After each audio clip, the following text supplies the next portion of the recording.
Hey guys, you are watching your anime world. How are you all? Please support to subscribe this channel for watching new interesting stories. So in this video, we will see what if Quirkless Deku was reborn with Wolverine's power. Here is short summary. Izuku didn't have the best childhood. Cast out for being quirkless, he was deemed worthless. However, after an incident, Izuku's world would change forever. Experiment on and tortured. Will Izuku still want to be a hero, or will he choose a different path? This story is about Izuku with Wolverine's powers. But before we start, if you want more stuff like this, then be sure to subscribe and like this video. And if possible, share this video with your friends. Now let's start the story. Izuku Midoriya, age 4, he's had some good days in his life so far, but today was rather special. For today was the day he would find out what kind of quirk he would have. Every kid in his class already had their quirks, and it was now his turn. Izuku sat in a chair beside his mother, waiting for the doctor to come back and bring him the good news. Mom, what kind of quirk do you think I will get?" he asked, playing with his little All Might action figure. "Izuku, sweetie, settle down, and I don't know what kind of quirk you'll get. It could be like mine or your father's, either way I'm sure it will be amazing," Inko said, trying to calm her son down. Just then the doctor walked into the room with a file. Izuku's eyes gleamed when he saw him. Izuku was too excited to see the look on the doctor's face, but Inko immediately saw the look of sadness. "Mrs. Midoriya, let me ask you something. What are your and your husband's quirks?" the doctor asked, putting down the file. "I can pull small things towards me, and my husband can breathe fire from his mouth." "Why do you ask, doctor? Is everything all right? You know he wants to be a hero," Inko asked with worry.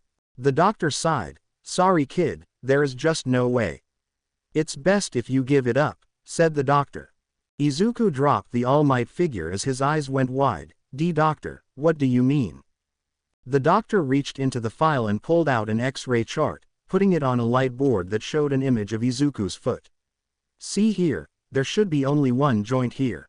Izuku, on the other hand, has two. This means he won't develop a quirk." The doctor then looked at Izuku. "I'm sorry son, but your dreams of being a hero are over." After a few more explanations, Inko and Izuku walked out of the doctor's office. As they left, the doctor watched them from the window. "That boy is exactly what we've been looking for. I must inform Master of this as soon as possible." The car ride home was quiet. Izuku stared outside the window, looking at the passing cars. Inko didn't have the courage to speak. She was thinking Izuku was blaming her for this. Now home, Izuku didn't say a word. He silently went over to the computer and began to look up his favorite video. The video was short. It was a 2-minute clip of All Might rescuing people from a collapsed building. Izuku. "Hey mom, see, can I still be a hero like All Might, even though I don't have a quirk?" Izuku asked, turning around with tears welling up in his eyes. Inko began to cry. Running up to Izuku, she gave him a hug. I'm so sorry, Izuku. I'm sorry. Mother and son began to cry into each other's arms as the video of All Might played in the back. The following years were a living hell for Izuku. He was subject to bullying by his classmates, especially by his so-called best friend Bakugo. They've known each other since they could remember and would always stick together. However, once he found out Izuku was quirkless, he started treating Izuku horribly. Izuku now was going to start his first year of middle school and was hoping that things would be different, but he knew once people found out he was quirkless, it would all go back to how things were. Getting ready for his first day, Izuku was about to walk out the door when he was stopped by his mother. "Izuku, dear. Got a second?" she asked. Izuku nodded. "Yeah mom, what's up?" he said, giving her a smile. "I know things have been hard for you these last couple of years," Izuku's smile faltered. "But I just want you to know that I love you. No matter what, I will always love you." Izuku nodded. "I know mom, I love you too." He walked up to her and gave her a hug. "I'll come straight home after school." "Good. Now go enjoy your first day of middle school," Inko said, waving goodbye. With that, Izuku walked out of their little apartment. As he walked down the street, he thought about when he was younger. The beatings he took, the quirks he wished he had, the friendships that could have been. However, as he would soon learn, none of that would matter, for everything would change in a matter of minutes. Izuku was just a few blocks away from the train station when a black SUV came up beside him. Startled, Izuku stopped as several men came out. Who are you? But before he could even fight back, he was grabbed and thrown into the SUV. Inside, Izuku was tied up and had a black mask covering his face, preventing him from seeing anything. Izuku began to squirm around and yell, "Let me go." Just then the click of a gun was heard and Izuku felt something cold press up against his head. "Shut it, kid, unless you want a bullet in your head," one of the thugs said. Izuku swallowed hard. "Good, now keep it that way. The boss wants you alive," said the thug, keeping his gun trained on Izuku's head. There were 4 thugs in total, 2 in the front seat and 2 in the back seats, and Izuku in the loading space in the back. "This makes the 5th kid this month. What do you think the boss wants with them?" asked one of the thugs. "Don't know. Don't care. As long as we get paid it doesn't matter," said the thug riding shotgun. As they were driving under a freeway bridge, something suddenly came crashing in from the sunroof onto the middle seat in between them. What the? Glass was sent in every direction as the thugs shielded themselves. "All right guys, the fun is over, time to give back the boy," said a very tired-looking man wearing a scarf around his neck and goggles. "Aw shit, it's Eraserhead, kill him," said one of the thugs, pulling out a gun. However, as he put his hand on the trigger, Eraserhead elbowed the thug in the nose, breaking it and causing him to drop the gun. The other thug tried to grab Eraserhead but was stopped when his scarf wrapped around his arm. Pulling on the capture weapon, Eraserhead caused the thug to slam onto the car floor. He then proceeded to stomp on the guy's head. That's when the driver's side passenger tried to activate his quirk, but couldn't. "What? Damn it, I forgot he erases quirks," he said, reaching for his gun. Pulling it out, he fired, to which Eraserhead dodged. Seeing a chance, he grabbed the thug with a broken nose and threw him against the passenger seat, causing the other to drop the gun. Seeing a chance, Eraserhead pulled back the guy with the broken nose and hit him in the nuts, causing him to hunch over in pain. Eraserhead then grabbed him by the belt and flipped him over toward the loading space and out the car. Eraserhead then turned his attention to the thug on the floor that was now up. Punching him in the chest, the thug jerked back in between the driver and the passenger riding shotgun. The guy running shotgun turned headbutted Eraserhead, causing him to sit back down on the seat. Disoriented, Eraserhead used his capture weapon and pulled, causing one of the other thugs to fly out of the car from the back. "You bastard!" yelled the driver. That's when Eraserhead punched the driver in the head. "Pull over, and you won't end up like your friends," he said, reaching for the wheel. However, as he did, the thug in the passenger side grabbed the hero by the head and began to bash him against the radio, over and over again. "Damn it, I need an opening and fast, my eyes are drying up." As almost on cue, the thug bashing his face stopped to reach for his gun. Seeing it, Eraserhead dodged, but the thug still fired a round, right into the thigh of the driver.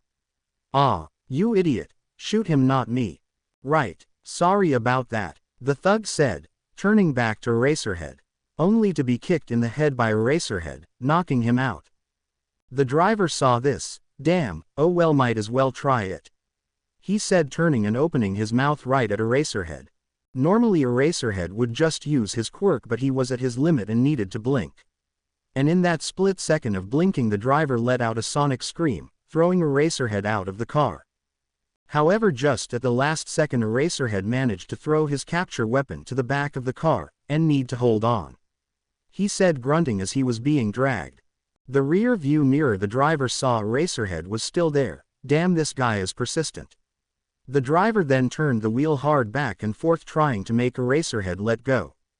Eraserhead was swinging around in the back, holding on for dear life. "See, come on, come on. Got to reach the kid," he said, pulling himself forward. With so much wind blowing into the car, the mask covering Izuku's face came loose and fell off. Izuku saw Eraserhead trying to reach him. He tried to move around, maybe even help him in some sort of way, but found that he couldn't. Kid, stay there. I know you're scared, but once I reach you, everything will be." Before Eraserhead could finish, a loud bang was heard. Izuku looked towards where the sound originated to find the thug that Eraserhead had knocked out was now awake. The bullet hit Eraserhead in the shoulder, causing him to lose his grip on the capture weapon. Kid. Eraserhead watched as the kid's eyes began to fill with despair as he tumbled onto the pavement. Izuku's eyes filled with tears as he saw the hero fall. Secure the kid. The driver yelled out. The other thug nodded and grabbed Izuku, placing him into the back seat. Now without the mask covering his face, Izuku could see where they were taking him. They drove out of the city, past the countryside, and into the mountains. After a 4-hour car ride, they finally arrived at what looked like an abandoned dam.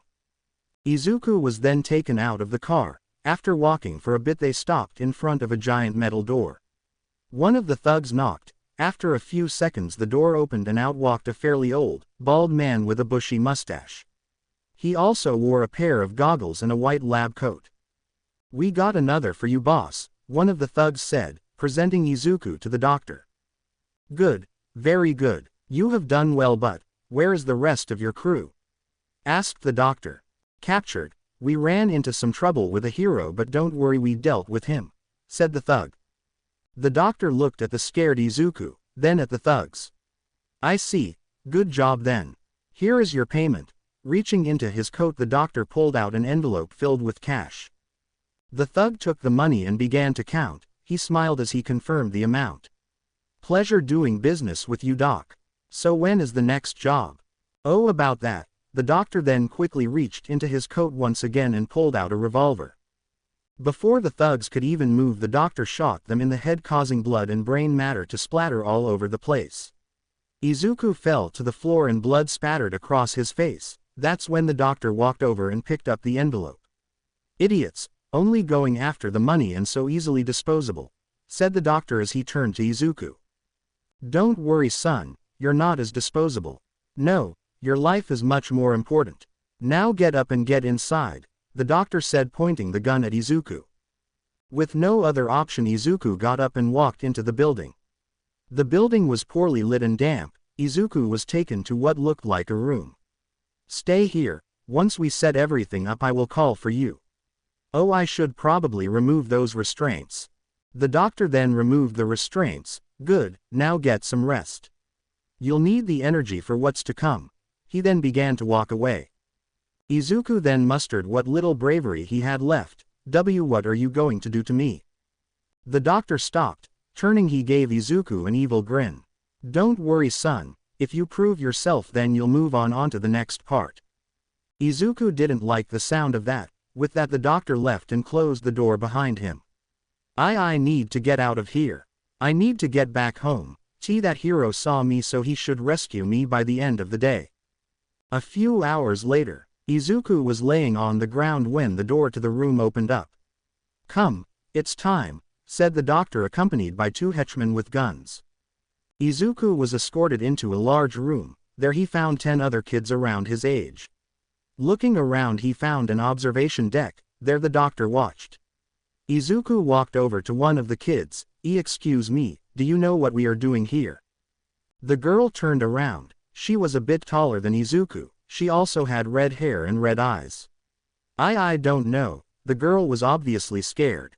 Just then the doctor's voice was heard. "All right, kids, it's time to start the trials. As you see, there are 10 of you, but to be honest, that's too much. So for your first task is to dwindle that number down to 5. Izuku's eyes went wide. Wait, does he want us to kill each other?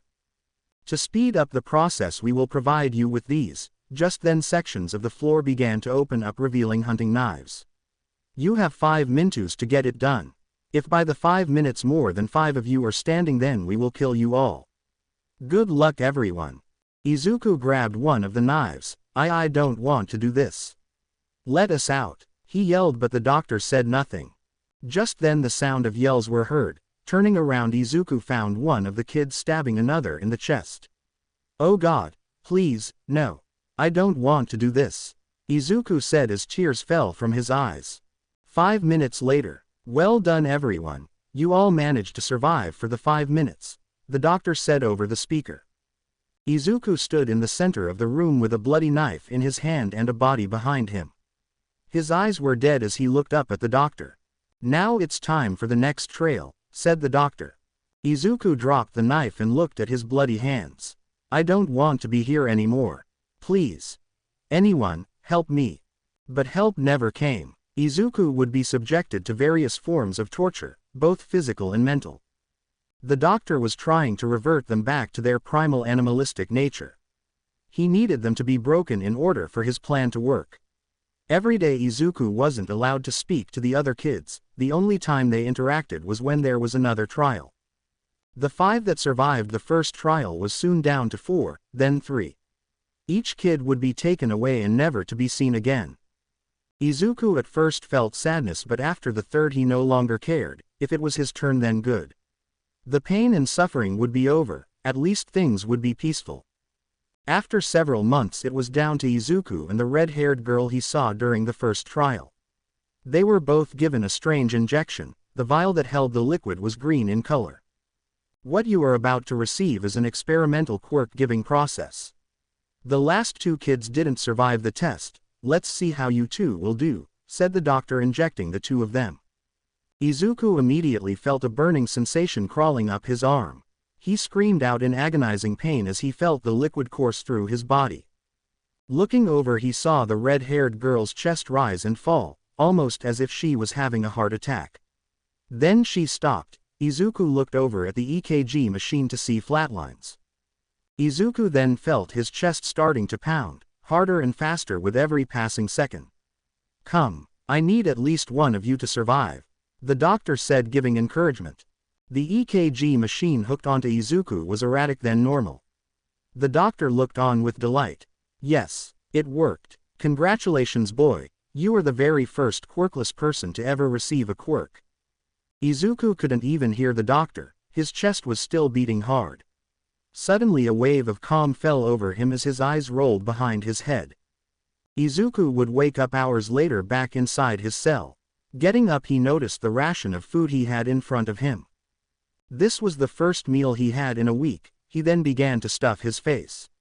He wasn't even chewing his food, all he cared about was eating. That's when Izuku could feel his stomach turning. Before long Izuku threw up everything he just ate. Izuku sobbed alone in his room. Why me? Why did this happen to me? Izuku yelled, slamming his fists to the ground. Tell me, God, why do you hate me? Is this my punishment for being useless? Is it? Izuku said, pointing up. Dropping his head, he looked at the mess he made. Please, I just want it to end. Izuku looked over at the plate and saw a fork. Grabbing the fork, he brought it to his neck. Screw this, he said before plunging the fork into his neck. Izuku could feel the warm blood trailing down his neck. This is much better, he said before closing his eyes. A short while later Izuku snapped his eyes open. I thought I killed myself. You did, said the doctor. But lucky for us, that serum we gave you had a quirk possessing uncharted regenerative capabilities. You won't be able to kill yourself so easily, I'm afraid. Izuku's soul left his body when he heard that. Death was his only escape, but now he couldn't even do that. Izuku was then subjected to gruesome torture. Now that he had a powerful regenerative quirk, the doctor saw fit to experiment on him more. Now with the ability to heal from just about anything, Izuku's body became a surgical playground for the doctor. Throughout the halls Izuku's screams could be heard echoing out day and night. 2 years later, over the last 2 years Izuku was given a number of other quirks.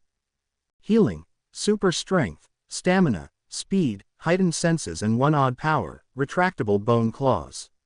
For some reason they put a huge emphasis on the bone claws. Day and night they would put Izuku through the most of training. One such training included dropping off Izuku atop a mountain in sub-zero temperatures. He was then forced to fend for himself against wolves, bears, and mountain lions. It was all to test his mental fortitude. What Izuku didn't know was that he wasn't doing this on his own free will.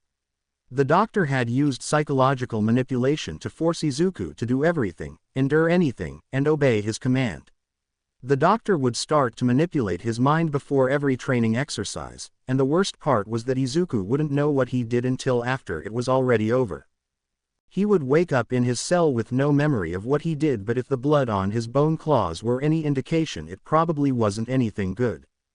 The doctor was building something, but what? Izuku would soon learn what. It was early in the morning when 2 guards came into his room and ordered him to follow. Izuku put up no resistance as he was escorted into a new room. The room had a big tank in the middle. "Ah, there you are. Come, today if everything works out you will become an unstoppable weapon," said the doctor with delight. Izuku was stripped down to his underwear and forced into the tank. He was given a respirator and attached to several restraints. Floating in the water, Izuku no longer cared what they did to him. "Doctor, he's ready," said one of the assistants. The doctor nodded. "Master, are you there?" "Yes, doctor, I am here," said a voice through the monitor. "Good, I can't wait for you to see this. This will be my greatest invention yet. As you already know, we've given him a number of quirks. The most important being the healing one. We will now try to surgically bond his skeletal system with the metal you provided," explained the doctor. "How do you know this will work?" asked the voice. "I've spent quite a bit of money obtaining that metal. 52 billion yen to be precise. The metal they were going to use was rare, so rare in fact that not even the governments of the world could get their hands on it. Well, there is no 100% chance, but at the most I would say there is a 25% chance he lives," said the doctor. "Only 25%. Doctor, I hope you know the consequences if you fail," said the man through the monitor. "I do, sir, and I am willing to accept any and all punishment if we fail. Now let us begin, shall we?" said the doctor, instructing his assistant to get the procedure started. Just then several large spinning needles appeared surrounding Izuku's entire body. The needles were spinning so fast that they turned red at the tips and made the water around it boil. They then stopped just centimeters from Izuku's skin. That's when the assistant turned to the doctor. "He's ready. Proceed." Pressing a button, the needles around Izuku then suddenly jammed into his skin with so much force that they reached into his bones. "Start the metal infusion." Beside Izuku was a cauldron filled to the brim of a silver liquid metal that was boiling hot. Just then the liquid metal began to get beat through the needles. Izuku then felt the boiling hot metal digging into his bones. He began to thrash around violently. He was screaming, but no one heard him due to being underwater. "Doctor, why didn't you sedate him? I know you are cruel, but to this extent," asked the man on the monitor. "We can't sedate him. The healing quirk we gave him makes him all but immune. Only a massive dose will do, but if we gave it to him during the procedure there is no telling if it would interfere. Right now he is awake and alert, he is feeling everything. But don't worry, this is just another method we have of breaking his mind," the doctor said with a smile. As Izuku thrashed around, flashbacks of his life began to play in his mind. The time he spent with his mother, the constant bullying, the beatings he's gotten, his kidnapping, the first time he had to kill just to survive, the physical and mental abuse he endured over the past 2 years in this hellhole, but nothing could compare to what he was feeling now. The only thing keeping him alive was the memory of his mother and one thing she said long ago: "I just want you to know that I love you, no matter what, I will always love you." He tried to hang on to that memory, but it quickly turned into nothing but darkness. The heart rate monitor on Izuku began to flatline. He then stopped moving completely. The doctor was shocked. "No. After everything, I failed. It seems, doctor, that your creation, your supposedly unkillable machine, can die. And to make things worse, you used our remaining reservoir of adamantium. I am sure you know what this means, don't you, doctor?" the man asked through the monitor.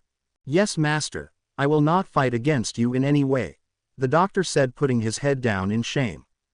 "Good, I will have my subordinates go and," however, before the man could finish, one of the assistants yelled, "Doctor, look," she yelled out, pointing to the heart monitor.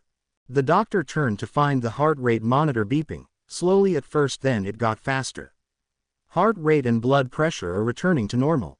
What about the adamantium? The assistant checked. The reservoir of adamantium is completely depleted. The bonding worked. The doctor slammed his hands onto the desk.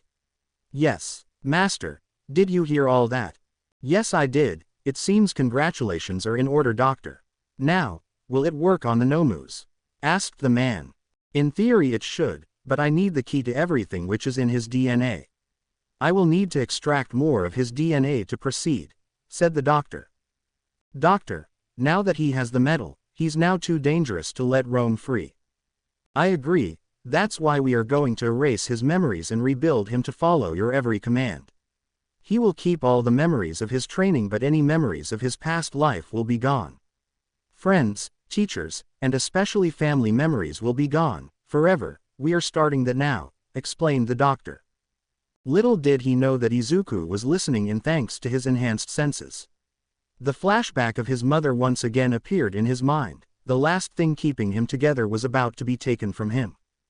The assistant began to lower a sort of metal helmet on Izuku's head. It had several cables coming out of it and a red visor. Starting the memory wipe, doctor, the assistant said. Good, it will take a few minutes for it to complete. In the meantime we need to make sure when he wakes up. However, before the doctor could finish, alarms began to blare throughout the facility. Doctor, what is that? Asked the man on the monitor. Status report. The doctor yelled out. Yes, sir, we have a breach. It's the heroes, a man said through the radio. Heroes? Which ones? The doctor yelled. Oh God, not him. Why did it have to be him? The man yelled out as gunfire was heard in the background. Who is it? Just then a proud laugh was heard. It's over, villains, your time is up. Why? Because I am here. The man on the monitor recognized the voice. Doctor, you need to leave, now.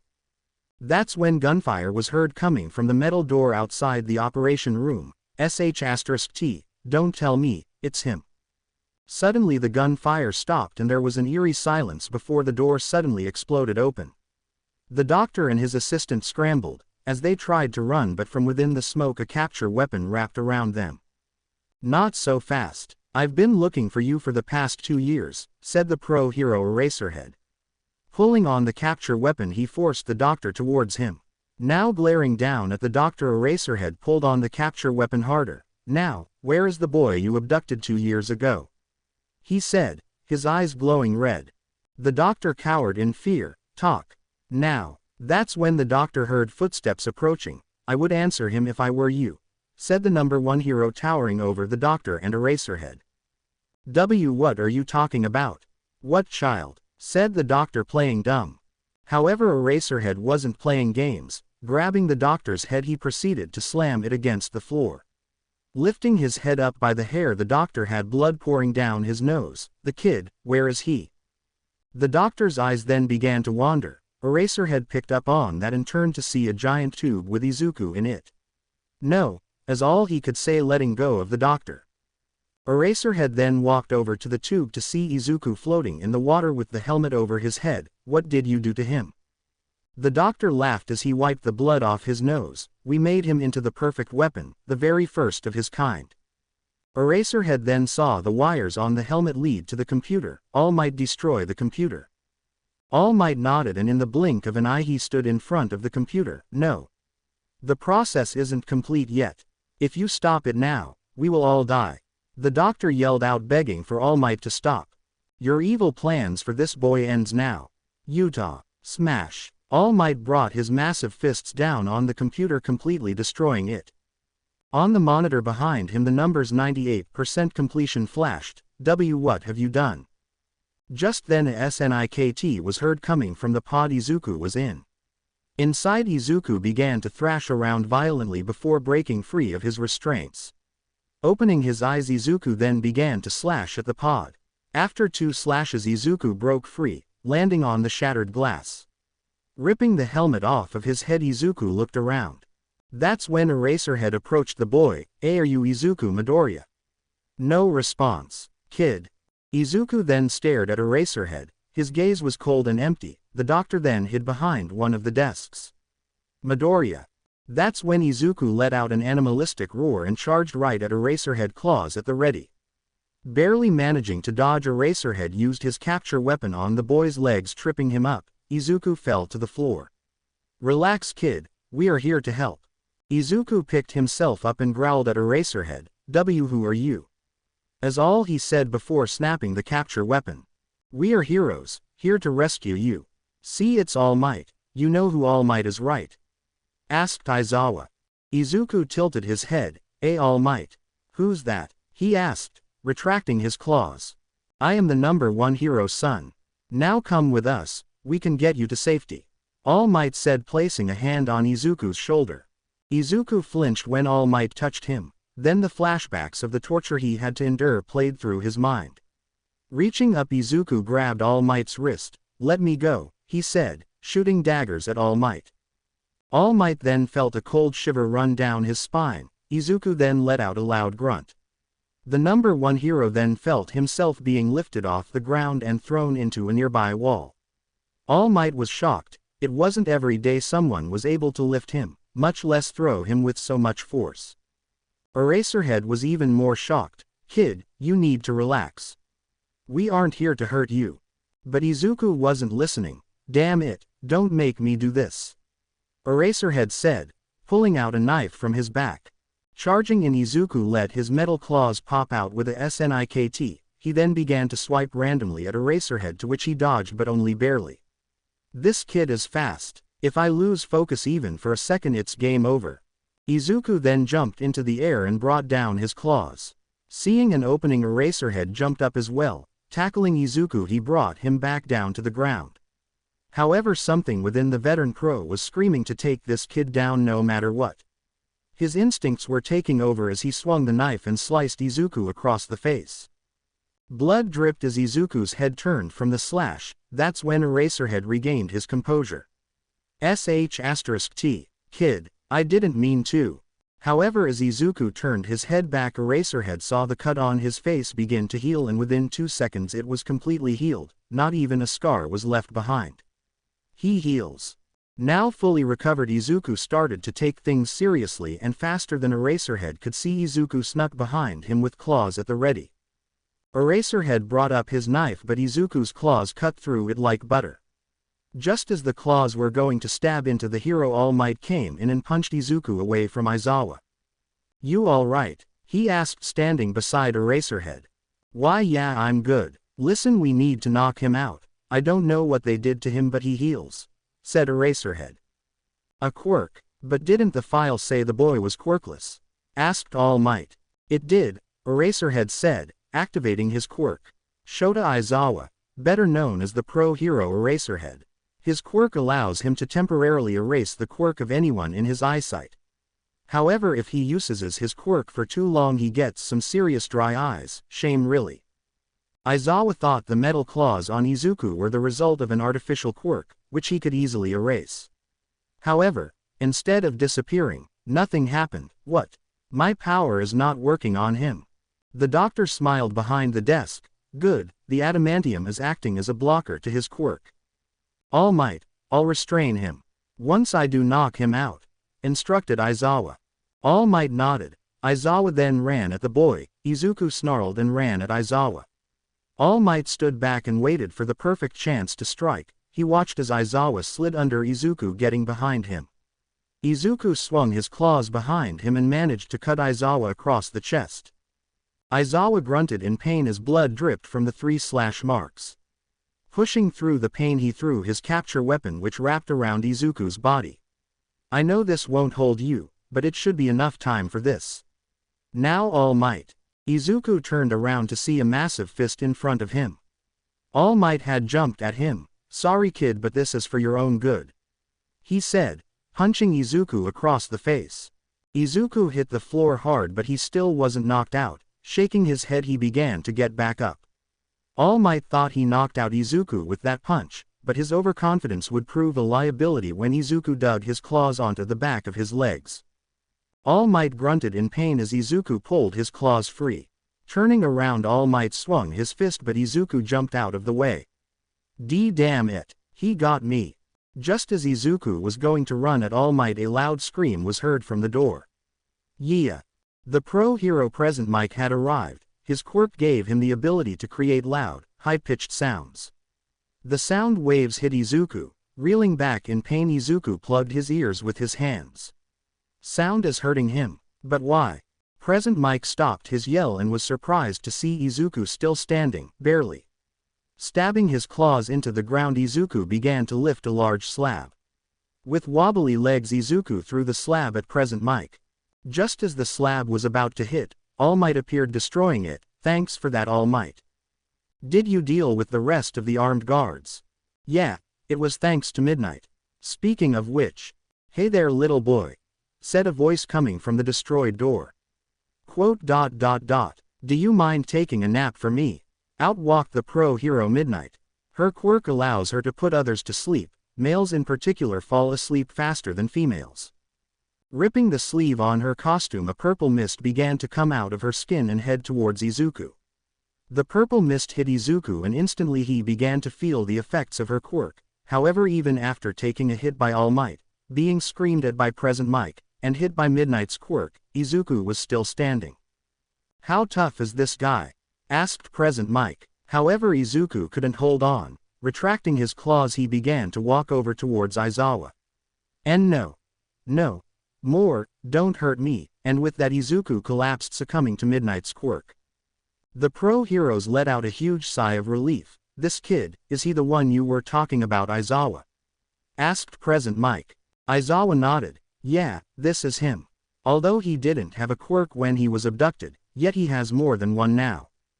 All Might's eyes went wide. There's no way, could there? If he is involved, then this became even bigger than we thought. Hey, where's that doctor? Asked Aizawa. The heroes looked around to see the room empty. The doctor and his assistant left while they were fighting Izuku. They got away. Let's go search for them. They couldn't have gotten far. Said All Might. Aizawa stayed behind with Izuku. I'm sorry kid, I should have saved you 2 years ago. Inko was never a runner. She was a small frail woman, but when it came to her son she would carve a way through the mountains if she had to. When she got the call that Izuku had been found, she thought it was a sick prank someone was playing on her. But after everything processed in her mind, she immediately ran next door to her old friend Mitsuki. Inko never gave up hope on finding Izuku, and neither did Mitsuki. Inko, I've never seen you run so fast, Mitsuki said, running behind Inko as they ran down the hospital halls. No, I waited 2 years to see him. I am not waiting another minute, said Inko. Come on, where's that damn room? They then suddenly came to the room 1974. They were surprised to see Eraserhead and a policeman standing outside the room. The hero turned to see Inko and Mitsuki. Mrs. Midoriya, I presume. Inko nodded. Yes, that's right. Now where is my son? I want to see him. Wait, ma'am. There are a few things you need to know before that, said the policeman in a trench coat. To hell with that. My friend has been waiting 2 years to see her son. I think she's waited long enough. Mitsuki said, glaring at the man. Ma'am, we have reason to believe Izuku has lost his memory. When we found him he attacked us, and he could do the same to you. Explained Aizawa. My Izuku. No, he would never hurt a fly. He was the sweetest boy on this planet. Said Inko. The two men looked at each other, but before they could say anything else the room they were standing by began to flash red. Shit, he's awake, Eraserhead said, looking through the window. Inko pushed her way through the hero and looked through the glass. She was in shock. My God, Izuku. What she expected to see was her quiet, small, timid son she knew, but in front of her was what she could only describe as a beast. Izuku was thrashing around violently as doctors and nurses tried to subdue him, but he was too strong. Izuku threw the men and women across the room. Let me go. He yelled out as he was getting grabbed. That's when Izuku popped his claws. Aizawa's eyes went wide when he heard the SNIKT. Oh no. Naomasa, call Midnight, we are going to need her quirk again, Aizawa said, punching in the code to get into the room. Inko covered her mouth with her hands in disbelief. Mitsuki was also in disbelief. There's no way, I thought you said Izuku was quirkless. Inko. He is, or well should be. Seeing that the door was closing, Inko slipped past the door and walked in. With his claws out, Izuku lunged at one of the nurses, but was stopped when Aizawa threw his capture weapon at both of his arms. Izuku, relax, we are only here to help. Izuku turned around. His eyes bulged with pure rage as he fought against the capture weapon. Aizawa gritted his teeth as he gripped the weapon with all the strength he had, but to his surprise Izuku began to overpower him. With a loud grunt, Izuku brought his hands together and proceeded to throw Aizawa across the room. Slamming into the wall, Aizawa spit out blood. As he slid down he was grabbed by the neck by Izuku. With his free hand Izuku pointed his claws right at Aizawa's face. "I'll make sure you'll never hurt me again." Ha! Thrusting his claws forward Izuku was about to kill Aizawa, that is until a voice called out to him, "Izuku, stop." Izuku stopped, the blades centimeters from piercing Aizawa's face. Turning around, he found Inko standing at the door. "Izuku, it's me, your mom. You remember me right?" she said, taking a step inside. Izuku glared at Inko. Who are you? And who the hell is Izuku?" Suddenly flashbacks began to play in his mind. Reeling back in pain Izuku grabbed his head, memories of his time being tortured began to overwhelm him. "And no, leave me alone," he yelled out, letting go of Aizawa. "Izuku, what's wrong?" Inko yelled out in worry. She tried to approach Izuku but Aizawa stopped her. "Stop. He's not in his right mind right now, he could hurt you." But Inko didn't listen, she simply walked slowly towards him. "No, it's all right, he would never hurt me, or anyone for that matter. Isn't that right, Izuku?" Izuku continued to grab his head and slam against the monitors. Falling to his knees Izuku covered his ears with his hands begging for the images to stop. Please, please, make it stop." That's when Inko kneeled down beside Izuku and hugged him. "Shh, it's okay Izuku, you're safe now. Listen to my voice and take a deep breath, try to relax. Let me help you remember who you are." Izuku didn't know why but her voice calmed him down. This feeling, this warmth, what is this?" he thought to himself as he fell unconscious. Inko quickly caught him but found that he was too heavy to carry, instead she gently placed his head on the floor. Aizawa now recovered and with red marks around his neck got up to see Inko smiling down at Izuku. She then turned to him. "Tell me everything that happened to him, now." After securing Izuku, Inko was told everything, the rescue mission, what Izuku did, and his newfound quirks. Inko was surprised to say the least. So where do we go from here? If he doesn't remember anything, not even me, what am I going to do? We can help him remember. Is there anything at all that can help him jog his memory?" asked Aizawa. Inko thought about it. Oh, his childhood friend Bakugo. They have been together since they were kids, I'm sure he could help. Aizawa nodded. "It's worth a try, the psychiatrist says it could bring his memory back." Inko agreed and stepped out to find Mitsuki and Bakugo. That's when Aizawa turned to Naomasa. "You didn't tell her about the torture. Why? We have all the information from files we pulled from the computer, after All Might destroyed it." Naomasa got up. "She doesn't need to hear that now, it will only cause her future heartbreak.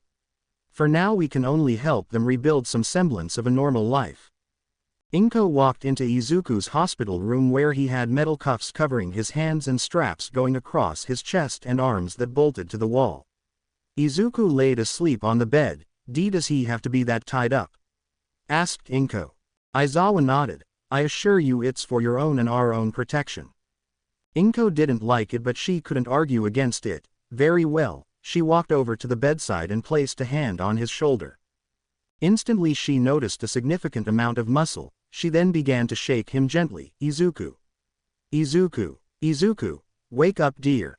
Izuku's eyes snapped open. "Get away," he yelled out, thrashing around, trying to break free from the restraints. "Shh, Izuku, it's me.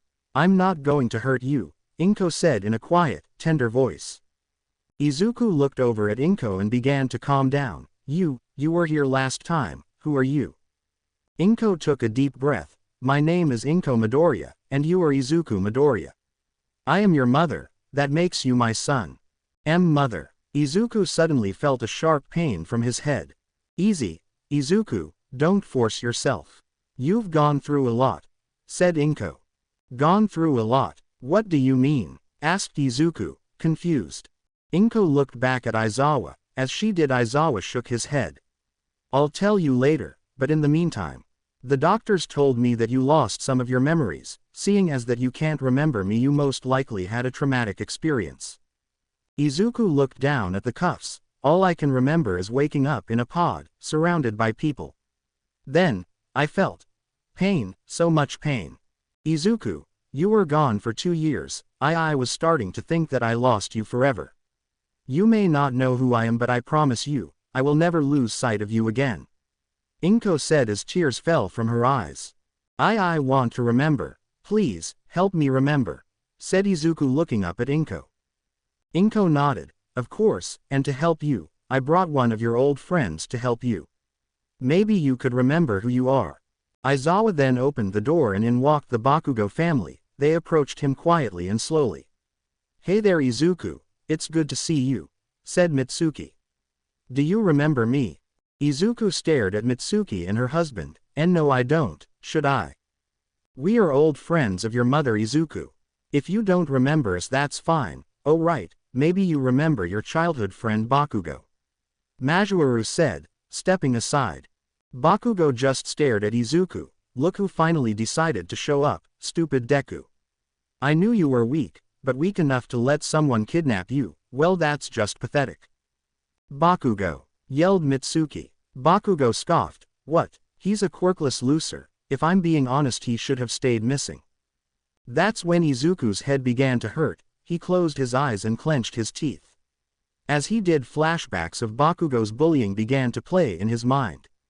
Then he began to relive it, every explosion ever fired, every burn on his body, and every drop of pain that Bakugo inflicted on him. Izuku, talk to me, what's wrong? Inko cried out.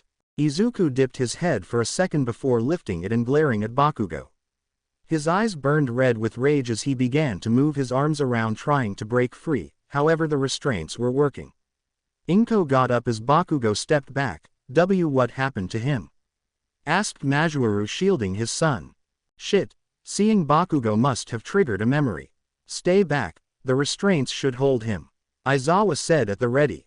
However the restraints wouldn't hold forever. Izuku popped one of his claws, the long sharp metal sliced through the tops of the cuffs. Seeing that he couldn't get his hands free he began to twist his wrist to the point of dislocation. A loud crack was heard as the claws slid downward freeing one of his hands. Inko was shocked Izuku just sacrificed one of his hands to break free, but she was more surprised to see his wrist twist back to its original position completely healed. Izuku then looked at his other hands, slicing down he cut through the cuffs like butter. I remember you used to torture me, he said with the snikt sound of his second claws popping out. Bakugo glared at Izuku, bring it, you useless freak, he said pushing his way past his parents. Raising his hand he fired an explosion at point-blank range right in Izuku's face. The room was covered in smoke as a result of the explosion, useless as ever. However as the smoke cleared Bakugo's eyes widened, Izuku had half of his face burned thanks to the explosion. However that wasn't the thing that worried him, it was the fact that Izuku was smiling. Suddenly the burn marks began to heal rapidly. As he was healing Izuku lunged at Bakugo snapping the chains across his chest. Izuku swiped his claws down, cutting across Bakugo's chest. Using his explosions Bakugo backed away clenching his now bleeding chest. I will kill you, Bakugo yelled out glaring at Izuku. Blood dripped down Izuku's claws as he snarled at Bakugo, he then pointed, you will stay away from me. That is unless you want to die. Your threats don't scare me Deku. Bakugo yelled out.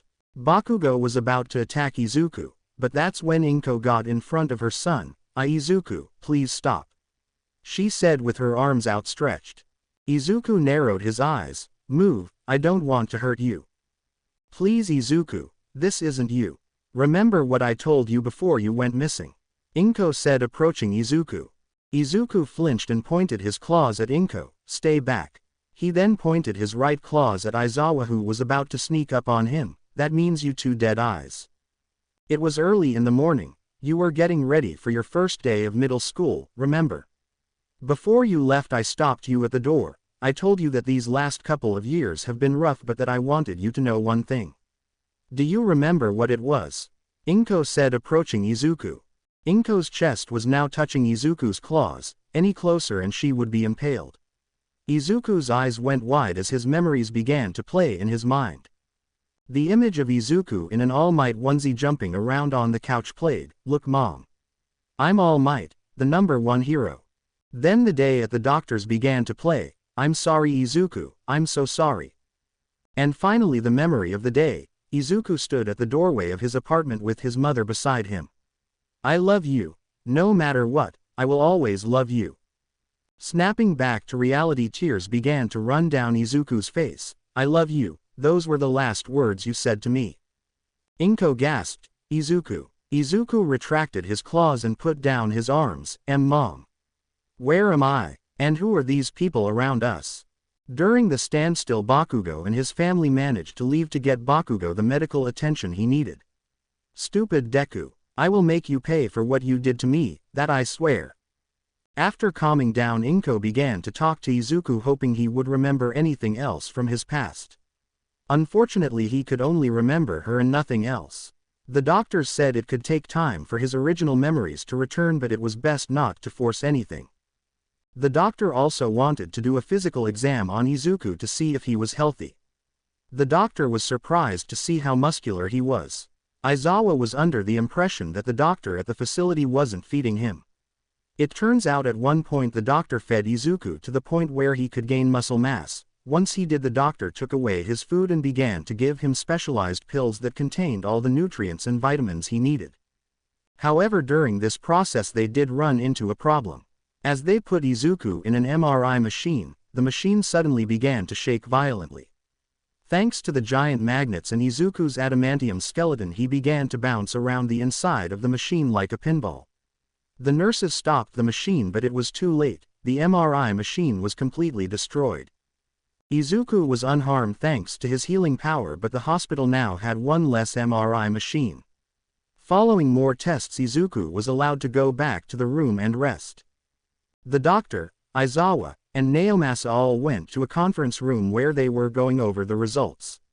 However, before they started, All Might walked into the room with a small bear, mouse-looking thing over his shoulder. Nezu, I didn't think you would be here, said Aizawa, surprised to see the principal of UA here. Yes, well, All Might told me about this troubled boy and I wanted to see if there was anything I could do to help, Nezu said, hopping off of All Might's shoulder. Very well, let's get this started, shall we? Said Naomasa. Doctor, if you will. The doctor nodded. Of course, the boy is healthy for all intents and purposes. I found no abnormal defects in his blood. For a boy in captivity for that long, he was surprisingly well taken care of. It seems whoever wanted him to be in perfect condition. What about his new quirks? Asked Aizawa. According to his mother, he didn't have a quirk. We also have documents to support that. That is the extraordinary part. He didn't have a quirk, yes, but now it seems he has more than one. Super strength, stamina, senses, and others, but one of the most important is his claws. He has 3 retractable bone claws that retreat into his forearm in each arm when not in use, explained the doctor. Bone claws. Doctor, what he has are not bone claws, they are clearly made of steel, said All Might. The doctor shook his head. No, they are bone claws, but his entire skeletal system has been infused with some sort of metal. Whatever it is, it's virtually indestructible and stable at a molecular level. Can you remove the metal? Asked Nezu. Not without killing him. The metal is now part of him.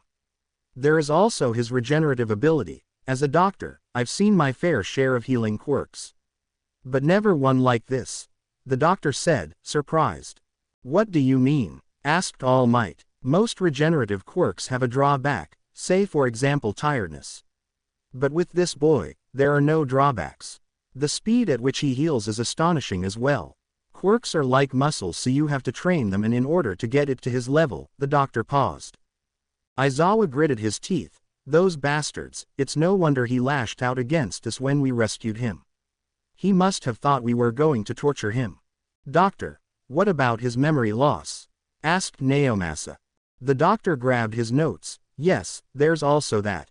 Normally someone would regain them after some time, and with someone with his healing power, it should have returned by now. That is until we scanned his brain. We found that his neurons, the things that give him memories, are destroyed. It was as if someone took a stun gun and tasered his brain. Combine that with physical torture and it seems as they were trying to mold him into something else, a weapon. This poor kid, is there anything we can do? Asked Nezu. No, all we can do is hope his memories come back, but the chances are slim. I don't know how this boy acted before they did this to him, but his personality will certainly change. It's best if he were surrounded by positive influence, said the doctor. Nezu thought about it. I spoke to his mother before coming here and she told me he always wanted to be a hero. Even with no quirk he still had dreams of becoming a hero, like you all might. I suggest we let him try out for UA. That way we can help him, get him back on the track of being a hero. All Might smiled. That is a wonderful idea. The exams are in 2 weeks' time. Would he be able to leave before then? Honestly, he could leave now. Physically he's fine and it is best if he went home, said the doctor. Are you sure it's a good idea to let him in, Nezu? The kid is mentally unstable. What if he lashes out again like he did before? Asked Aizawa. Your concerns are warranted, but I do believe the teachers would be able to handle him if it came to that. Besides, we don't know if he'll get in or not. He is only taking the exam.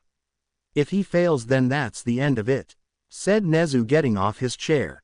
Also, since the boy doesn't remember anything, I think the police will consider this case closed. However, if he remembers anything at all, I will reopen the case, said Naomasa.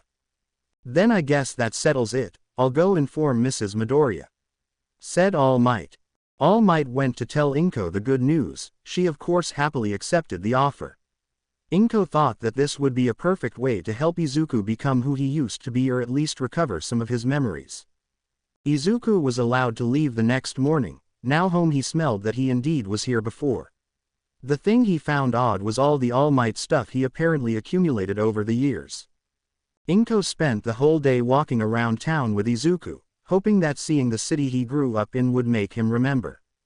Unfortunately, it didn't work. However, something about Inko's Katsuden made him feel nostalgic. It was now late at night, but Izuku couldn't get to sleep. Every time he closed his eyes, memories of the torture he went through would play in his mind. Izuku popped his claws and began to look at them with the moonlight in the background. Those images, that pain, I never want to feel like that again. Anyone who tries to hurt me will pay. With Aizawa, he sat down at one of the desks at UA. As he was involved with the rescue of Izuku, he was given a copy of the files they confiscated from the lab. The files had several pages of what they did to Izuku, including videos. Each paper gave horrifying, vivid descriptions. Each video you could hear Izuku's echoing screams. Aizawa was a pro-hero and has seen his fair share of blood and death, but this was something completely different. Aizawa didn't sleep that night. He stayed up going over everything, watching every video, reading every paper. The sun began to rise, but Aizawa still hadn't even gotten to half of it. My God, this poor kid. The amount of physical and psychological abuse he went through, it's actually a good thing that they erased his memory. No one would have been sane after that. Getting up from his seat, Aizawa walked over to the window to see the sun rise. This is all my fault. If I saved him while he was getting kidnapped, all of this could have been avoided. Some teacher I am. Unknown location. The doctor and his assistant were out of breath and out of time. Doctor, we need to report to him as soon as we can, said the assistant. I know that, but in the meantime we are staying here, said the doctor, turning on a switch. Suddenly the room they were in began to light up, revealing a mini laboratory. However, before they could get to work, the monitor on the desk turned on. Doctor. The doctor jumped back in surprise. Master. How did you? You cannot hide from me, doctor, for I see all. Now tell me, where is the boy? Asked the voice. The boy is gone, sir. The heroes have taken him, said the doctor, cowering. You failed me, doctor, and for that you must pay. The doctor's eyes went wide. Normally the price for such a failure would be your life. However, I am willing to give you one more chance. With the boy no longer under my control, he has become a liability. For that reason you will build something that can kill him. Master, with all due respect, that is impossible. You yourself picked out the quirks to make him unstoppable. If we haven't given him the healing quirk, we may have been able to, but now I don't see it happening, said the doctor. Do not say that it's impossible. No one is unkillable. You have a few weeks. Fail me again and I will personally see that you never see the light of day again. Do I make myself clear? Said the voice, in a cold demeanor. The doctor kneeled. Yes, master, I do believe I would need some more adamantium for that. But as you said before, we are all out. That is where you are wrong, doctor. Do you honestly believe I gave you all of my adamantium? I have a small reserve courtesy of our supplier. I will give you the tools you need, but fail me again and I will make what you did to the boy feels like a walk in the park. One more thing, doctor. Make sure it hurts. The doctor looked up and smiled. Yes, of course. He then turned to his assistant. Let's get to work. The man on the monitor turned off the TV, Kurogiri. Suddenly a black portal opened up in front of the man. Yes, master. From the portal a figure of a man covered in black mist appeared wearing a suit. Is our infiltrator ready? Kurogiri nodded. Yes, master. They are going to take the UA entrance exam in 2 weeks' time. Good. How is Shigaraki? He is improving, master. He still has much to learn, said Kurogiri. The man took a deep breath. I see, then please, continue to guide him. He must be ready for when we strike. He will, master. Is the Nomu almost ready? Asked Kurogiri. It is. It will be ready for when Shigaraki needs it. That is all, you may leave now. Thank you, master. With that I bid you farewell. With that Kurogiri left. Over the 2 weeks Izuku's personality began to change. The once timid, shy, weak boy was no longer there. In his place stood a strong, confident, powerful young man, and he was going to make sure no one would ever mess with him again. He was still well-mannered, Inko made sure of that, but he still came out with a sense of pride around him. It was now the day of the UA entrance exam and Izuku didn't fully understand why he was there. His mother told him he always wanted to be a hero, but he didn't understand why. Izuku stood outside the gates of UA. Oh well, here goes nothing. As he walked inside he noticed so many kids around his age. Walking over to a table he picked up his temporary badge and a few papers. As he was reading the papers he began to walk into the building but suddenly bumped into someone. The other person bounced off of Izuku and fell on their butt. Izuku looked down from his paper. Sorry. I wasn't paying attention to where I was going, said the person on the floor. Izuku noticed that he just bumped into a girl. She had short brown hair, brown eyes, and was wearing a brown coat over her school uniform. It's fine, I wasn't looking where I was going either. Here, let me help you, Izuku said, offering her a hand up. She's pretty cute. Thanks, she said, taking his hand. With little effort Izuku lifted the girl up. Sorry again, my name is Ochako Uraraka. It's nice to meet you. Izuku noticed that Uraraka had 2 small round pink blushes on her cheeks. Izuku Midoriya, I take it you are trying for the hero course. Uraraka nodded. Yeah, I am. But how did you know? Izuku bent over and picked up a piece of paper that she had dropped. I believe this is yours. Uraraka grabbed the paper. Thanks again. So, are you taking the hero exam too? Yeah, that's the plan at least. Just then a bell began to ring signaling the start of the exams. And that's our cue to go in. Izuku walked over to the door and held it open for Uraraka to walk through. After you. Uraraka smiled. How sweet. Thanks. The two walked into the auditorium and took a seat next to each other. Looking around, Izuku began to take mental notes of everyone. He didn't trust anyone, not even for a second.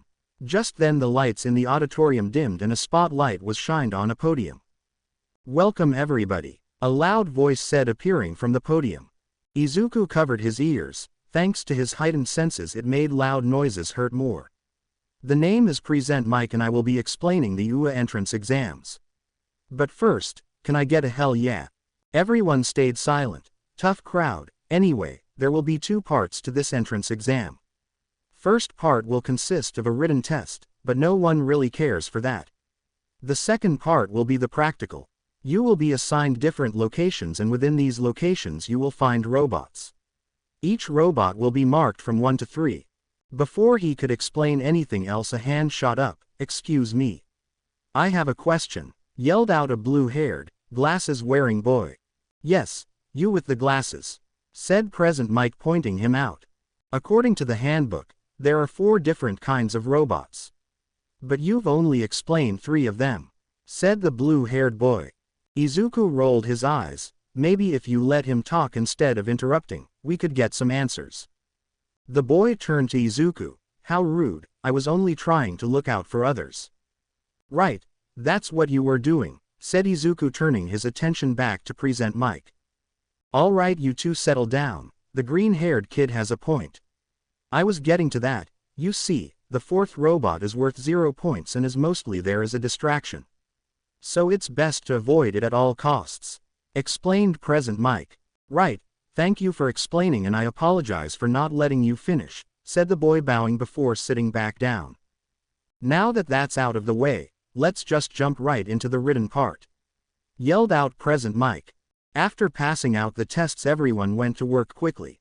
They had 1 hour to finish the exam, but for Izuku, he didn't even need 30 minutes.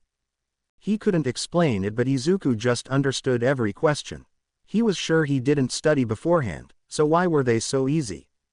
After being the first one to turn in his exam, Izuku was allowed to wait in the waiting area. As present Mike watched Izuku leave, he looked down at the paper. So this is him, huh, the boy? Nezu said to keep an eye on him. Now that the hour was over, Izuku was issued a testing arena and allowed to change. Izuku went with a simple look, white muscle shirt and black shorts. Everyone around him saw his muscular body and wondered how he got to be so muscular. Izuku looked around, surveying his opponents. So many different kinds of quirks. That's when he spotted her, the girl from before. Izuku saw Uraraka breathing in and out, trying to calm her nerves. Wanting to talk to her, Izuku began to walk over but was stopped when someone touched his shoulder. What do you think you're doing? Asked the blue-haired boy. Can't you see she's trying to focus? What, are you trying to make her lose focus? Izuku looked at the hand on his shoulder. Get your hand off of me, now. The boy felt a shiver run down his spine and quickly let go. What? For your information, I was going to help her calm down, said Izuku, glaring at the boy. Now get out of my way. The boy was in shock. Hey, you alright? Asked Izuku, walking over to Uraraka. Uraraka smiled as he approached. Why, yeah, just a bit nervous, that's all. Jesus, look at those muscles, he clearly works out, thought Uraraka, with a slight blush on her cheeks. Hey, don't worry about it, you'll do great, said Izuku, trying to make her feel better. Uraraka nodded. Alright everyone, it's time for the practical exam. Everyone turned to find present Mike atop a watchtower. Welcome to ground beta, said present Mike. Behind him were 2 giant metal doors that had a massive reconstruction of a city just on the other side. Just 2 more things before we start. First is that you are not allowed to attack anyone. If you do, you are automatically disqualified. Second thing, this is a 30-minute test, so don't waste any time. That's when a loud buzzer was heard and the metal doors swung open. Everyone just stood around, puzzled as to what to do. But not Izuku. His battle instincts kicked in as he rushed into the fake city. The others were stunned. Well, what are you waiting for? In real life, no one is going to tell you when to start. Better hurry. Looks like he's about to earn his first points. Uraraka and the rest quickly ran into the city to look for some robots. While everyone was still at the start line, Izuku was running towards a 3-pointer. Izuku smirked. Easy prey, he yelled out as he jumped into the air with the snikt sound of his claws popping out. With a downward motion, Izuku sliced through the robot with ease. As he landed, the robot exploded. Onto the next one. Izuku ran around the fake city, slashing his way through robots. He was doing good. He had a total of 119 points. 8 minutes left, yelled out present Mike. Sitting on a nearby roof of a 3-story building, Izuku decided that he was tired and took a break of slicing robots. Man, this is pretty easy. Can't believe this school has such a low acceptance rate. Let's see. There are people with lasers, acid, engines in their legs, and invisibility. Not bad. Observation room. Several shadows sat in the observation room watching the test takers battle the robots. This year's kids have a lot of potential, said a female shadow. I agree, but we aren't looking for pure quirk strength. They have to be more than brawn. They also need to have brains, said another shadow. That is also true. Speaking of brawn, how is our special case doing? Asked a small figure. It seems like he's taking a break. He's already racked up enough villain points. so I assume he doesn't see a point on continuing," said a shadow. The small figure smiled. "Then shall we give him something to continue on then?" "Aizawa, if you would." "With pleasure," said Aizawa, pressing a button on the control panel marked Titan. With Izuku. Izuku looked down the edge of the building to see Uraraka touching one of the robots and making them float. Release. Touching her fingertips together, the robots suddenly fell to the ground, breaking apart as they hit the ground. Uraraka then covered her mouth, as if she was about to throw up. A gravity quirk. Seems like there is a limit to how much she can carry and for how long. Seems like she already reached said limit, said Izuku, standing up. Just then the ground beneath him began to rumble. The building he was on began to break apart and collapse. Izuku fell to the ground level with a few cuts, but his healing power made quick work of his injuries. Pushing concrete away and slashing through metal, he made it out, only to see a giant robot appear from the ground. With one swing of its arms it knocked over buildings, sending pieces of said building in every direction. The students all turned to run as it began to make its way towards them. "Yeah, I must stay clear of that," said Izuku, about to turn and leave. That's until he heard a small grunt of pain. Looking back, he saw Uraraka trapped under a concrete wall. Ah hell. Without giving it a second thought, Izuku ran towards Uraraka. As he did, he passed a certain blue-haired boy. Uraraka was in pain. The wall had crushed her leg and now she was unable to move. She could have used her quirk, but she overused it and was now feeling sick. To make matters worse, the giant robot was making its way towards her. She tried to push the wall off of her, but it was too heavy. "See, come on, come on," she yelled out, trying to move it but to no avail. That's when Izuku appeared. "Hey, you alright?" Uraraka looked up to see Izuku, and "No, I think my ankle is broken." "Can you use your quirk?" asked Izuku. Uraraka shook her head, and "No, I overused it." No other choice then. Moving down towards the wall, Izuku popped his claws and began to slash at the concert. After a few seconds the wall was but a pile of small bits. Brushing the pieces away, Izuku picked up Uraraka bridal style. "Alright, let's go." And just in time too. Just as they left, the robot crushed the area Uraraka was trapped under. However, the robot wasn't going to let them go that easy. Seeing that they were leaving its range, the robot reached down, threatening to squish the two. "Look out," yelled Uraraka as she saw the hand approaching. Izuku looked back. "Shit, no time to dodge." He then looked at Uraraka. "Sorry about this." "Hey, Four Eyes, catch." Izuku then suddenly threw Uraraka at the boy. The blue-haired boy quickly ran and caught Uraraka. Looking back, she saw Izuku facing the robot. "Bring it, you giant rust bucket," said Izuku, claws at the ready. The giant metal hand squished Izuku under its immense weight. The students all went wide-eyed. "No," Uraraka yelled out as the boy who saved her got crushed underneath the massive metal hand. "We have to help him," said Uraraka, grabbing the blue-haired boy's shirt. Aye, what can we do?" asked the boy as his body refused to move. Uraraka tried to put pressure on her leg but found that she couldn't. However, her worry quickly turned to shock when from the back of the robot's hand, metal claws appeared. Izuku was squished by the robot's giant hand, but he managed to raise his claws and slash his way out. Blood was seen around his body, but the cuts themselves had already healed. "That hurt," said Izuku. The robot now had a hole in its hand. It tried to pull back its hand, but Izuku decided to finish it off.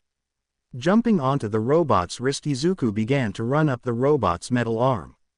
With his claws scratching against the metal, Izuku ran higher and higher. Reaching its shoulder, Izuku sliced at its joint, causing the whole right arm to fall off. Izuku then ran towards the head of the robot, lifting his arm up. Izuku began to slice through the neck of the robot like it was nothing. Now barely holding on by a wire, Izuku jumped and stabbed the robot in the back of the head. The lights coming from his eyes began to fade away as it began to shut down. Just then the head of the robot exploded, causing a chain reaction. The onlookers backed away as the robot crashed to the ground. That's when a buzzer was heard signaling the end of the exam. "And that's time," Present Mike yelled out. "If you are injured, please stay where you are," Someone will come by to help you soon. Uraraka was in shock but then remembered that Izuku was still under the pile of destroyed robot bits. We need to dig him out. Get me over there, Uraraka said, instructing Iida to move. Iida nodded and began to run towards the pile of metal but stopped when he saw the metal moving. To their surprise, Izuku climbed out of the pile of metal. Stupid robot. Making his way off of the pile, Izuku saw Uraraka. Oh hey, how's your ankle? Uraraka blinked twice in disbelief. Still hurts, but what about you? Are you alright? That's when she saw it. Oh my god. Midoriya, you're bleeding. Looking down at his torso, Izuku saw a metal rod sticking out of his stomach area. Ah, that's a problem. Izuku then proceeded to grab it and then pull on it. Wait. Don't pull on it, you'll bleed out. Just wait until help arrives, said Iida, trying to make Izuku stop. But Izuku didn't listen. With a loud grunt, Izuku pulled the rod out of him. Midoriya, we have to stop the bleeding. Someone quick, get me something to put pressure on it, said Uraraka in a panic. Guys, relax, see. Izuku then pointed down at where he pulled out the rod. The two looked to see. Nothing. It's completely healed. That's amazing. It's as if nothing ever happened, said Iida, surprised. Yeah, it is, but enough about that. You need some help, said Izuku pointing to Uraraka. Right, your son, so let me do the helping around here, said a voice behind them. Turning around, the three found Recovery Girl walking towards them. Who's that? Asked one of the students. That is the youthful heroine Recovery Girl.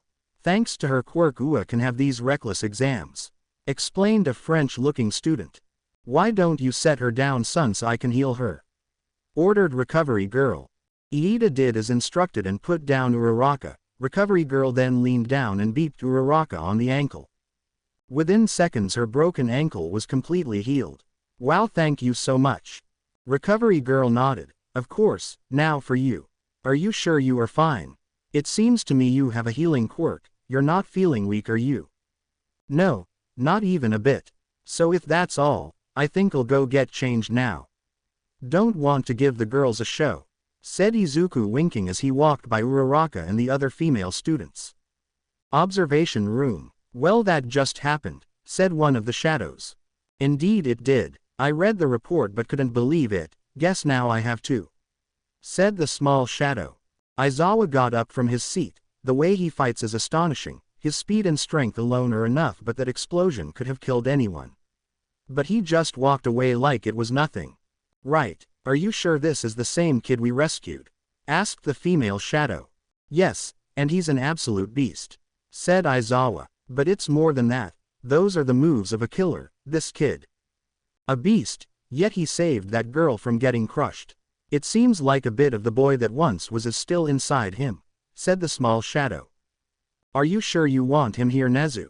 Asked a shadow. From what you told us, he isn't the right mindset right now. That is precisely why he should be here. He has the power, skills, brain, and from what his mother told me, drive, said Nezu. Until he does something crazy, he will be allowed the chance to join this school, just like any other student. With Izuku. Izuku walked out of the campus but suddenly stopped when someone called out to him. Hey, Midoriya, wait up. Turning around, Izuku found Uraraka running towards him. Oh hey, Uraraka, right. What's up? Need something? Asked Izuku as he waited for her to catch up. Why, yeah, I just wanted to thank you for saving me, Uraraka said, bowing. Izuku looked at her. Thank me? Why? I didn't do anything to warrant it. Uraraka looked up. What are you talking about? If it wasn't for you, I would have been crushed. Oh, that. Don't worry about it. I'm sure someone else would have jumped in, said Izuku. Regardless, I feel like I owe you. So if there's something you want, I'll get it. Oh, nothing expensive though. I'm kind of short on cash at the moment, said Uraraka. You really don't have to. Izuku rubbed the back of his head as he looked at her gleaming brown eyes. Quote, ... If you really feel like you owe me, I'm willing to offer you a trade. Uraraka tilted her head. A trade. Izuku lifted two fingers. For two things. One is some of your time. We can go and get some coffee or something. And the second thing is your number.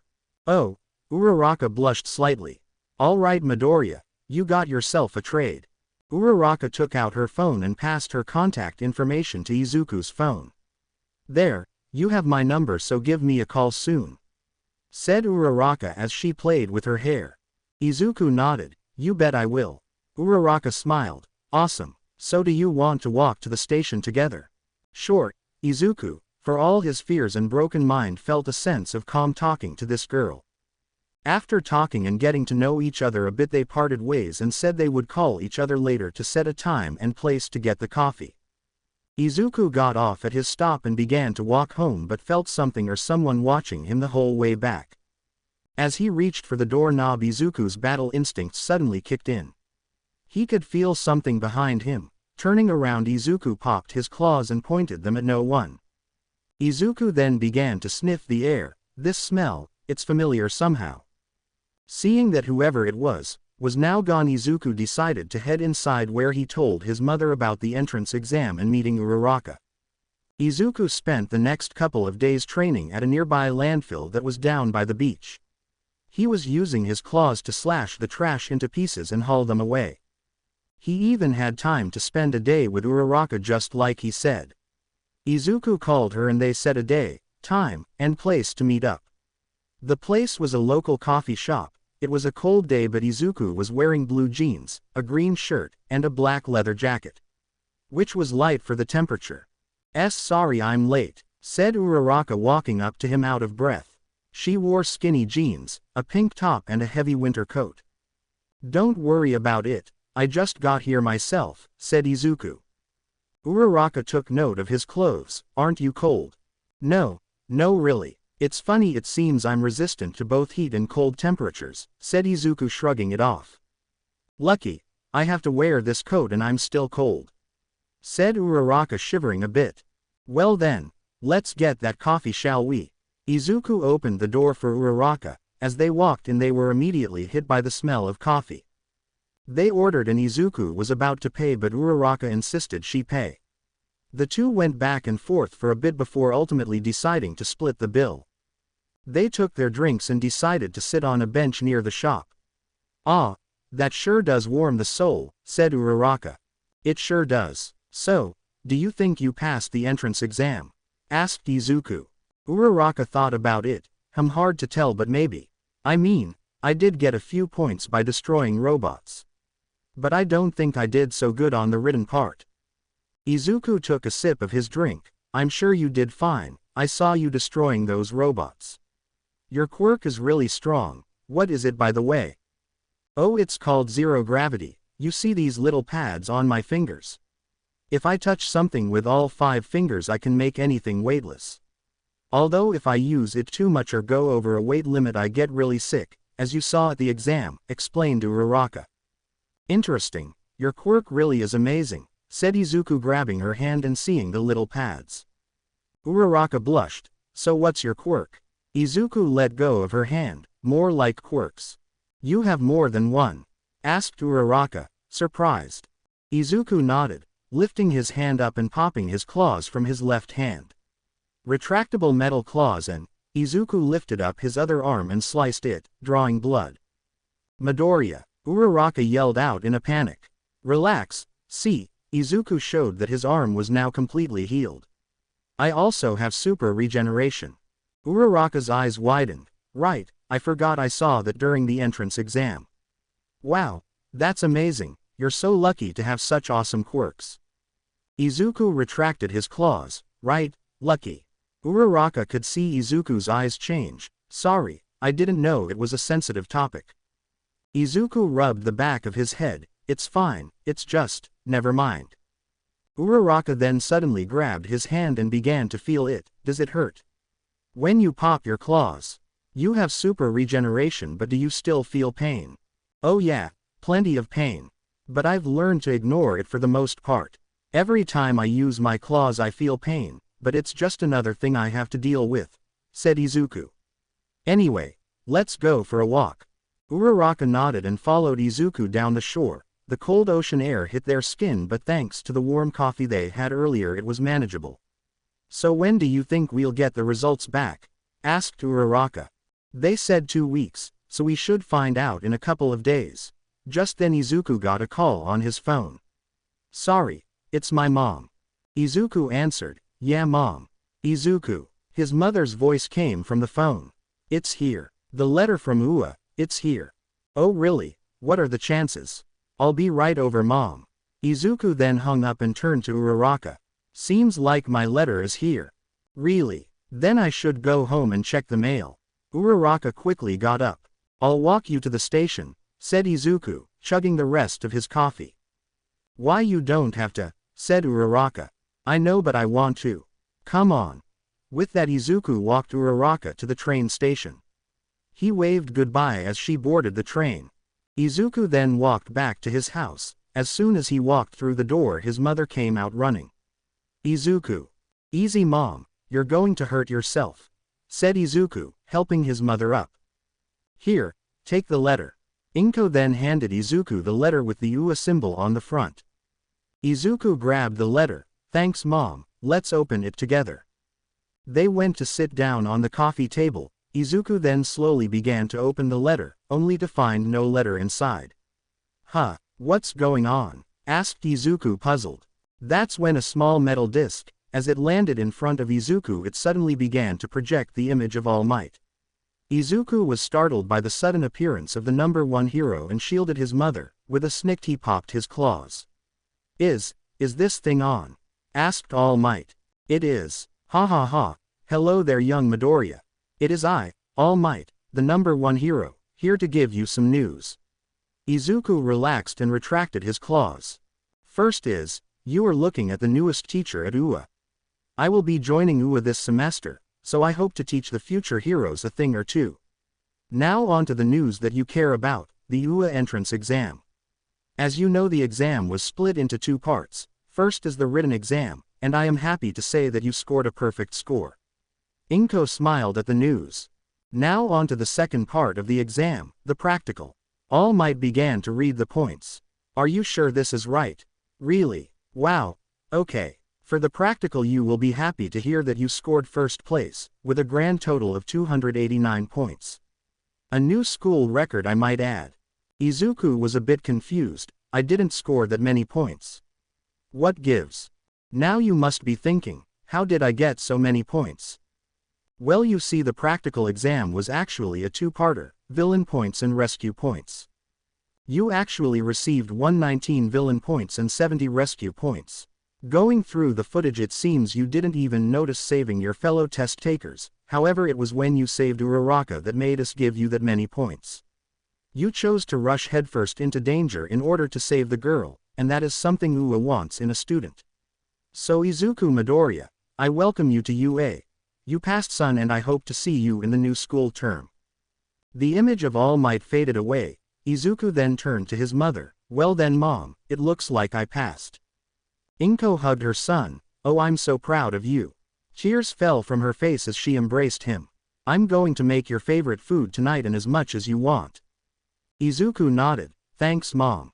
The two celebrated with a huge dinner. It was getting late so Izuku decided to go sleep, well at least try. It was about 10 p.m. when Izuku got a call on his phone. It was Uraraka. Hey Uraraka, what's up? Did you find out if you got in or not? Asked Uraraka. I did, and well I got in. What about you? Asked Izuku. On the other side of the phone Uraraka smiled. I also passed. Seems like we'll be seeing more of each other. So it seems. I'm glad you got in Uraraka, honestly, said Izuku. Thanks. Hey sorry my parents actually got me a cake so I'm going to enjoy that before heading to bed. Good night. Good night. With that Izuku and Uraraka hung up. Izuku walked over to the window and looked outside. Mom was right, this could be a new start for me. I may not know who I really am but I hope this can show me who I want to be. Izuku was looking forward to this, well, at least a bit. It was now time for his first day at Ua. Izuku made plans with Uraraka to meet up and check to see which class they got into. Just as Izuku was about to leave the apartment his mother stopped him. Izuku, a word before you go. Izuku stopped and turned. Yeah mom. What's up? I just want you to know that I'm proud of you. I know things are pretty crazy and new to you, but do try to make some friends. I know you're talking to that girl already, but make some other friends, alright? Said Inko with a worried smile on her face. Izuku nodded. I'll try, mom, promise. I'll see you later, alright? Bye, love you. With that, Izuku walked out of the apartment and boarded a train to Ua. It was a good 25 minutes away from his house, so he had some time to think about what his mom said. Make friends. How exactly do I do that? I mean, Uraraka is my friend, right? Izuku pondered on what his mother said the whole train ride. He was now in front of UA's gates. Well, here goes nothing. Walking in, the first thing Izuku noticed was the amount of people. He stood still, amazed by the sheer number of students. However, this also posed a problem. With his heightened senses, Izuku could hear and smell it all. Every voice, every drop of a pen, every conversation, and so forth. At times things got bad that they could cause a headache, but Izuku learned to drown out sounds. However, he heard one sound that he remembered. Get the hell out of my way, freak. Turning around, Izuku found Bakugo walking his direction. Izuku felt his anger growing. Sorry princess, I'll move at once, said Izuku in a condescending tone. As Bakugo walked past Izuku, he pushed him with his shoulder. Animal. Izuku gritted his teeth. Why you? Izuku was about to pop his claws but stopped when he heard another voice. Hey Midoriya. This time around, Izuku found Uraraka walking over to him. Hey, good to see you. That uniform really suits you. Uraraka blushed slightly. Gee, thanks, you too, the uniform suits you well. It's good to see you too, by the way. So did you find out what class you were in? Asked Uraraka. Yeah, I'm in class 1A. What about you? Asked Izuku, as they walked down the quad area. Uraraka's eyes lit up. Me too. I'm in 1A as well. Man, I can't wait to get to class. Then let's go. I think it's down this way. The two then walked into the main building. Following the signs, they eventually found class 1A. In front of them was a tall door. Why the giant door? Asked Izuku. For giant people, answered Uraraka. Makes sense. Whatever, let's go inside. Izuku opened the door to the classroom and noticed people were already inside. He saw Bakugo with his feet kicked up on the desk and the blue-haired boy running over to him. Please remove your feet from the desk this instant, demanded the boy. Easy 4 eyes, I'm not hurting anyone, said Bakugo. That's when the blue-haired boy spotted Izuku and ran towards him. You. Izuku stared at the boy. Yeah. Please allow me to apologize for my behavior during the entrance exam, said the boy, bowing. All right, apology accepted. Who are you, by the way? Asked Izuku, confused. The boy adjusted his glasses. My name is Tenya Iida. Iida? Cool. My name is Izuku Midoriya and this is... Izuku turned to Uraraka and allowed her to introduce herself. Ochako Uraraka. It's nice to meet you, said Uraraka with a smile. As they stood around, something suddenly opened the door to the class and in walked a sleeping bag. If you're just here to socialize, then you can just leave now, said a very tired-looking man. Izuku recognized him. I know him. He's one of the people that were there when I woke up.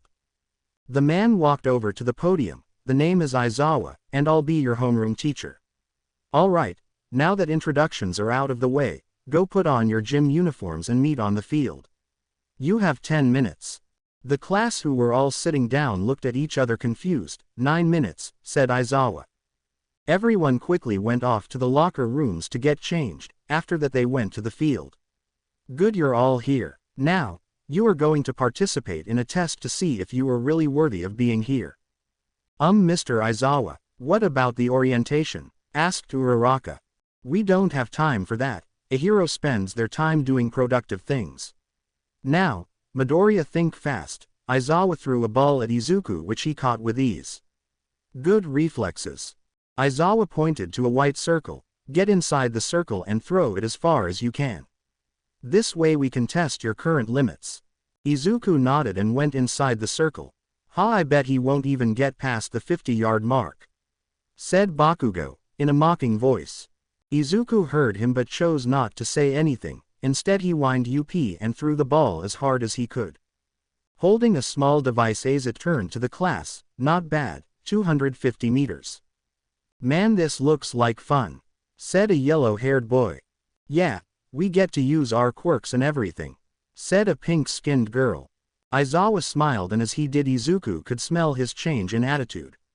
Fun, you say? Alright, whoever gets last place gets expelled. The class gasped. Why, you can't do that, said Uraraka, surprised. I can, and I will. UA gives its teachers a lot of leeway. So I suggest you try your best, said Aizawa. The next stage would be a 50-meter dash. Izuku took his start next to a tall girl with black hair. The starting gun fired and Izuku took off. The class watched as he finished it in 3.59 seconds. Next was the grip strength test. Each student was given a device that measured their strength. One student with multiple arms got a score of 540 kg. Izuku's score was over 2 times that amount. He came in at 2,000 kg. The next test was the standing long jump. Izuku cleared it with ease. Next was the side steps, which Izuku did 100 of them before he was told to stop. Now it was back to the ball throw. Izuku watched as his class went to throw. Bakugo used his explosions and got 705 meters. Uraraka on the other hand got an impressive, infinity score.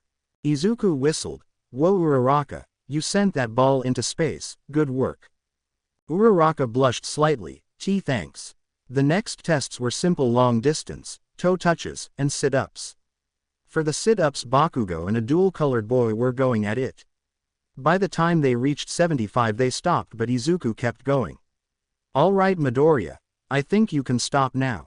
169 is enough, might even be a school record, said Aizawa. Izuku got up as sweat clinged to body, showing off his muscles. Lifting his shirt, Izuku wiped the sweat off his forehead and gave the girls quite the show of his abs. It was now time to go over the results. Alright, let's see how you all did. Pressing a button on the device, it began to display the results of the exam.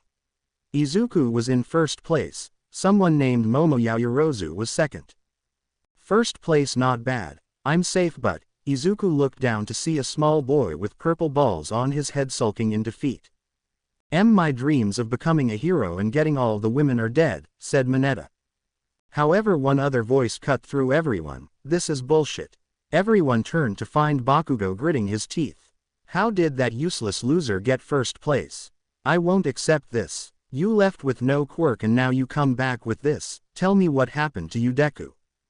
Bakugo then ran at Izuku. The others watched as Bakugo raised his hand ready to blast him in the face. Die. Bakugo pressed his hand up against Izuku's face and nothing happened. What?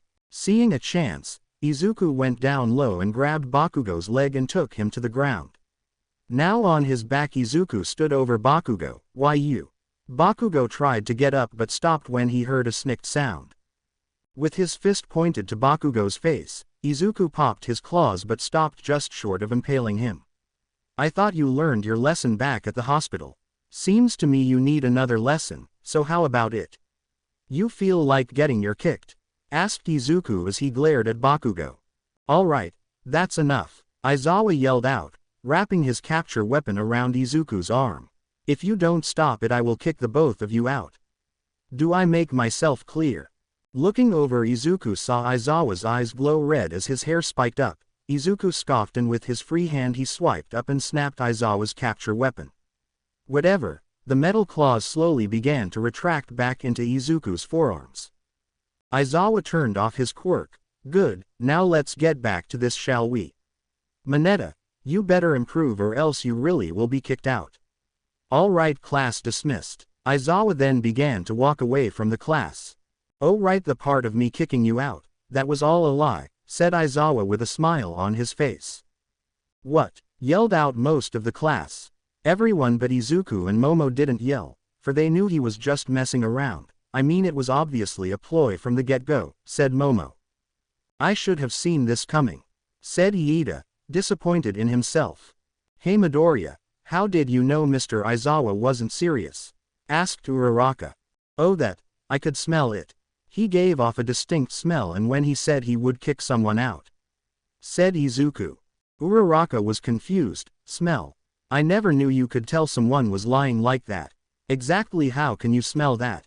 My senses are supercharged, I can see and smell things others can't, explained Izuku, but he could still see a look of confusion on her face. Just think of it like another part of my quirk. With that, everyone went to go get changed and headed to the orientation. It was a pretty boring orientation. They went over rules and regulations, the normal stuff. After that, Izuku and his class went through the different classes: history, art, English, math, and science. Some of the teachers were annoying, especially Present Mike. Maybe it was because he talked too loud. Whatever the case may be, it was now the end of the school day and Izuku was walking out of the campus when he heard someone call out to him. "Hey, Midoriya, are you heading to the train station?" asked Uraraka, walking with Iida. Izuku turned around. "Yeah, you guys want to walk to the station? It's better if we stay together, you never know what could happen," said Iida, adjusting his glasses. Izuku nodded. "Right, so anyway, why did Bakugo call you Deku?" asked Uraraka. "'Cause he's an Ashla, that's why," said Izuku, much to Iida's shock. "Language," yelled out Iida. "Really? Just looking at him I can tell he has a temper, but still, can he really be that bad?" questioned Uraraka. "Trust me, he is, but I won't let him or anyone hurt me again." "I'm not a Deku anymore," said Izuku. But Deku kinda sounds like, you can do it, I kinda like it," said Uraraka with a smile. As Izuku walked, he noticed her smile. Different meaning, if you look at it that way it doesn't sound too bad. Still, I don't like it. As the three made their way to the station, Aizawa knocked on the door of Nezu's office. "Come in." Walking in, Aizawa found Nezu going over some paperwork. "Ah, Aizawa, what brings you in today?" "It's about the boy. He was about to kill Bakugo. Or at the very least severely hurt him," said Aizawa. Nezu stopped reading his paper. "Yes, I thought that would be the case," said Nezu. "And yet you put them in the same class. Why?" asked Aizawa. Nezu sighed. "I want them to eventually reconcile." "Tell me what happened." "We were doing a quirk apprehension test and when Bakugo saw the results he snapped. If I didn't use my quirk, Izuku would have been blasted in the face. Not that it would have mattered, he heals, but still. Eventually Izuku took down Bakugo and pointed his claws at him. The look in his eyes said it all. It was the look of a killer. Midoriya has done it before, I know he has, and it's only a matter of time before he does again," explained Aizawa. Nezu spun around in his chair. "That is troubling. We may have to rethink our approach." "Then maybe it's time we call in the big gun," suggested Aizawa. 2 days later. The couple days of school were easy. All they did was go over the syllabus and talk about how the class will be run. However, they were hero course students and as such, they needed to learn that as well. The class waited for the teacher to show up. "So who do you think is going to teach us hero stuff?" asked Uraraka. Izuku thought about it. "Hopefully someone strong." Just then Izuku sniffed the air. "This smell, I know it from somewhere." "I am coming through the door like a normal person," said All Might as he opened the door and striked a pose. "Wow, it's All Might, in his Golden Age costume," said Kirishima. The class erupted in cheer, but all Izuku did was stare at the number 1 hero. "All right, settle down kids, today we have something very important to go over. You are all in the hero course for one thing, to be heroes, right?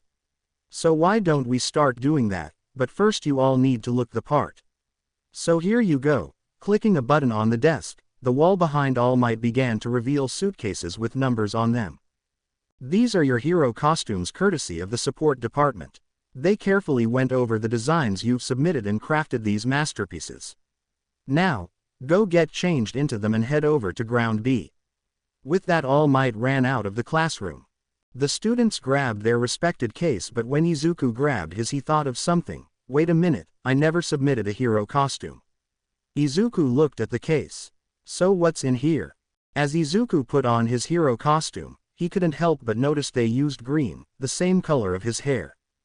Izuku changed quickly and was one of the first ones out. Izuku came out sporting a skin-tight green and black suit.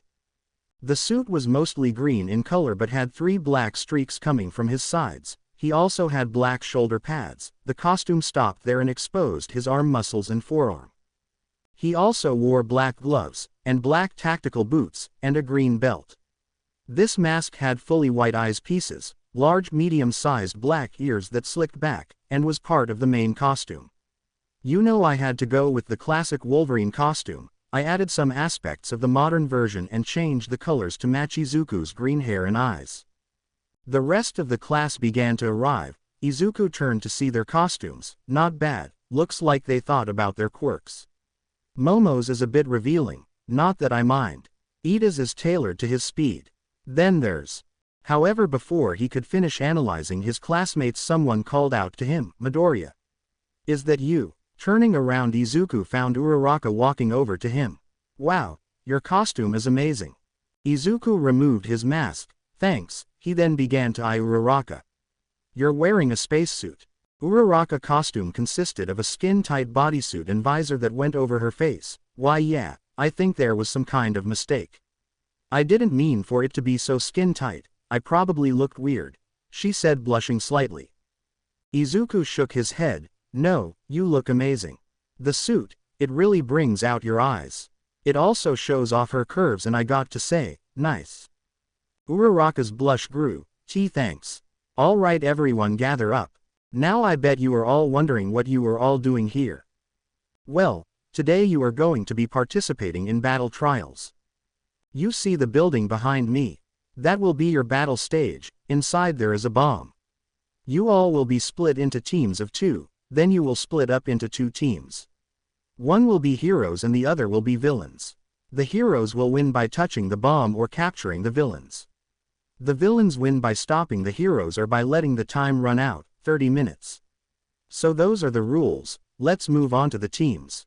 All Might then brought out a lottery bowl. Reaching in, All Might began to make the teams. Izuku was paired up with Uraraka, or Team A. Alright, now let's pick out the heroes and villains. Reaching in both boxes, All Might pulled out Team D for the heroes and Team A for the villains. Izuku's eyes widened. He then looked over to Bakugo, who was glaring at him. "Oh, this should be fun," said Izuku with a smile on his face. Both teams were given 10 minutes to prepare. Izuku and Uraraka walked into the building. On the 5th floor they found the bomb. "So Midoriya, got any plans?" asked Uraraka as they stood next to the bomb. Izuku thought about it. "Maybe. How long can you use your quirk?" "Depends on the weight. The heavier something is, the less time," explained Uraraka. Nodding, Izuku turned to one of the building's pillars and with a snick he began to slash the pillar into pieces. "Use that and float them over the entrance." Uraraka quickly did it and set a trap. "Do you think would work?" "Probably not, but it should slow them down a bit. I will go on attack, you should stay here and protect the bomb." "I'm not diminishing your capabilities, quite the opposite actually. Since you can make things float, I was thinking you could take the bomb somewhere else," explained Izuku. "Oh, that's actually a really good idea. Alright, if they get past you I'll move the bomb to the roof," said Uraraka, setting up the traps. "Also, Bakugo will be coming straight for me," said Izuku. "How can you be so sure?" asked Uraraka. Izuku pulled his mask back on. "Call it a lucky guess." Just then All Might's voice was heard over the loudspeaker, "And your 10 minutes are up. You all know the rules, but if I see anything that will jeopardize your well-being I will stop the match. Your 30 minutes start now." With a loud buzzer the exam started. "Uraraka, we are playing villains, right?" asked Izuku. She nodded. "Yeah." Izuku grinned. "Good, then let's be some villains." With that Izuku walked out of the room. Uraraka felt a shiver run down her spine as Izuku left. Whoa, I better do my part. Observation room. All Might and the rest of Class 1A all gathered in front of a giant monitor that displayed the images of inside the building. "So who do you think is going to win?" asked Kaminari. "It's hard to say, but I think Bakugo's got this," said Kirishima. All Might laughed. "Do not count the others out just yet, young man. First rule of being a hero is that anything is possible. That means even the underdogs have a chance at winning." Turning his attention to the screen, All Might narrowed his eyes at Izuku. "This is the perfect chance to see what Midoriya can really do. But I need to be careful. One slip up could mean one of the others dies." If the reports on him are to be believed, he has more training than most of the teachers here.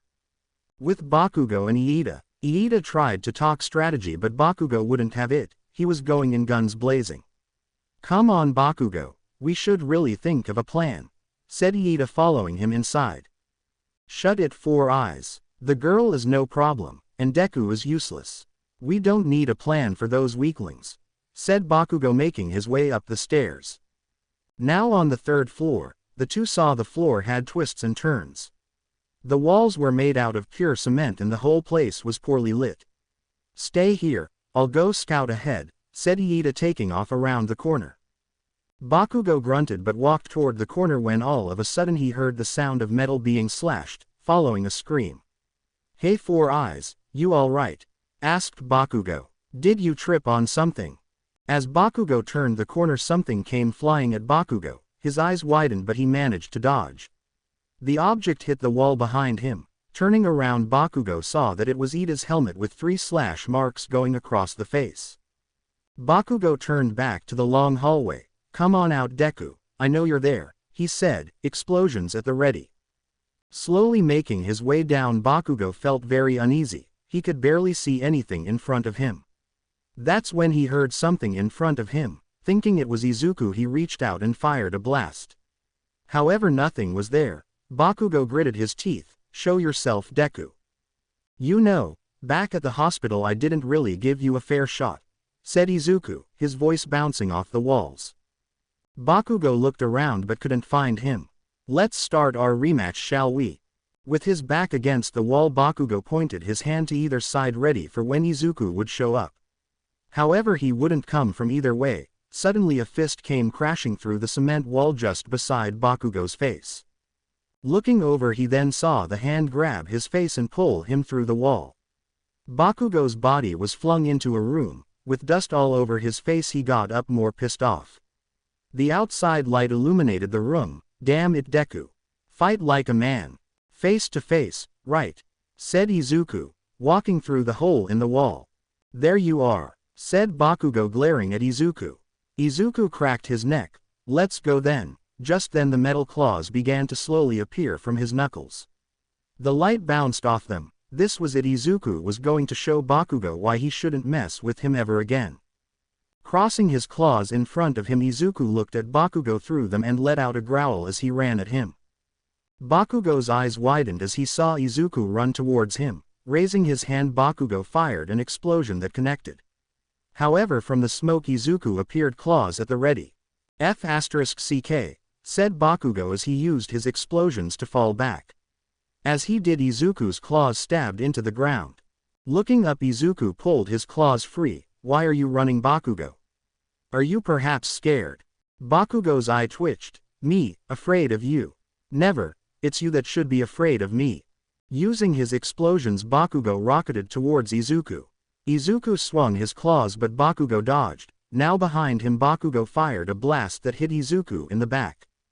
The explosion managed to burn Izuku's costume. Stumbling forward, Izuku turned around and swung again. This time he managed to cut at Bakugo's costume. The two fighters jumped back. "You're a nimble one, aren't you?" said Izuku. "Is dodging the best you can do? I'm disappointed. Now let me show you what I can do." Izuku charged at Bakugo head on. Raising his hands, Bakugo fired off multiple explosions that hit Izuku. From the smoke, Izuku jumped up with his costume partly burned off.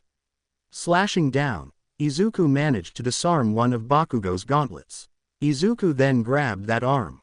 "You bastard." Raising his other hand, Bakugo fired a blast right in Izuku's face. The explosion ripped through the air. As the smoke cleared, Bakugo was shocked to see Izuku still standing. He was even more shocked to see Izuku with blood running down his ears and his face severely burned. Izuku's face twitched from the pain. Taking a deep breath, he began to heal. After a second, Izuku healed completely. Seeing that he was still close, Izuku leaned his back and delivered a powerful headbutt. Izuku's metal skull slammed into Bakugo's nose, completely shattering it. "Those explosions really do hurt, Bakugo. They even give me concussions. But like all things, I heal, so everything you do is meaningless." Bakugo yelled out in pain as Izuku let him go. "My nose. I'll kill you for this. Bakugo yelled out, as blood poured down his now deformed nose. Izuku smirked. Bakugo saw this and it infuriated him. How dare you look down on me? I'll show you. I'll show you. Gaining distance, Bakugo raised the gauntlet and grabbed a pin that was attached to it. You probably already know this, but these gauntlets aren't just for show. I had them custom made to hold my sweat. Think about it, so much nitroglycerin concentrated into one area. What do you think the results will be? Izuku's eyes widened. You wouldn't dare. Bakugo smirked. Try me. Izuku narrowed his eyes and took a step forward. All Might, who was in the observation room, saw this. Young Bakugo, don't. If you fire off an explosion like that, he'll die. Bakugo simply smiled. That's the idea. All Might and the class watched on in horror as Bakugo pulled the pin. Just then a massive explosion was released, shattering every window in the building. Izuku's eyes widened as the explosion got close. He tried to jump out of the way, but it was too late. The explosion managed to knock Izuku into a wall, and burn his entire right side. No! Yelled out All Might from the intercom. Izuku fell to his knees. His right side was turned away from the camera, but as the camera turned, the class all gasped. Now facing the camera, Izuku was seen with his arm with third-degree burns. Black burned skin was seen through his entire right side. His arm looked like it was shriveled up and put into a fire pit. Izuku grabbed at his arm. This exercise is over. Someone call recovery. However, before he could finish, one of the students yelled out. Sir, look, said Kaminari, pointing at the screen. All Might looked back at the screen. My God. Everyone was shocked to see Izuku stand up, but what shocked them even more was the fact that he was healing. His disfigured arm began to regrow his cells rapidly.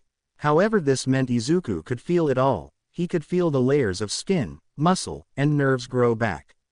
Groaning in pain, Izuku began to stand up. Grabbing the wall, he broke off a piece of it as he tried to stay upright.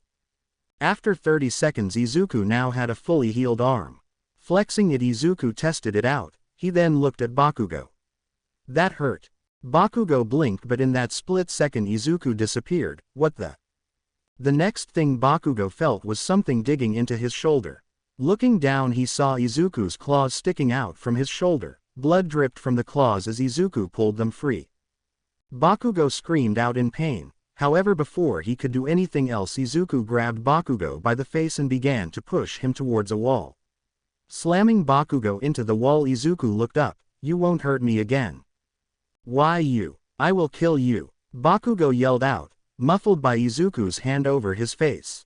Raising his hands, Bakugo fired a blast to get Izuku off of him. Sticking his claws into the ground, Izuku slid to a stop. He watched as Bakugo placed a hand over the 3 puncture wounds. Why don't you put those claws away and show me what you can do without them? Said Bakugo. Izuku thought about it, and then smiled. Now why would I do that? Are you scared that I might beat you? Or maybe you'll find out that you aren't as great as you think you are. Bakugo's eye twitched. Izuku smiled. Looks like I'm right. That fragile ego of yours is going to get yourself killed one day.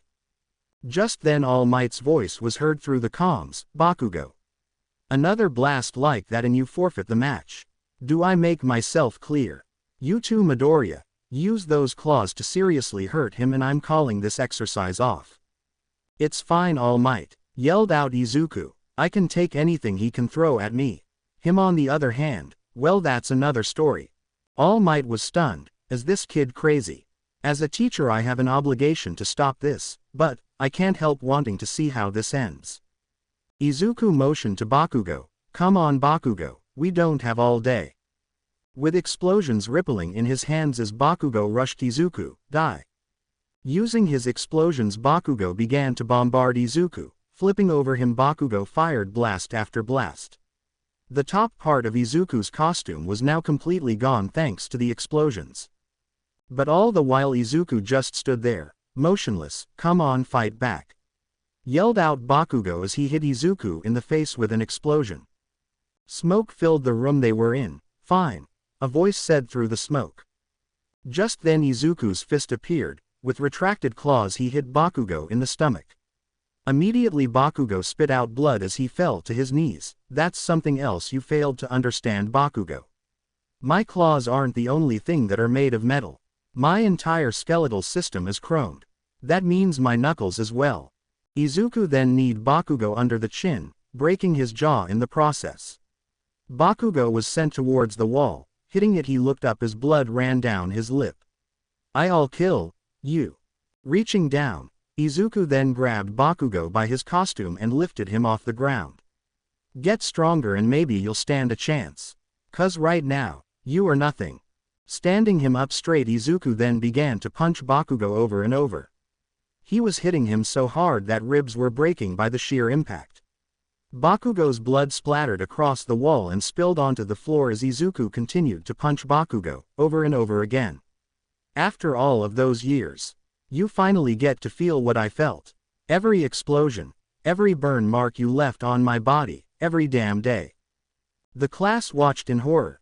Sir, aren't you going to stop this? Asked Kirishima. He's going to kill Bakugo if he doesn't stop.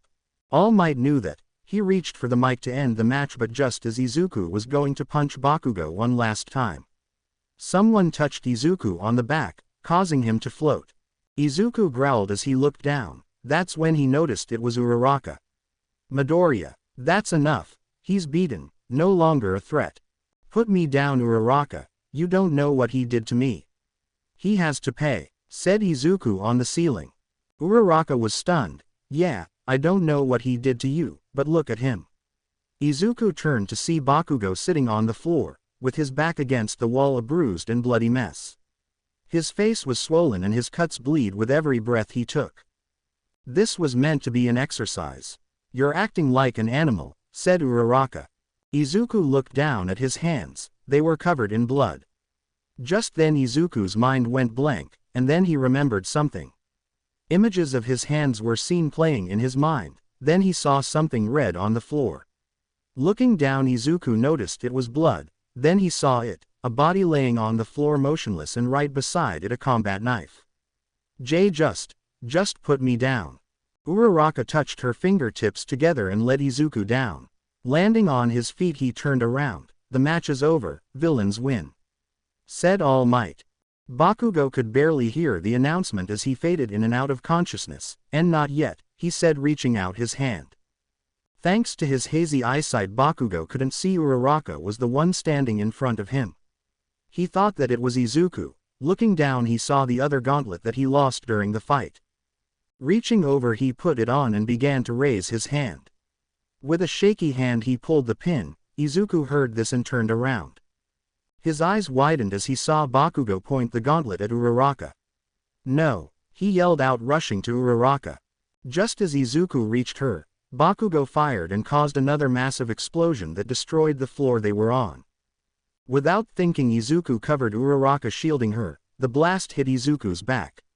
The two were then violently thrown out of the building. The explosion was enough to send them towards the building across the street. Izuku, seeing that Uraraka would smash into the building, quickly twisted his body and took the hit for her. With a loud thunk, Izuku hit his head on the wall so hard that he broke it. The two then fell to the floor. Uraraka was knocked out as a result of the explosion. Izuku was as well, but after a few seconds he stood back up. Looking around, Izuku noticed that there was a lot of debris from the building. Uraraka, where are you? Just then Izuku saw a hand sticking out from underneath the rubble. Going over, he picked up the pieces of the cement wall and tossed them aside. That's when he found her. Cuts and bruises were seen all over Uraraka's body, as she laid there unconscious. I'm so sorry, this is all my fault, said Izuku as he picked her up. He then turned to leave, but that's when the medical bots arrived. Seeing that they were there to help, Izuku placed Uraraka on a stretcher. The bots quickly took Uraraka away. That's when All Might showed up. All Might's eyes widened when he saw Izuku. Midoriya, are you alright? Izuku was confused. That's when he noticed one of the medic bots was trying to get him on a stretcher as well. What do you want? He asked it. The bot began to poke at Izuku. Looking down, Izuku saw that he had a piece of rebar going through his abdomen. When did I get that? Izuku thought nothing of it. Reaching down he grabbed the rebar and pulled it out. The piece of rebar hit the floor. All Might was about to say something, but before he could, the wound on Izuku's abdomen healed completely. All Might blinked twice. Right, I forget you could heal. Come on Midoriya, we still need to go over how you did. Izuku nodded and followed the number 1 hero in complete silence. Now in the observation room, Izuku was the only one out of the 4 that took part in the exercise still standing. Bakugo was severely injured and Iida was found with 3 claw marks across his face and knocked out. The class were all distant towards Izuku, but he didn't care. He just wanted all this to be over with. Well, that was more thrilling than I thought it was going to be. So can anyone tell me, who takes the MVP award? Just then a girl with long black hair raised her hand. Yes, Yaoyorozu. The MVP should go to Midoriya, said Momo, much to Izuku's surprise. Ha ha ha, you were correct, but do you know why? Asked All Might. Yes, while his methods are cruel to say the least. They were methods that any villain could use against us. With his strength and regenerative capabilities proved that we should expect the unexpected. Explained Momo. All Might was surprised. That's exactly right. Well done Yaoyorozu. Now remember, this world is filled with weird and powerful quirks. So we can't assume someone's power based on looks. Let this be a lesson to all of you. Now let's continue with the rest of the exercise, shall we? Izuku stood off by himself for the remainder of the class. Occasionally he would look up at the screen to see what type of quirks his classmates had, but that was about it. It was now the end of the class and All Might stood in front of the students. Well, that was a successful first battle trial. You all did amazing. So keep up the good work and I'm sure you will all become great heroes. With that, go get changed and head back to class. With that All Might took off, leaving the class behind. However, as he turned the corner, All Might deflated in a puff of smoke and became really skinny. Man, that was risky. I was barely able to teach that class, said All Might, coughing out blood. Izuku sniffed the air and smelled smoke but chose to ignore it. After going to get changed, Izuku went back to class there and found Uraraka already out of the nurse's office. Not saying anything to anyone, Izuku went to his desk and put his head down. The day went on as usually, but no one talked to Izuku, not even Uraraka. The final bell rang and everyone got up to leave, but as Izuku was grabbing his stuff, someone stopped in front of his desk. Looking up, Izuku found Uraraka. Can I talk to you for a bit? She asked, much to the surprise of the class. Izuku nodded. Yeah, the two got their stuff and began to walk out of class. They went to the quad area, and stood under a tree. Izuku leaned up against the tree. Look, if this is about what happened during the battle trial. However, before Izuku could finish, Uraraka bowed. Thank you and I'm sorry. This surprised Izuku, who pushed off the tree. Why are you thanking me but also apologizing? Asked Izuku. The girls told me that when Bakugo fired off another blast you shielded me from it. If you didn't do that I would have gotten hurt. And I'm apologizing for calling you an animal. That was stupid of me. Uraraka said, still bowing. Izuku blinked a few times. He then sighed. Look, it's me that should be apologizing to you, and Bakugo, but I'll get to him later. I went overboard, and I was mad. If you didn't stop me when you did I might have gone too far. So thank you. Uraraka looked up at Izuku. She could tell he was genuinely sorry. Well, I guess we both stand to gain something from this experience, don't we? Alright. Just don't do it again. Or next time I might have to step in and take you down myself. Izuku smiled. Well then, I better watch what I do from now on. Uraraka giggled. I'm glad to hear that, Midoriya. Maybe you can tell us how you plan to change yourself, at Principal Nezu's office, said Aizawa, walking towards the two. Izuku lost his smile. Yeah, I thought that would be the case. He then turned to Uraraka. I'll see you tomorrow. Uraraka nodded. You bet. Bye, make sure to text me when you get out. Izuku waved goodbye. So, what's going on between you two? Asked Aizawa, with a smirk on his face. Izuku scoffed. Nothing, don't worry about it. Anyway, let's get this over with.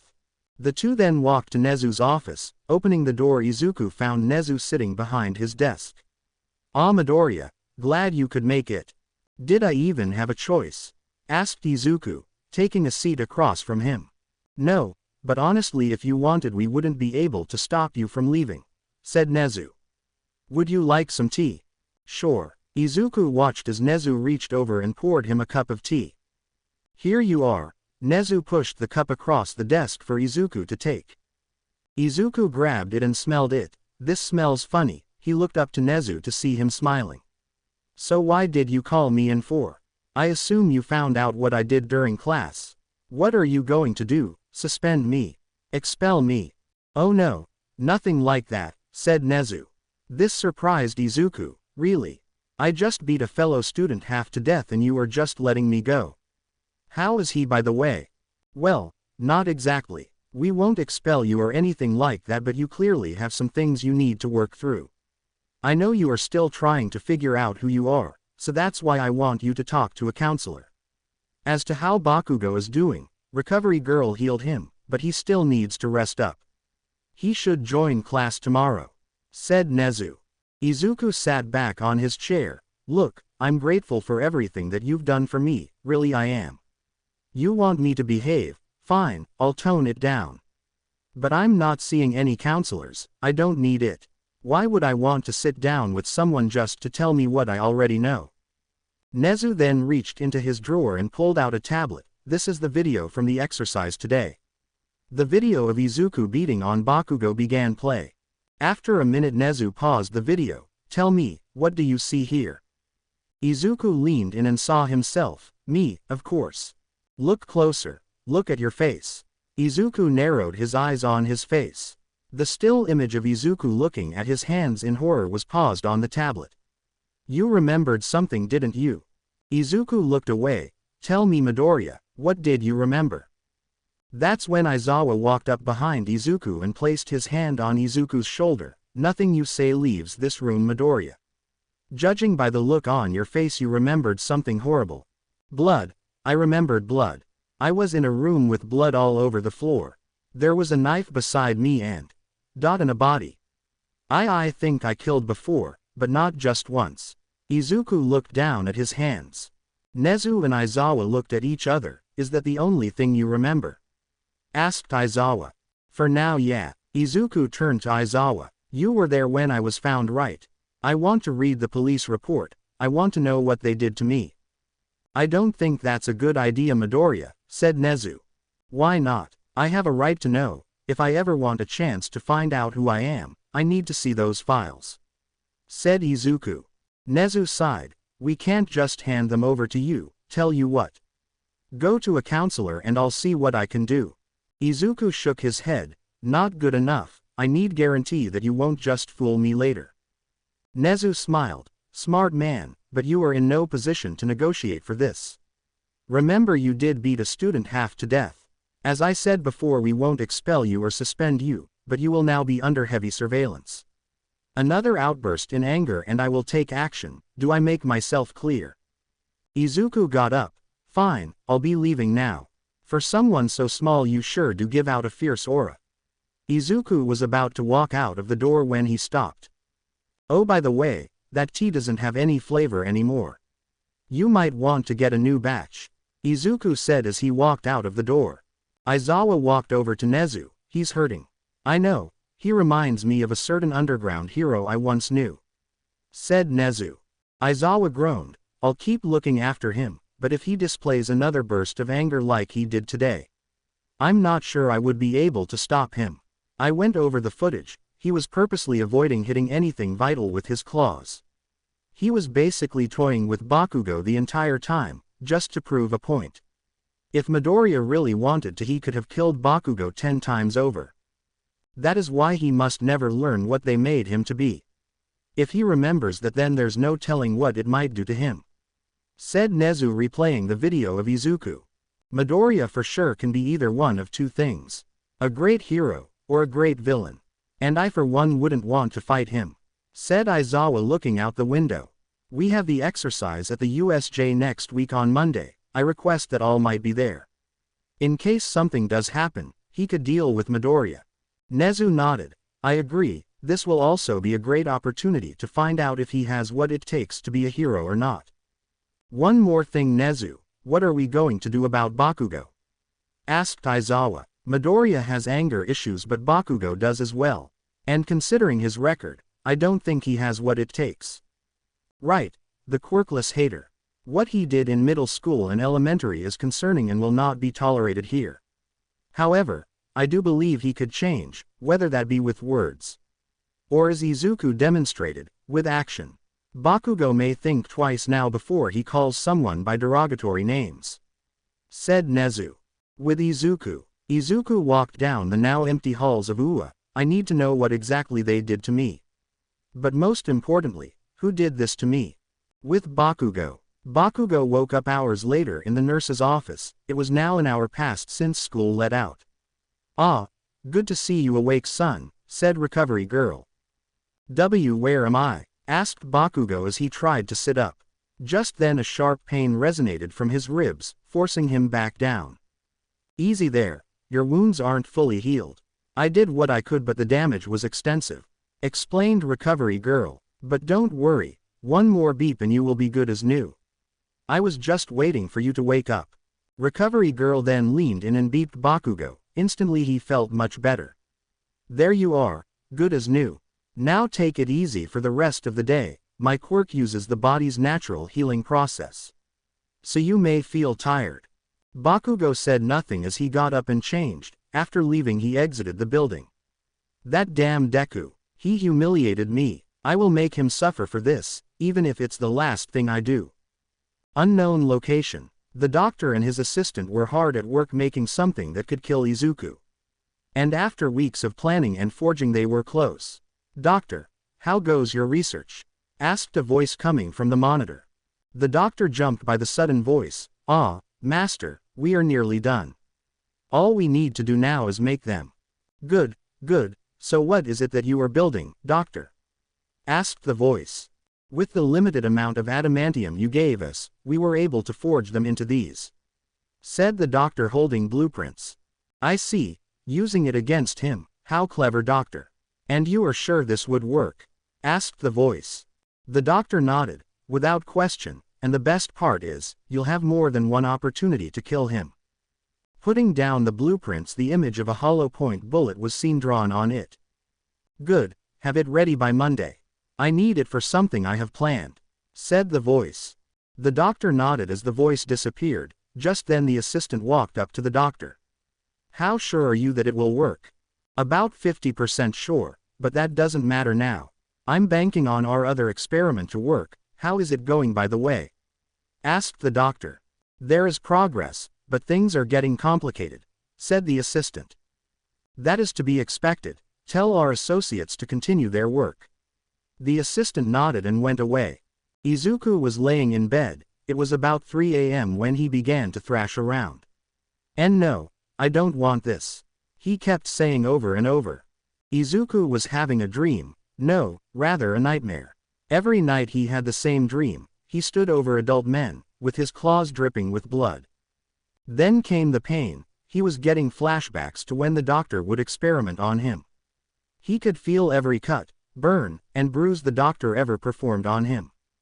Waking up in a cold sweat, Izuku's breathing was heavy. He looked down at his hand to see that he had popped his claws without wanting to. He quickly retracted them and got out of bed. What am I? He asked himself as he looked up to the night sky. It was now 7 a.m. and Izuku hadn't slept since he woken up from his nightmare. He took a shower and went about his normal routine. Now at school, Izuku was surprised to see several people standing outside the main gate. What the hell is this? Just then several people turned to Izuku and began pushing mics into his face. Can you tell us if the rumors are true, that All Might is teaching here at UA? What about rumors that he's here looking for something? All the questions began to overwhelm Izuku. Shut up, he yelled out, and with a snick, he popped his claws and destroyed one of the mics the reporter had. The crowd fell silent. Move, if you really want to find out, make an appointment and stop wasting my time. Now if you'd excuse me, I have class to get to. Walking into the school, Izuku was startled when a large metal wall slammed behind him. That mouse takes security seriously, said Izuku as he turned to the main building. However, as he did that, he smelled something in the air. Turning around, he saw nothing but the steel wall. One of those guys smells rotten. Izuku shrugged it off and went to class. Now in homeroom, Aizawa had an announcement. All right everyone, a few things before we start. I saw the tapes of the exercise yesterday and most of you did good work. That being said, Midoriya, you are too over-reliant on your quirk and are quick to anger. You have to take control or else you'll make stupid decisions. That goes for you too Bakugo, you knowingly fired an explosion after the exercise was over. If it were up to me, you'd be expelled, but it's not up to me, so consider yourself lucky. You won't get another chance. Izuku looked at his desk and thought back to when it happened. I know it was wrong, but why was it so easy? I almost killed him and I felt nothing in that moment. Why? Now that that's out of the way, as many of you know, the media got wind of All Might teaching here and are swarming the campus. They can't get in, so that's a plus. However, I would ask all of you to refrain from making any threats to them as well. Aizawa looked over at Izuku. Izuku narrowed his eyes, although that's not the only thing you should be worried about. The class was worried. This sounded serious. You have to pick the class president. The class erupted in cheer. I want to do it. No, I want to do it. Screw you extras, I'm the logical choice. Everyone in the class wanted to be president, well, everyone except Izuku. Aizawa then activated his quirk and silenced the class. I don't care how you pick, just pick before homeroom ends, said Aizawa, going into his sleeping bag. That's when Momo raised her hand. We should vote on it, it's the logical choice. The class agreed. All right everyone, I'll pass out slips of paper and write down who you want to be class president, said Iida. The class did just that. Izuku voted for Momo, since she was the most level-headed of the bunch. As the final results came out, Izuku couldn't believe what he was seeing. All right, it's official, with 6 votes Midoriya is your president. And with 4 votes, Momo is your vice president, said Aizawa. The pair then walked to the front. How the heck did I get voted for? Especially after what happened during the battle trials, I thought you guys hated me. Mina shook her head. Hated no, afraid. Maybe just a bit, but we all saw what you did for Uraraka. You protected her with your own body, that takes guts. That's right, besides your role was that of a villain, so it makes sense for you to let loose a bit, said Kirishima. Izuku looked over at Uraraka, who nodded, agreeing with the rest of the class. Izuku sighed. Well, all right then, seems like I'm the class president now. Just then the lunch bell rang, signaling the start of lunch. Izuku joined up with Iida and Uraraka. As they were walking, Iida congratulated Izuku. Congrats on winning Midoriya, I sure hope you become a fine class president. Izuku nodded. Thanks Iida, but to tell you the truth, I didn't really want this spot. I just kinda got thrown into it. Regardless, I think you'll be a great class president Midoriya, said Uraraka with a smile. So Midoriya, I have to ask, why do you want to become a hero? Asked Iida. Izuku's eyes widened. That's a difficult question to answer. To be honest, it's like the class president thing, I just kinda got thrown into it. Something happened that caused me to lose some of my memories, so I'm still trying to piece things out. If I had to guess, it's to make sure I don't become something I don't want to be. I see, so that's your motivation. And I'm sorry about your memory, I do hope they come back soon, said Iida, grabbing a plate of food. What about you Uraraka? Why do you want to be a hero? Asked Izuku, also grabbing a plate. The trio went to sit down. For the money. The money? Asked Izuku and Iida, surprised by this. Don't get me wrong, I still want to help people and all that. But my parents are not in the best spot financially, they run a construction business and things have been slow. I want to be a hero and sign with a top agency so I can give back to my parents, Uraraka said, taking a bite of her food. Iida nodded. A noble cause. Wouldn't you agree Midoriya? Yeah, nothing wrong with making some money while helping people. Still better than my reason for being here, said Izuku.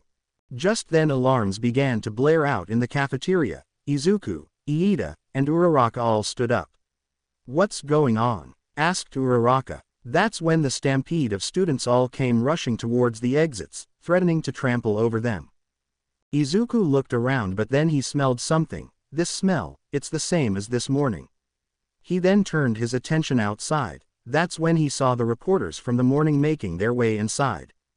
It's the reporters from this morning, Izuku said as he was being pushed by a wave of students. We need to stop everyone from panicking, but how? Asked Iida. That's when Izuku saw Uraraka was hit hard from behind by someone. Reaching over, he caught her before she tripped. With an arm around her, Izuku helped her up. Thanks for that, Midoriya, she said, blushing slightly.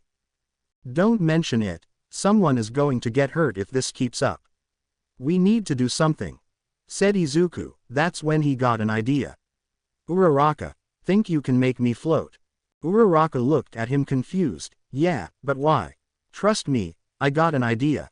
When you see me pop my claws, cover your ears. Uraraka nodded and touched Izuku on the chest, causing him to float up. As he floated towards the roof, he popped his claws and stuck them into the ceiling. He then began to monkey bar his way towards the exit. Looking down, he saw that Iida and Uraraka were covering their ears. Perfect. Izuku then took out both of his claws and floated on the ceiling. Retracting the left and right claws, and leaving only the middle one, he smashed them together, causing a loud metal-on-metal sound to vibrate throughout the cafeteria. Everyone stopped and looked up to Izuku. Will you all just relax? He yelled out, making sure that everyone could hear him. I thought this was the best school in all of Japan. Guess I was wrong. You reflect the school and look at you, scared of some loud sounds and lights. In case you haven't noticed, it's the media from this morning. So I suggest we all go back to enjoying our lunch before someone gets hurt, said Izuku, looking down at the students. The students all began to whisper and talk amongst themselves before ultimately going back to their seats. Izuku sighed. Uraraka, you mind putting me down now? Uraraka nodded. You got it. She then touched her fingertips together and led Izuku down. Landing on his feet, Izuku walked over to Iida and Uraraka. Now then, shall we go back to our food? The trio then sat down. I'm impressed, Midoriya, you handled that situation well, said Iida. It's not a problem. I'm more concerned about how they got in here in the first place. The gate should have stopped them, said Izuku with a bit of worry. That's right, only people with special IDs can get through the gate. I wonder what happened, asked Iida as they went back to their food. After lunch was over, the trio went back to class, but as they were about to enter the room, Momo stopped Izuku. Midoriya, a word please. Iida and Uraraka turned to Izuku, who were just as surprised to see her speak to him. Sure. Izuku then turned to them. Go on in, guys, I'll be there in a few. The two then walked into the room, but as she walked in, Uraraka glanced back at Momo. So what's up? No offense, but you don't strike me as the type to start up a conversation out of the blue. I just wanted to say awesome work taking control of the situation. It showed your leadership skills, although that sound you made was kind of loud, said Momo. Izuku raised an eyebrow. Thanks. You pulled me aside to tell me this. Momo nodded. That, and to tell you that I've taken an interest in you, Midoriya. Izuku's eyes went wide. Interested how? Momo walked up to him and got close to his face. I'll leave that to your imagination. She then walked into class without saying another word. That was weird. Izuku didn't give it another thought. The rest of the class was filler. Apparently they were going to do some special training today, but it got pushed back to Wednesday thanks to the break-in. After school, Nezu and the other teachers were going over the events of the day. So any ideas on how the gate was disintegrated? Asked Nezu. Whoever it was, they have a powerful quirk. The door was reinforced and they turned it to dust, said Power Loader. Anything on the cameras? Asked Aizawa. There's this guy. Nezu pressed a button on the table and the image of a tall man with a gray hoodie was seen on the screen behind him. Someone with such a powerful quirk, it's a shame they turned to a life of crime, said Aizawa. Regardless, this was clearly an attack meant to test us. I believe they will strike again, and this time with much more clear intentions, explained Nezu. Wednesday. It was now the day the class was meant to participate in a special course, and just like Monday, Izuku had the same nightmare. But he dragged himself out of bed and went to school. Now in homeroom Izawa stood at the podium. Alright class, today you will be going to an off-campus facility called the USJ. This place is specialized for rescue missions. You will all be tested on how well you do under different situations, explained Izawa. The class cheered. That sounds awesome, said Kirishima. Everyone relax, yelled out Izawa. Thanks to Monday's incident we are increasing the number of teachers going with you. Myself and All Might are going. We will also be accompanied by one more hero. You'll find out who it is when we get there. Now go get changed into your hero costumes and get on the bus, you have 10 minutes. The class quickly went to change. Thanks to his fight with Bakugo, Izuku's costume was damaged and needed repair. However, thanks to a student they were able to repair it just in time. Izuku along with the class went outside where they found a bus waiting for them. Alright everyone, the bus seems large enough so pick whatever seat you like, said Momo, addressing the class. Now on the bus Izuku decided to take a quick nap to catch up on the sleep that he missed thanks to the nightmare. But even now he was still seeing images play in his mind. This time was different. This image was of him in a test tube. He could see nothing but murky green water, followed by the sound of drills. Then came the pain. Izuku then suddenly snapped his eyes open and popped his claws. The class were talking to themselves when this happened and fell silent. Izuku looked around. His eyes were wide and his breathing heavy. He saw his classmates all look at him. He then looked down to see his claws. He took a deep breath and retracted his claws. You all right Midoriya? Asked Uraraka. Izuku nodded. Yeah, I'm good, just a nightmare. So what were you guys talking about? Oh, we were talking about our quirks, Ribbit, said Sue. Yeah, we all have some amazing quirks. Although I don't like mine, it's not as flashy as the others, said Kirishima, activating his hardening quirk. You serious? Asked Izuku. If I had to say, I think your quirk Kirishima is one of the better ones. You can use it as an offensive and defensive weapon, explained Izuku. You really think so? I haven't thought of it like that. Thanks man, said Kirishima with a smile. So what about you Midoriya? What's your quirk? Asked Mina. Izuku raised his fist and with a snick he popped his claws. Quirks to be precise, I have these metal claws, and as all of you saw during the exercise the other day. Izuku then moved his other arm and with his claws he sliced his forearm straight down. Blood began to drop down his arm, much to his classmates' horror. Midoriya, yelled out Uraraka concerned. Izuku shook his head. It's fine, see. Wiping the blood away Izuku showed that the wound was gone. I also have super regeneration, along with enhanced strength, speed, reflexes, and senses. I can smell things from really far away and see pretty much in pitch black. Although, there is something I can't see very well. Oh, and what might that be? Asked Momo. Izuku then pointed to Hagakure. I know she's invisible, but I can still see an outline of her. Hagakure's eyes widened. Really? Izuku nodded. Yeah, but don't worry, it's not a full picture so I'm not seeing much. Hagakure sighed. Oh thank goodness, I thought you saw me naked for a second. Wait, so how good is your sense of smell then? Asked Mineta. Izuku sniffed the air. He then pointed at Mineta. You had pepperoni pizza for breakfast. He then pointed at Uraraka. You had mochi. He then pointed at Kirishima, a chocolate protein shake. The rest of the class looked at the three he pointed out. Well, is he right? They all nodded. Whoa, now that's impressive. Just then Izawa turned to the class. Alright everyone, time to be quiet, we have arrived. The bus stopped in front of a giant dome building. Whoa, Ua doesn't go cheap, said Izuku looking at the building. Come everyone, get inside, the other instructor is already inside, said Izawa as he walked into the building. Once inside, the class was greeted by 13, the space hero. Hello everyone, and welcome to the USJ. Uraraka's eyes gleamed. Wow, it's 13. She's my favorite hero. Izuku eyed 13 down, not much of the physical type. I wonder what kind of quirk she has. Alright guys, listen up. 13 here is going to explain everything, so pay attention, said Izawa. Thanks Izawa. So this is the USJ. Here you will learn rescue tactics when facing unforeseen scenarios. As many of you know, quirks can be helpful in rescuing, but they can also be deadly.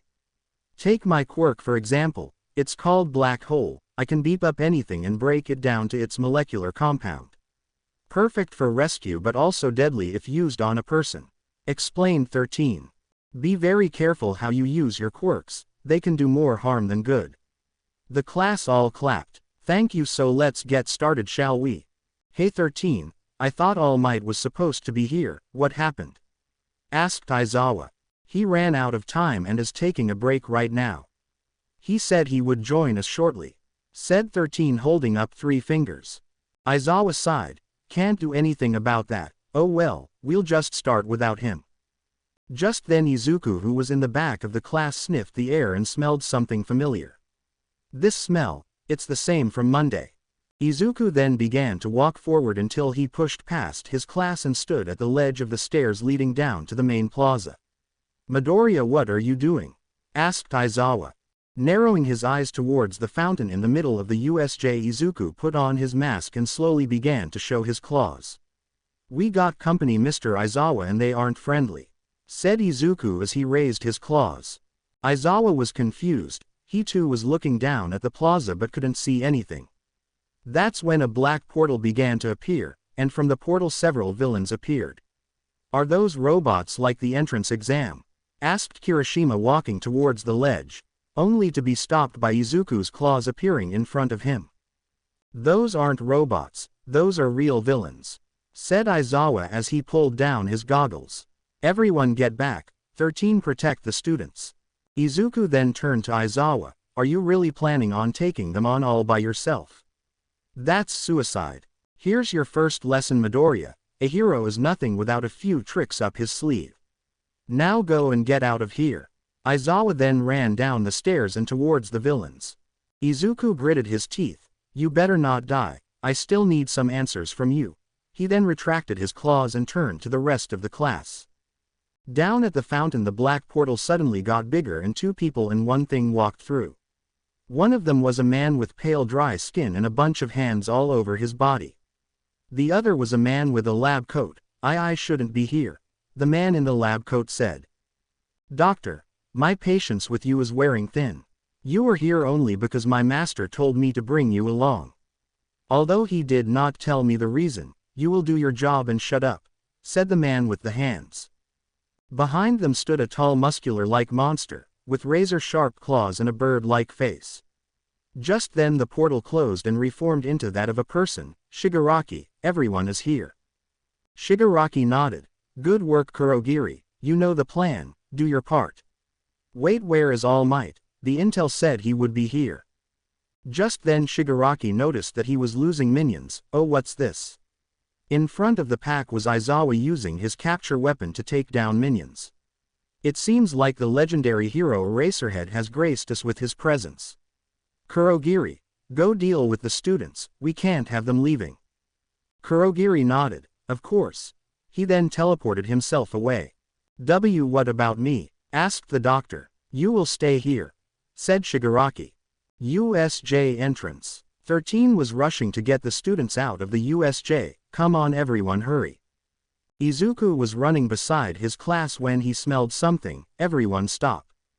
Just then the black portal Izuku saw in the plaza appeared in front of them. You have good senses, boy. If you hadn't stopped when you did, I would have teleported you all. Hello everyone. We are the League of Villains. With a snick Izuku popped his claws. Yeah, we didn't ask, said Izuku. Kurogiri narrowed his eyes. Those claws, I see, so you are the one. This confused Izuku as well as the rest of the class. Regardless, I have a job to do. However, before Kurogiri could activate his quirk Bakugo and Kirishima jumped at him, quirks at the ready. Did you honestly believe we would just let you? Asked Kirishima. From the smoke of the explosion Kurogiri's voice was heard, and did you honestly believe that you could stand up to me? I will complete my job, now be gone.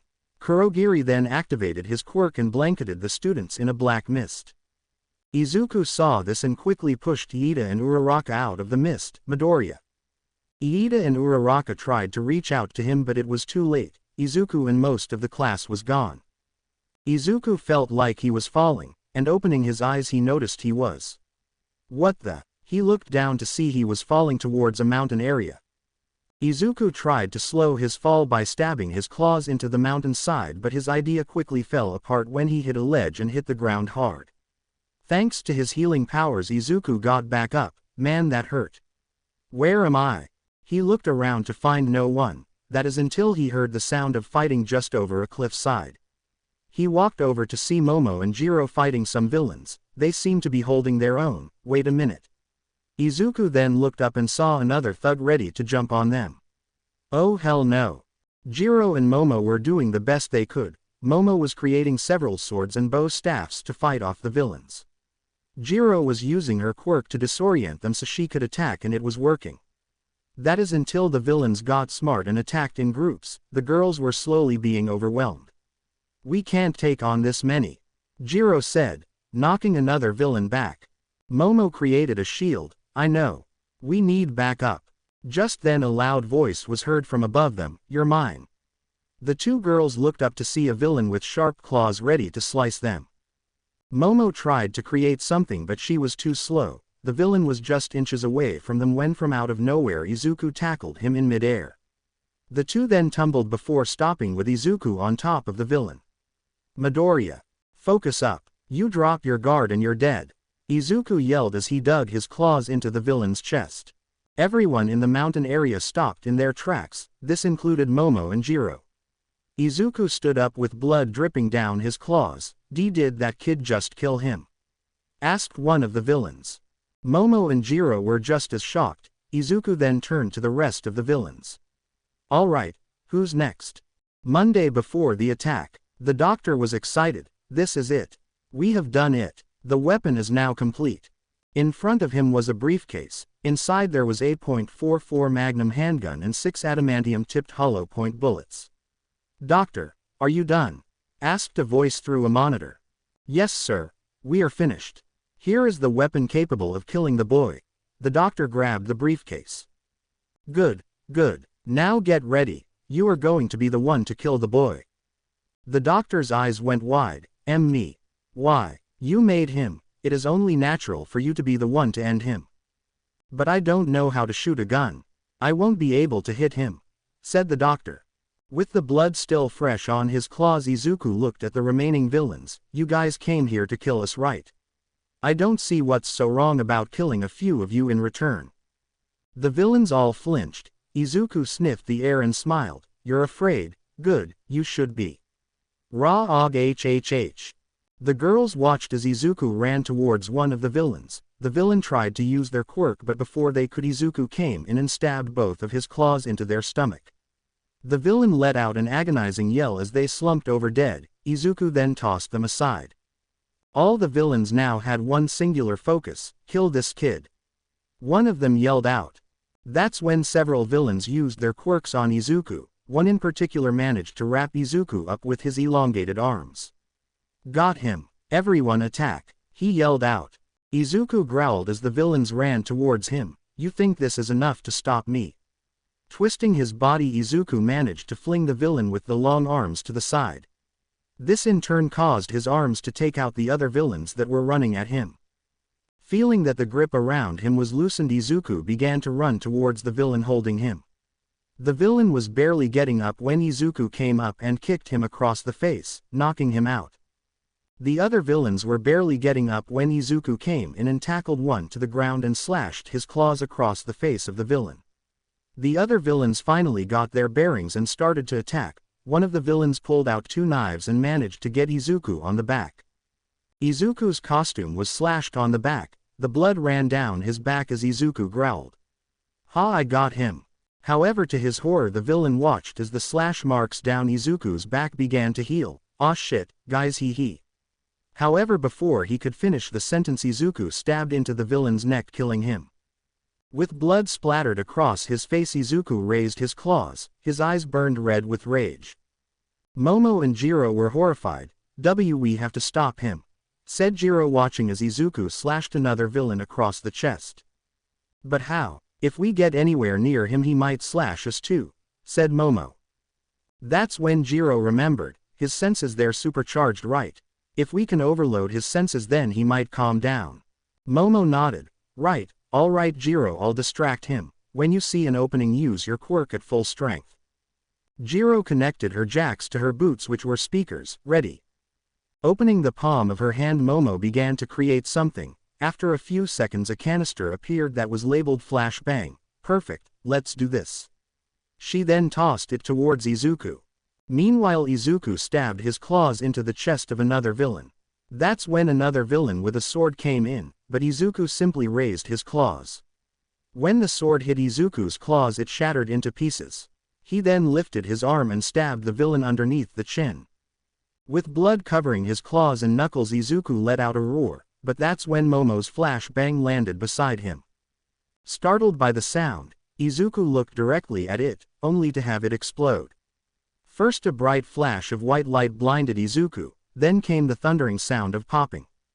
Now it was Jiro's turn. Plugging in her earphones jacks she amplified the sound of her heartbeat and let out a massive sonic attack. The attack broke the ground around it as it hit Izuku head-on. Izuku immediately plugged his ears and fell to his knees.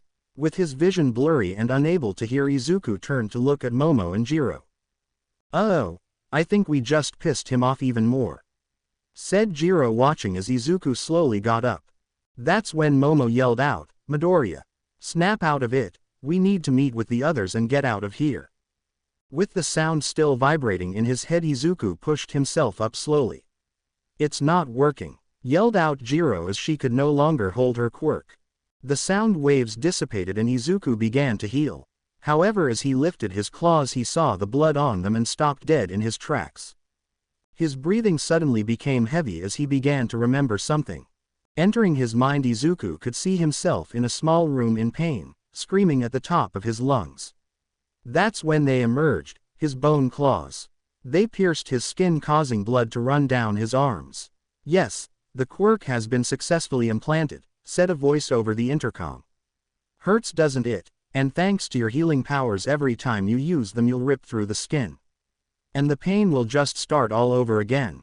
Snapping back to reality, Izuku fell to one knee. "Where am I?" He looked around to see the bodies. "What have I done?" Izuku slowly began to retract his claws. That's when Momo and Jiro walked up to him. "Are you yourself now?" asked Momo. Izuku looked up at Momo. I don't know what came over me. When I saw the blood it was as if something just snapped inside me. Who am I, and how could I kill so easily?" "We'll worry about that later, right now we need to get moving. There's no telling if there are more villains around," said Jiro. Izuku nodded. "You're right, to get to the stairs we need to go through the plaza. But that's where Aizawa is, so he might need some help." "I agree, let's go see if he needs any help. If he doesn't we'll just sneak on by," said Momo. The others agreed and walked by the bodies.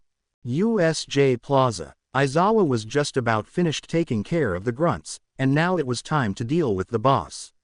"You're so cool Eraserhead, you managed to take down all of my minions. Most impressive." Aizawa gripped his capture weapon. "Thanks, but I still need to take you in." Shigaraki began to scratch his neck. "Yeah no, we came here to kill All Might and that's what we intend to do. But you'll be the appetizer, Nomu, kill him." Pointing at Aizawa, Shigaraki ordered the giant monster behind him to kill Aizawa. Aizawa blinked and before he knew it the Nomu had already got behind him. "What?"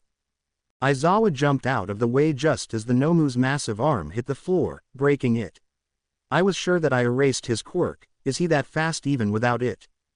However Aizawa didn't have time to react when Shigaraki himself ran at him. "You're good Eraserhead, but I know your quirk's weakness. There is a time delay when you can use it, and on top of that your hair falls when your quirk is deactivated.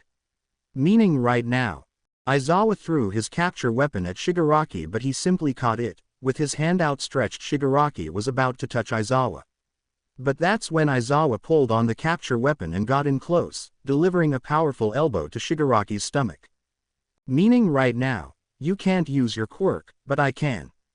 Shigaraki had actually blocked Aizawa's attack and had a hand on his elbow. Aizawa watched as his elbow began to crack and flake off. Aizawa quickly jumped back, but the damage done to his arm was already done. The top layer of skin was gone, exposing the red of muscle underneath. This quirk, you're the one responsible for the reporters getting in. Shigaraki smiled. Right you are, but are you sure you should be focusing on me? I'm not the final boss, you know. Towering over Aizawa was the Nomu. It then reached out and grabbed Aizawa, slamming his face into the ground. Blood began to trail off the sides of Aizawa's face as the Nomu pinned him down. The Nomu then twisted the arm that was damaged, completely shattering it. Like I said, I'm not the final boss. Allow me to introduce Nomu, the anti-symbol of peace. Genetically modified to take on All Might himself. Equal to All Might in speed but most important strength. I believe a demonstration is in order. Gripping down on his arm, Nomu snapped Aizawa's arm, causing Aizawa to yell out in agony. You erase quirks, but that means nothing if the person is already strong. Slowly lifting his face, Aizawa glared at Shigaraki and activated his quirk, only to have the Nomu break his other arm. Oh well, maybe if I kill some kids then All Might show up. Then why not start with me? Asked a voice from behind them. Turning around, Shigaraki saw Izuku walking towards them. Midoriya. What are you doing? Asked Momo from behind a rock. We should have stayed hidden. I'm going to get some revenge. They hurt Mr. Aizawa, said Izuku with a snick.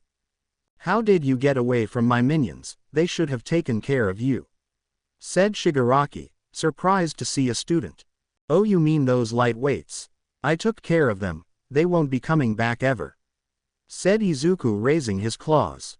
Shigaraki's eyes widened. Oh, then I'm guessing you're strong, but unfortunately for you, there's always someone stronger. Appearing in front of Izuku, the Nomu stabbed its razor-sharp claws into his stomach, piercing him. Midoriya. Jiro and Momo yelled out as they saw blood running down the monster's claws. With the claws coming out his back, Izuku spit out blood. Pulling its claws free, Izuku hit the floor motionless. Ha, not so tough now, are we? That's when a purple mist appeared beside Shigaraki. Kurogiri, did you kill 13 yet? 13 is now no longer able to move, and I successfully managed to disperse most of the kids. However, some did stay and one actually managed to escape, and is most likely alerting the teachers, explained Kurogiri. Shigaraki was furious. You let one get away. If you weren't our way out, I would have killed you by now. Oh well, looks like it's game over now. This mission is a failure, so let's leave All Might some dead students, shall we? Just then a familiar voice was heard. I don't think so, bub. Turning around, Shigaraki saw Izuku standing up. Why you? How are you alive? Brandishing his claws, Izuku smiled. Wouldn't you like to know? Shigaraki looked at Izuku and where the Nomu stabbed into him, only to see that it looked like nothing had happened. Impossible. That's when the doctor saw who it was. Why you're the weapon. Izuku was confused. Weapon? What are you talking about? That's right, you don't remember. We wiped most of your memories. I was the one who created you, and now I'm going to be the one to take you out.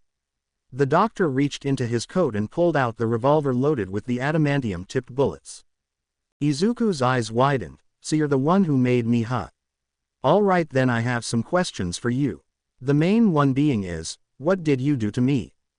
With his rage behind him, Izuku ran at the doctor. The doctor raised the gun and was about to pull the trigger when the Nomu punched Izuku away. What are you doing? I had a clear shot.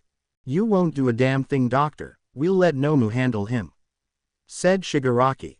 You can't. If he manages to kill it, then we are all dead, yelled out the doctor. Suddenly the doctor felt 4 fingers touch his neck. You will be silent, unless you want to be a pile of ashes. Izuku was sent towards the lake. Sliding to a stop, he looked up to see the Nomu running at him. Out of my way. Jumping at the Nomu, Izuku plunged his claws deep into the Nomu's chest. Taking it to the ground, Izuku laid atop of it. However, much to Izuku's surprise, the Nomu grabbed his arms and began to lift him up. Pulling Izuku up meant pulling the claws free. Izuku watched as the puncture marks on the nose chest healed rapidly. Looks like I'm not the only one that heals. Let's see how good your healing is. Managing to lift his legs, Izuku placed them on the Nomu and began to pull. However, try as he might, the Nomu wasn't letting go. Let go, god damn it. That's when a small pellet landed beside the Nomu and exploded, causing the monster to let go. Izuku landed on his feet as the Nomu stumbled for a bit, before looking towards where the explosion came from. The Nomu looked towards the mountain range to see Momo creating bombs and Jiro tossing them. It roared and began to walk towards the two girls, however before it could get even close Izuku jumped towards it and stabbed into its back. You're not going anywhere. Izuku then began to rapidly dig into its back, causing blood to run down its back. The Nomu screeched out and it tried to reach out behind to grab Izuku but couldn't. Then it got smart, the Nomu began to run backwards towards the rocks. It then smashed into them back first, causing Izuku to take the frunt of the damage. However, Izuku wouldn't let go, instead he dug his claws deeper into the back of the Nomu. That's when Shigaraki got an idea. Nomu, drown him. Following his command, the Nomu ran towards the lake in the USJ and jumped in. This caused Izuku's claws to slip out of the monster's back. Now able to strike him, the Nomu turned around and punched Izuku across the face. Deeper into the lake Izuku fell. Regaining his bearings, Izuku gritted his teeth and slashed across the Nomu's face, causing it to bleed. However, just like Izuku, it healed rapidly and then hit Izuku in the stomach, causing him to swallow some water. The Nomu then slammed Izuku on the back before finishing it off with a powerful uppercut that sent a pillar of water straight out of the lake as well as Izuku. Izuku hit the ground hard. Getting to his knees, he spit up the water he swallowed. Man, he's strong. But that's when Izuku heard something, the click of a gun. Thinking fast, Izuku jumped back and right where he stood the adamantium hollow point bullet splattered across the ground. Izuku looked up to see the doctor. You're a shit shot, but now I know where you are. So it's time you answer some of my questions. The doctor flinched as the reflection of Izuku's claws shined across his face. As Izuku was walking towards the doctor, he pulled the hammer back on the gun and stumbled to point the gun at Izuku. However, just as Izuku was about to jump at the doctor, the Nomu shot out of the water and landed on Izuku's chest. Izuku tried to raise his claws, but the Nomu began to savagely beat down on him. With every punch, the ground beneath Izuku broke. With every punch, the area around them began to shake. After a few more punches, Izuku laid in a crater, bleeding from his nose and mouth. The Nomu got up and roared towards the sky. That's when Shigaraki, Kurogiri, and the doctor walked towards Izuku. Seems like he was all talk. Did his powers grow weaker? No, let's make sure he's dead, said the doctor, pointing the gun at Izuku's head. Why, he's dead. No kid could have ever survived the beating he just took from Nomu, said Shigaraki. No, we have to be sure. If he gets up again, then he'll kill us all. The doctor was about to pull the trigger when all of a sudden Izuku opened his eyes. The doctor flinched, and in that second Izuku got to one knee and stabbed into the thigh of the doctor. Spinning around, he managed to slash Shigaraki across his leg as well. Shit, he's still alive. The Nomu threw a punch, but Izuku managed to get under it and stab into its arm. With his other hand, Izuku stabbed into its chest and began to lift the Nomu. R-A-A-A-A-A-A-A-H-H-H-H-H-H. With all the strength he had, Izuku tossed the Nomu several feet away. Kurogiri tried to open a portal, but just as he was, Izuku saw his weakness, a metal plating. Jumping towards him, Izuku ripped through the metal with his claws, exposing Kurogiri's true body. Seeing this, Izuku was about to stab Kurogiri when a bullet came flying past Izuku's face. Looking back, Izuku saw the doctor with the smoking gun. Leaping forward, Izuku ran towards the doctor, who desperately tried to pull the hammer back on the gun. He finally pulled the hammer and fired, but the bullet completely missed Izuku. Shit, help me, he's going to kill me. Just as Izuku was about to stab into the doctor, a portal opened up in front of him. Izuku fell through and landed right in the grasp of the Nomu. The monster tightened his grip and began to squeeze the life out of him. Izuku yelled out in pain as his organs were being squished together. Yes, now kill him, ordered Shigaraki. Izuku gritted his teeth and managed to stab into the hands of the Nomu, but even that didn't loosen its grip. Blood began to spill from Izuku's mouth as he struggled to breathe. Need to think of something fast. Die. Out of nowhere Bakugo came in and fired an explosion right in the face of the Nomu. This caused it to drop Izuku, and catching him before he hit the floor was Kirishima, got him. Todoroki. Suddenly ice separated Izuku and the Nomu. Jumping back, Izuku was put down next to Todoroki. Midoriya, are you alright? Asked Kirishima. Izuku whipped the dried up blood off of his lip. Yeah, I'm good. Where's Momo and Jiro? They're safe. They're heading towards the entrance now with Aizawa, explained Todoroki. Right. I owe them, so I'd hate it if they got hurt. Now what do we do about these guys? Asked Izuku. We kill them, that's what. Said Bakugo, appearing beside them. Yeah, that's not happening. We need to be smart about this, said Izuku. It heals like me and is super strong, but there's something else. My claws were working against him, but it seemed my punches weren't. Great. He sounds invincible, said Kirishima. Not invincible, see that? Izuku motioned towards the top of the Nomu's head. I don't know about you, but that seems like an obvious weakness. Take the brain out and it's over. Wouldn't he just heal? Asked Todoroki. Maybe. Look, it's the best shot we got right now. So are we doing this? Asked Izuku. The others looked at each other and nodded. Guess we don't have much of a choice. Alright, let's do it. But don't touch him. Izuku then pointed towards the doctor. He's mine.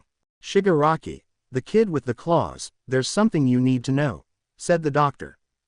Not now. We need to kill these kids first, said Shigaraki. It's about the Nomu and how they were made. I said not now, yelled out Shigaraki. You need to kill the kid with the claws, so deal with him. The doctor looked down at the revolver and noticed that there were only 4 more bullets, got to make them count. The 4 students then all ran at the villains. The Nomu roared and also ran towards them. That's when Izuku jumped in front of it and jammed his claws into the monster's knuckles. With his free hand, Izuku raised his claws and jammed them in the back of the monster's hand, pinning him in place. Go. That's when Kirishima and Bakugo appeared above the monster. Die.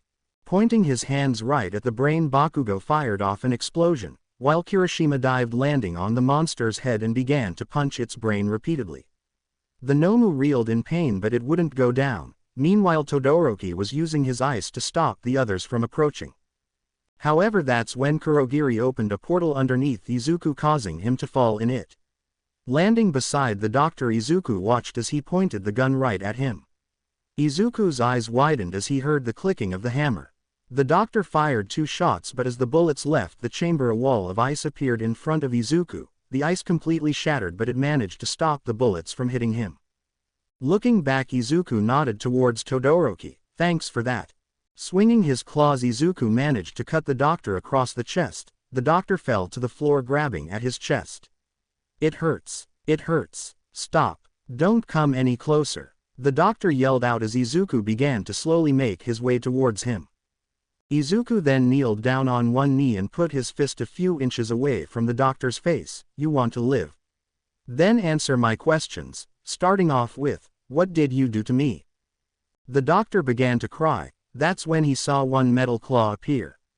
And no. Stop. Start talking. I don't have all day. Growled Izuku. Why, you were experimented on. You were a quirkless boy destined for a life filled with burden. But we changed that. No, I changed that. Now you are the ultimate weapon. That metal within you is what's left from my experiments, explained the doctor. Then the flashbacks. Why torture me? Why? Asked Izuku. I needed your a broken mind is easy to reshape. That's why we wiped your memories. If we could control you, then we would be unstoppable, said the doctor. Then why kill me now? That doesn't make any sense, said Izuku. The doctor flinched. Because you are here at Ua. If you become a hero, then our plans for the future come crumbling down, and he won't let that happen. Who is he? Asked Izuku. That's when the doctor noticed something. What you're really asking is, who are you? You are trying to piece your life together, aren't you? Come with me and I can help you. I can give you back your memories. Izuku narrowed his eyes. Why should I trust you? Just seconds ago you tried to kill me. Because no one else can help you. I am the only one who can get you your memories back. I can show you who you really are. The doctor got up. Come. I created you, follow me. The doctor extended out his hand. Izuku began to retract his claws. Izuku found himself reaching out for the doctor's hand but stopped when he heard someone yell. Turning around, Izuku saw that the Nomu had a hand around Bakugo's neck. Izuku's eyes widened. Tell them to stop it. I can't, stuttered the doctor. Then tell me how to kill it for good, said Izuku. The creature has your regenerative abilities, thanks to your DNA. But it doesn't have the same capabilities as you, its regeneration is less effective. Decapitate it, and it shouldn't be able to regenerate, explained the doctor. Take off its head, got it. Izuku turned his back on the doctor. Stay here, once I'm done with it, I'll come for you. However, that's when the doctor saw the gun on the floor. Yeah, I could do that, or, the doctor then jumped at the gun and grabbed it. I could kill you right now. With the gun pressed against the back of his neck, Izuku stopped. I thought you wanted to help me. The doctor smiled. Help you? Please, you are nothing but a failed experiment. You think you're special. We have your DNA, we can make more of you. Why do you think I was ordered to kill you? It's cause you're a disposable tool for me to use and throw out when I damn please. I see, so those bullets, can they actually kill me? Asked Izuku. Yes they can. They are very special and one of the few things that can kill you. The doctor then began to pull the trigger, and in that instant Izuku turned around and grabbed the gun, pushing it upward. The doctor fired, causing Izuku's eardrums to rupture. Blood poured down his ear as he regained his bearings.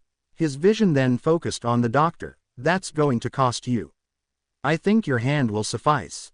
With his other claws, Izuku sliced up, cutting through the doctor's hand and the gun, causing the remaining 2 bullets to hit the floor. The doctor looked down on the floor to see his hand in pieces. He then saw the blood pouring out from his now gone hand. Fuck. Without saying a word, Izuku once again turned his back. You may have made me, but I'm not something you can just use. Back with the guys, Bakugo was in trouble. This whole time the Nomu barely moved, and when it did, it managed to grab Bakugo and kick Kirishima away. Just as the Nomu was going to snap his neck, Izuku came in and sliced its arm clean off. Bakugo hit the floor but was now free. Izuku landed on his feet and growled at the monster. Midoriya, yelled out Kirishima, shut up and grab Bakugo. I need to finish this while he's regenerating. Kirishima nodded and quickly went to grab Bakugo. That's when they saw the Nomu beginning to regenerate. Izuku knew that this was it. Running at the monster, Izuku managed to duck under its punch and get behind it, slashing at its Achilles tendon.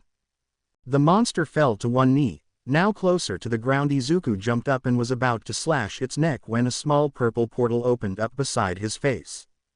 From the portal a very familiar-looking hand came through it. Shigaraki had actually stuffed his hand through the portal just to reach Izuku. You're dead, kid, yelled out Shigaraki as his hand got ever closer. However, just as his hand was going to touch Izuku, a loud boom was heard coming from the USJ entrance. Do not fear any longer, students. Why? 'Cause I am here. Standing at the entrance was All Might wearing a white shirt and tie. Finally, I can move on to killing the symbol of peace, All Might himself, said Shigaraki as he pulled his hand free from the portal. Nomu, get him, ordered Shigaraki, but the Nomu did nothing. Nomu, what are you doing?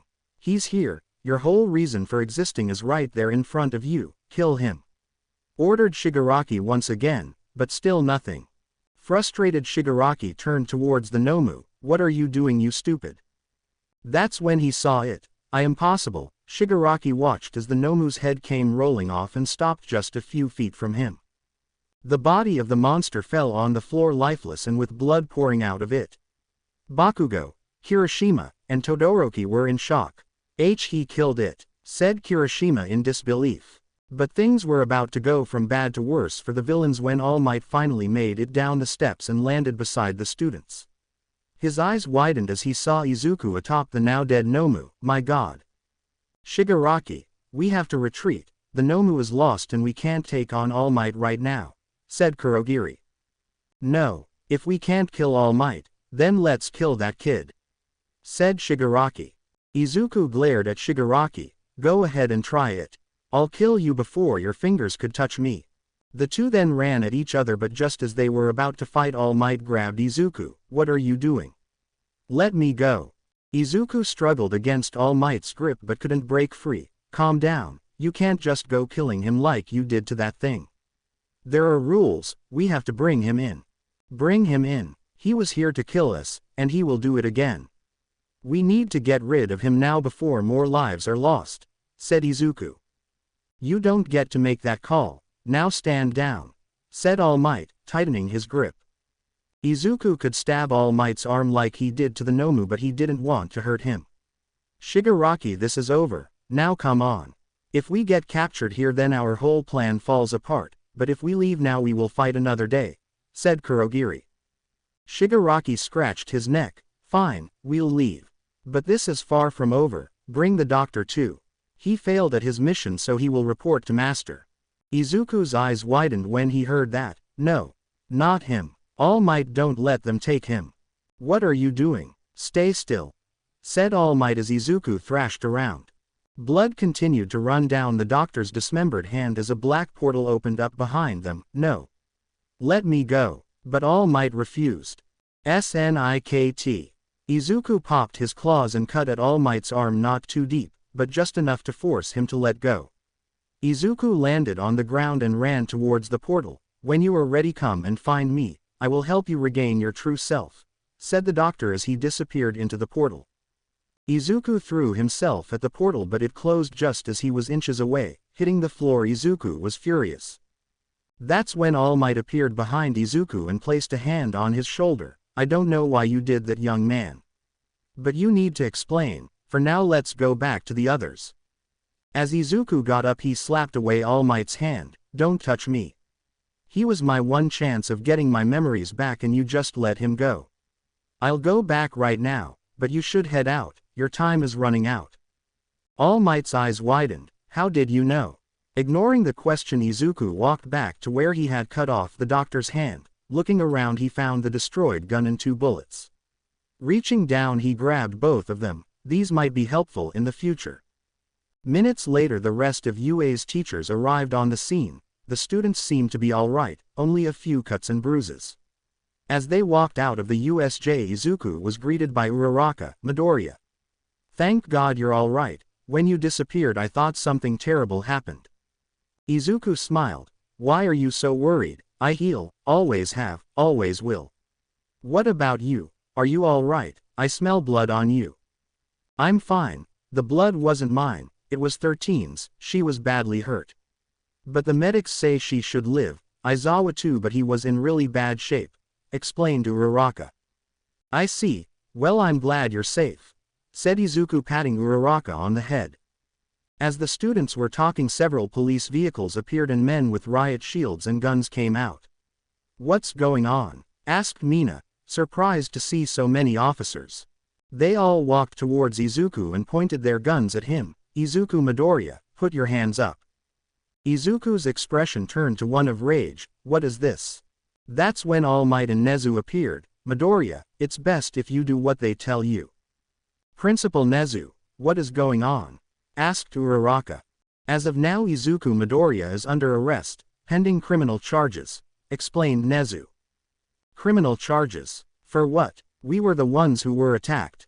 Even if he fought back we have a right to defend ourselves, said Uraraka. That's right, he took down that monster. If it wasn't for him we would all be dead, said Kirishima. Stand aside, Uraraka, this is your first and only warning, said Nezu. Izuku could tell where this was heading if he didn't say anything. It's alright Uraraka, I'll go with them. Uraraka was surprised, but Midoriya. However, Izuku simply put his hand up. It's fine, trust me, here, take these. Izuku handed Uraraka the 2 bullets he gathered. Don't let anyone take them from you, I'll come get them when this is over. Promise me you'll keep them safe. Uraraka nodded. I will, I promise. Good. That's when the officers moved in and placed handcuffs on Izuku. The class watched as they took Izuku away. Momo and Jiro were the only 2 people who knew why they were doing this. Izuku was taken down to the police station behind a SWAT car in handcuffs. Arriving at the station they walked Izuku down to the questioning area. He was thrown into a room with a table and 2 chairs. The room was poorly lit and had a glass panel that you couldn't see through to the other side. One of the officers shoved Izuku with the barrel of his gun. "Sit down." Izuku looked back and glared at the officer. "Try that again and I'll slice your trigger finger off." The officer flinched and without saying another word left the room. Izuku walked over to the chair and sat down. A few hours passed by and Izuku was starting to get bored. "Well, this beeps," he then sniffed the air. 2, 3, 4, no 5 armed guards outside the door, and someone that smells like a polygraph. Just then the door to the interrogation room opened and in walked a man wearing a trench coat. "Izuku Midoriya, my name is Detective Naomasa. I have a few questions I'd like to ask you. Is that all right?" Izuku scoffed. "Do I have a choice? Whatever. Let's get this over with. I've been here for hours and I'm starving." Naomasa nodded. "Very well, let's start with, do you know why you are here?" "No," answered Izuku. That's when Izuku noticed a small twitch in Naomasa's eye. "I see, you are here because of the deaths of individuals during the USJ." However, before Naomasa could finish, Izuku interrupted. "Villains," explained Izuku. Naomasa raised an eyebrow. "I'm sorry. They were villains. The people who attacked us were villains," said Izuku. "Yes, while that is true, that still gave you no right to kill them," said Naomasa. "Heroes are not executioners, they don't have that kind of power." "But I'm not a hero. I'm a student at a hero school, but not a hero. As far as I'm concerned, I was simply defending myself and defending my classmates," said Izuku. Naomasa put down the notebook he was holding. "Why kill them? I'm sure with your strength you could have subdued them." Izuku leaned back in his chair. "I would have, if it weren't for the fact that they were trying to kill us. There was no time to subdue them or hold back. If I did that, then the 2 girls, my 2 classmates, would have been hurt or even worse." "I see. Are you sure that's why you did it?" asked Naomasa. Izuku tilted his head. "What do you mean?" Naomasa then reached into his coat and pulled out a file that had Izuku's name on it. "Going over this file, it seems you have been through a lot." Izuku leaned forward. "Let me see that." Peeking over the folder, Naomasa put it down and closed the folder. "No, let's continue on with the questions." Izuku reached for the file, but his hand stopped just short thanks to the chains around his wrists. "Let me see the file." Naomasa grabbed the file. "I said no." Izuku gritted his teeth. "I said, let me see that file." "Not until you answer my questions, but even then, I still won't let you see it," said Naomasa. Izuku's face turned to one of rage. The room was silent for a second before an all too familiar sound was heard. Snikt. However, before Izuku could do anything, the 5 armed officers that were waiting outside rushed into the room. Izuku heard the clicking of the guns. "I would advise against any further action, Izuku," warned Naomasa. Looking around the room, Izuku weighed his options. He could take them all down, but 2 things were wrong with that idea. One was that they were cops, and 2 was the fact that he didn't want to make things worse for his mother. Retracting his claws, Izuku sat back down. "Fine." The officers lowered their guns. "Good, now what happened in the USJ?" Izuku was about to answer, but before he could, a tall man in a suit walked in. He wore circular red glasses and had a white cane. "Don't answer that, son." Naomasa got up and confronted the man. "Who are you, and how did you get in here?"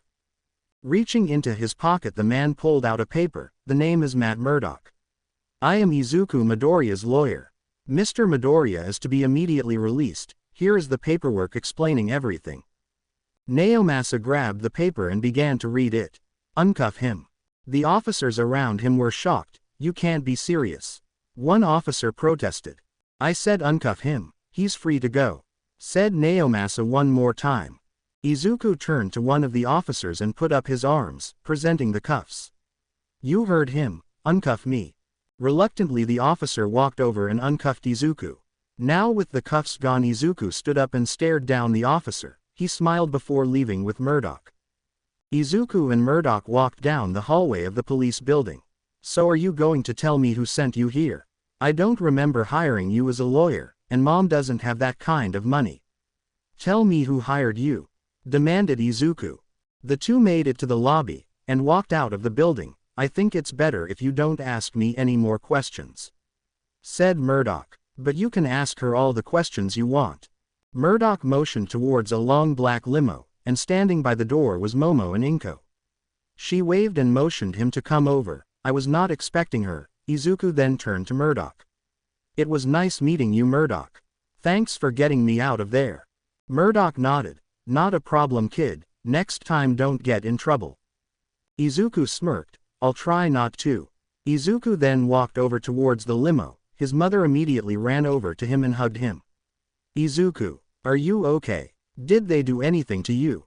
she asked frantically. "Mom, I'm fine really. They just put me in a room for a couple of hours," said Izuku, reassuring his mother. Are you sure?" asked Inko. Izuku nodded. "Oh right, we should thank your friend here, she was the one who got you out." Izuku then walked over to Momo. "So, it seems I have you to thank for getting me out of there." "So thank you." Momo smiled. "It's not a problem, shall we head out? It's been a long day." Izuku nodded and walked over to the door and opened it. "Ladies first." "Aren't you the charmer?" The three then got into the limo and drove off. "Take Midoriya home please," said Momo to the driver. "So I got to ask, why? Why help me?" asked Izuku, curious as to why she did all this. "I told you before, didn't I? I've taken an interest in you," explained Momo. Inko's eyes gleamed when she heard that, but Izuku wasn't buying it. So want to tell me the real reason?" Momo sat back on the seat and stared at Izuku. "You have something I want, Midoriya, it's something you can't find anywhere else." That only confused Izuku even more. "Okay, do you want to elaborate?" Momo then slid over to Izuku and got up close to him. "No, but in time you'll know. In the meantime sit back, relax, we were given the day off tomorrow." Momo then went back to her spot. The rest of the limo ride was uneventful. Inko began to talk with Momo. Izuku on the other hand simply looked outside the window. After some time passed, the limo stopped in front of the apartment building Midoriya lived in. "And we are here," said Momo as the doors opened up. Izuku got out and opened the door for his mother. "I can't thank you enough for this. If it wasn't for you, Izuku would be in a cell," said Inko as she bowed towards Momo. Momo put up her hands. "Please think nothing of it. Midoriya saved my life, so it was the least I could do." Inko nodded. "Hey mom, do you mind heading up? I want to talk to Momo for a second," said Izuku. Inko looked at Izuku and then at Momo. Oh, of course, take as much time as you like. Thank you again." With that, Inko went up to the apartment. "What did you want to talk about?" asked Momo. Izuku looked at Momo dead in the eyes. "What happened in the mountain area? I remember seeing the villains and then blood all over my claws, but after I remember only you and Jiro. What happened in between?" Momo could see the anticipation in Izuku's eyes. "You went, for lack of a better term, crazy. You started killing villains left and right. Jiro and myself were scared. We thought after you were done with them, you'd turn on us. So we had to snap you out of it. We overloaded your senses and it somehow worked." Izuku looked at his hands. "How many?" 20 in total. Izuku clenched his fists. "I know you feel bad, but don't. They were villains there to kill us, to kill All Might. Because of that, you saved not only everyone in Class 1A, but All Might too. That monster, the one you sliced its head off, it was going to kill All Might." Izuku stood there not saying a word. A few seconds later, Momo walked over to Izuku and quickly planted a beep on his cheek. "That was a thank you. It doesn't matter what the police thinks. You Izuku Midoriya saved us, you are a hero." Izuku placed a hand over his cheek. "Thanks, but we'll see what the school has to say about that. I should get going. Just rest, okay?" Izuku nodded, and with that Momo got back inside the limo and drove off. Going back up to his apartment, Izuku went to his room. He still had his costume on since they didn't allow him to change out of it. Taking it off, he saw the holes the Nomu made with its claws. Izuku then looked down at his stomach to see no scar, no sign that he was ever injured. "I heal, but the pain, I still feel it even now." That's when Izuku remembered something. These bullets are one of the few things that can kill you. Uraraka, I should call her. Izuku walked out of his room and asked his mother if she had his belongings, which she did. Handing him over his cell phone, Izuku stepped outside and called Uraraka. After the second ring, Uraraka picked up. "Midoriya. Are you alright?" "Hey Uraraka. And yeah, I'm fine. I'm actually back home now," explained Izuku. "That's good to hear. So has the school called you yet?" "Apparently we have all tomorrow and Friday off plus the weekend obviously," said Uraraka. "That's actually pretty generous. Listen, do you still have the 2 bullets I gave you?" asked Izuku. On the other side of the line, Uraraka was in the living room of her tiny apartment. She looked over to the small table in the middle of the room. "Yeah, I still have them." "Good. Do you think I can get them back?" asked Izuku. Izuku could hear Uraraka sigh. "Alright, but I want an explanation as to what they are. I can tell just by looking at them that they are not ordinary bullets. Explain, and I'll give them to you." "Uraraka, I don't think that's a good idea." However, before Izuku could finish, Uraraka cut in. "Then you won't get them back. Izuku, I saw the look in your eyes when they took you away. You were scared and anxious. Midoriya, let me help you, or at the very least let me listen to what you have to say," said Uraraka. "Uraraka, fine, I'll explain, but I'll warn you what I'm going to tell you isn't easy to hear," said Izuku. "I'm not weak, Midoriya, I can take it. Besides, I'm your friend, you should be able to trust me with this kind of stuff. Send me your address, I'll go visit you tomorrow," said Uraraka. Izuku balled up his fist. "Alright, I'll be here. Look, I should get some rest. I'll see you tomorrow." "Right, after what we went through, it's best if we rest. Bye." "Bye." With that, Izuku hung up. Walking back inside, he went straight to his bedroom and laid on the bed. "Well, it's better if she finds out from me. I just hope she's still my friend after tomorrow." Later that night, Izuku texted Uraraka his address. She would be showing up around 12 p.m. The next day, it was now 11 a.m. and Izuku was home alone. Every time he was alone, he would work out in his room doing push-ups, sit-ups, and pull-ups. He would do his pull-ups outside, by hanging onto the balcony's ledge. His neighbors have told him multiple times not to do that, but he didn't care. If he fell, he would just heal. Besides, it was a good workout.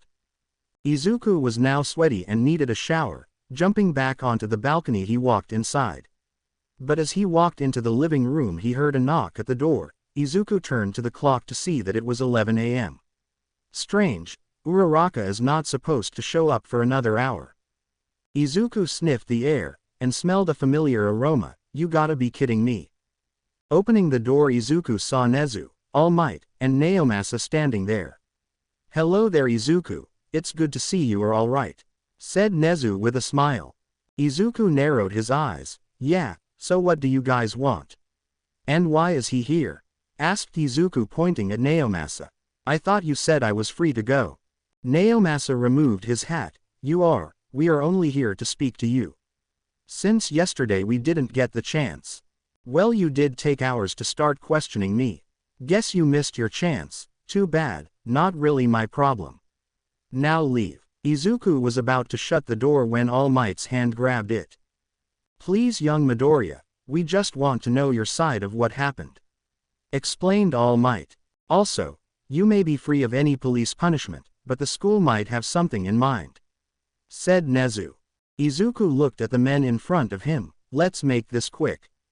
All Might smiled. "Good, can we come in now?" Izuku once again opened the door to let them in. "Take a seat, let me go put on a shirt." Going into his room, Izuku got a shirt and put it on. "I'm going to be straight with you, this isn't going to be me just answering whatever you want. I want answers of my own." Nezu sat down on the couch. "Yes, we suspected as much. I believe Detective Naomasa has something you want, correct?" Izuku nodded. Yes, he does." Naomasa then reached into his coat and pulled out the file. Placing it down on the coffee table, he slid it towards Izuku. "The file you so desperately wanted yesterday. Yours, if you answer our questions."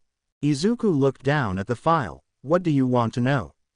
"Let's start with what happened in the mountain zone. Why did you kill those individuals?" asked Nezu.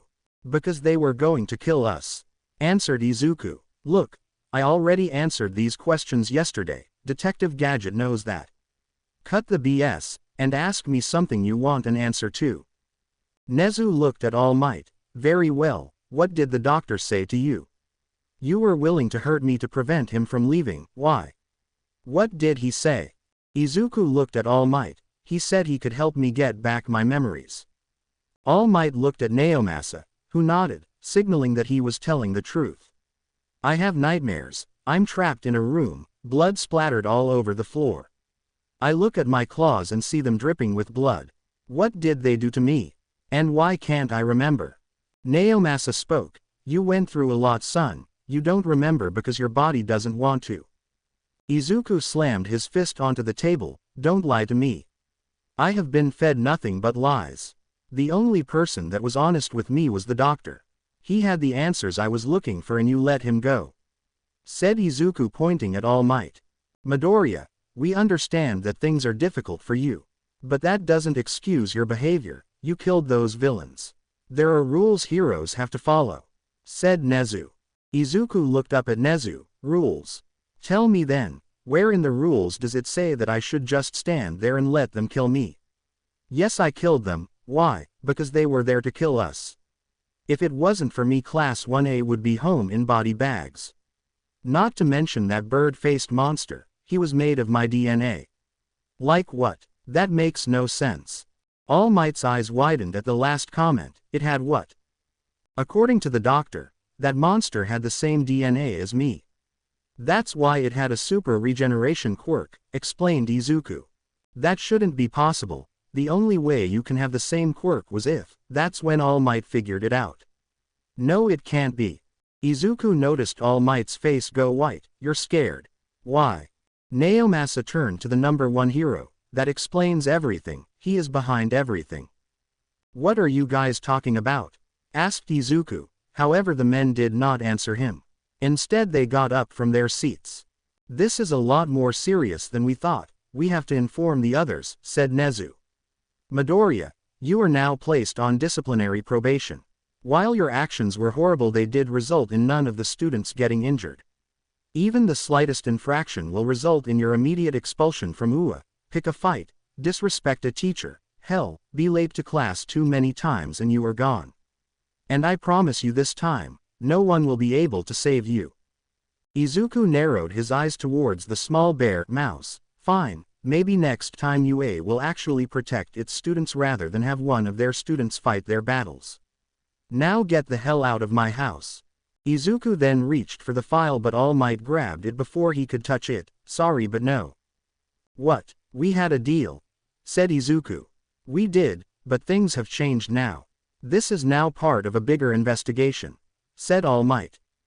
Snikt. Izuku then popped his claws. I'm warning you, All Might, leave it here. I need to know what happened. Naomasa flinched when he saw the claws once again. However, it was Nezu who stepped in. Midoriya, what did I just say? You wouldn't want to make more trouble for yourself now, would you? Izuku retracted his claws. I should have gone with the doctor. At least he was willing to share information. See yourselves out, now. The men nodded and began to walk towards the door. Hey, All Might. Izuku called out to the number one hero. All Might turned around. I told you before, your time is running out. You should really rest. You said that before at the USJ, but it's fine, I'll manage, said All Might. It's a shame, really. The number one hero is losing his power. I wonder how the reporters would react if they got wind of this, said Izuku with a smirk.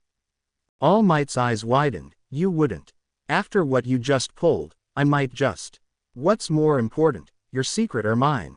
Asked Izuku. I already lost everything, but you have everything to lose. Think about that and get back to me when we go back to class. With that, the three men closed the door to Izuku's apartment. Izuku breathed a sigh of relief. I need a shower. Izuku took a longer than usual shower. He spent most of the time thinking about what happened in the USJ and the conversation he just had with Nezu. Now out of the shower, Izuku wrapped the towel around his waist. He forgot his clothes in his room and went to go get them when the doorbell rang. Going to the door, Izuku opened it. I swear if you three are back, I'm going to. However, it wasn't the three he thought it was. Looking up, Izuku saw Uraraka blushing. Oh hey Uraraka. Uraraka stumbled on her words. Midoriya. What's wrong? Come on in, said Izuku standing aside. Uraraka turned away. Thanks, but can you put some clothes on first, please? Izuku looked down at himself. Right, sorry about that. I'll go get changed. Come on in and make yourself at home in the meantime. Uraraka sat down on the couch while Izuku went to put some clothes on. However, even with Izuku not next to her, the image of him shirtless played in her mind. She tried fanning herself to try to stop her face from turning even more red, but it wasn't helping. Wow, who knew Midoriya was so muscular? Those big, defined muscles. Uraraka shook her head. Now is not the time for this. Not the time for what? Asked Izuku, appearing from the hallway, with his clothes on. Nothing. Don't worry about it, said Uraraka sitting up straight. Alright. So anyway, thanks for coming over today. After what happened I didn't think you'd show up. You want something to drink? Asked Izuku, sitting down across from her. Uraraka put up her hands. I'm good thank you. Yeah, yesterday was scary. Those were the first villains we ever encountered. But I'm glad all of us made it out all right, especially you Midoriya. I heard about what you did. Izuku looked away. You did you? So what, are you going to berate me like the police? Or maybe punish me like the school? Uraraka shook her head. I wouldn't do that. You did what you had to do Midoriya in order to survive. People shouldn't blame you for that, and I certainly won't. Killing may have been a bit much for me personally, but they came at us first. If it wasn't for you we would have a lot more injuries, maybe even deaths. Izuku looked back at Uraraka. Thank you for that Uraraka, it means a lot coming from you. Uraraka nodded. Of course, now I do believe you wanted these back. Uraraka reached into her pocket and pulled out the 2 adamantium bullets. Yeah, thanks, I'll just take them now. Izuku reached over to grab them but Uraraka closed her hand. You remember our deal right? No bullets until you answer my questions, said Uraraka. Izuku sighed. Fine, what do you want to know? For starters, what are these bullets and why do you want them so bad? Asked Uraraka. You know I heal right, well those bullets can kill me. Explained Izuku. If I had to guess what they were made of, it's probably the same stuff that's inside me. Meaning my claws. Uraraka's eyes widened. Then that means you want these bullets too. Izuku nodded. Yeah. Uraraka stood up. And no. I won't give them to you. Not for that purpose. How could you think like that? Because I'm scared Uraraka, said Izuku also standing up. Someone isn't meant to kill people so easily like it did. But for me it felt like a piece of me faded away and in its place an animal took over. I was out of control. If it wasn't for Momo and Jiro, I would have gone on a rampage. If I do go crazy I need a way to stop myself. Uraraka took a step back. By shooting yourself. That's just crazy Midoriya. I know it is, but I need to have a plan in case. Izuku stopped mid-sentence. In case of what? Tell me in case of what? Asked Uraraka. Izuku clenched his fists. In case I hurt you. Uraraka's eyes softened. What? Why? Izuku sat back down. I don't know, something about you clears my mind. You, calm me, and if something were to happen to you. Hell, if I ever did something to you, I would never be able to forgive myself. I trust you Uraraka, I don't know why, or how, I just do, with my life. I can't even trust myself. Midoriya. Uraraka began to walk over to Izuku. She stopped just in front of him and wrapped Izuku in a hug. You need to tell me what's going on Midoriya, why don't you trust yourself? You might want to sit down for this, it takes a while. With that Izuku proceeded to explain everything he knew to Uraraka. She now knew everything he did, no secrets, no lies, just the truth. By the end of it Uraraka was sitting down in disbelief. That's a lot to take in. Did they ever find out who kidnapped you? Izuku shook his head. No, but that doctor, the one who showed up at the USJ does. I need to find him, he has the answers to all my questions. I get it, you have a right to know. And those who do know are keeping the truth from you. Alright Midoriya, you can have these, said Uraraka, handing Izuku the adamantium bullets. Placing them in the palm of his hand, Izuku looked at Uraraka. Are you sure? Yes, I trust you won't shoot yourself before you get answers. Besides, even if you did try it, I would kick your butt before you pull the trigger, said Uraraka. Izuku chuckled. I'll keep that in mind. But it's like I said, I can't trust myself, so here, give me your hand. Uraraka was confused but did what Izuku asked her. Putting out her hand, Izuku dropped one of the bullets in the palm of her hands. Uraraka's eyes widened. Midoriya, I don't think this is. However, before she could object, Izuku pressed a finger to her lips. Please, I need someone I can trust to do what could be necessary. I said it before, didn't I? I trust you with my life, and now you have a way to end me if it comes down to it. Uraraka looked at the adamantium bullet. I still don't like it, so let's just hope I won't need it. Thank you Midoriya for trusting me with this. Izuku nodded. Of course, I mean you did see me naked earlier. Uraraka suddenly blushed red. Gee, that was an accident. Izuku laughed. I know, but you can't say you didn't enjoy it. Uraraka was about to protest but found herself unable to argue against him. Damn it. Come on, you are probably still shaken up about yesterday. I'll walk you to the station. Uraraka nodded. The two then walked towards the station. They did make a slight detour when Izuku noticed Uraraka looking at a mochi shop. After buying her some, they went to the station. Now on the platform they waited for Uraraka's train to arrive. Thanks again for the mochi Midoriya. No problem. You really like it, don't you? Asked Izuku as Uraraka stuffed another in her mouth. Embarrassed, Uraraka nodded. Yeah, they are my favorite. Good to know. Maybe I'll buy you some more later, said Izuku. Uraraka smiled. Make it a date and you got yourself a deal. It was only after she said it that Uraraka noticed what she said, but it was too late. Wait. Oh Uraraka, I didn't think you saw me that way. Was it because you saw me without a shirt? Asked Izuku, teasing her. Uraraka blushed. And no. It's not because of that. Izuku laughed. I'm just messing with you. Uraraka pouted. You're mean Midoriya. Sorry, but if you're serious about it we could go on a date. I wouldn't mind, said Izuku, looking at Uraraka. Really? You're not messing around? Asked Uraraka. Izuku nodded his head. I'm dead serious. A cute girl like you, any guy would go on a date with you.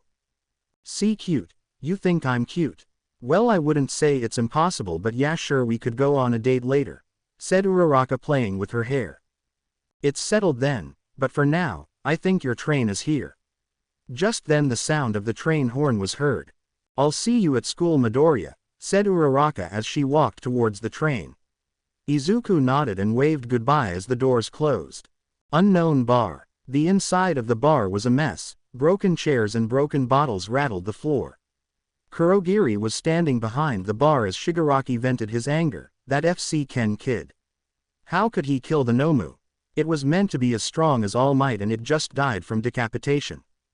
There must have been some sort of weak point we didn't know about, said Kurogiri, offering an explanation. That's when Shigaraki stopped throwing things and turned to the doctor, who was cowering in the corner of the room. You said something about the Nomu during the attack.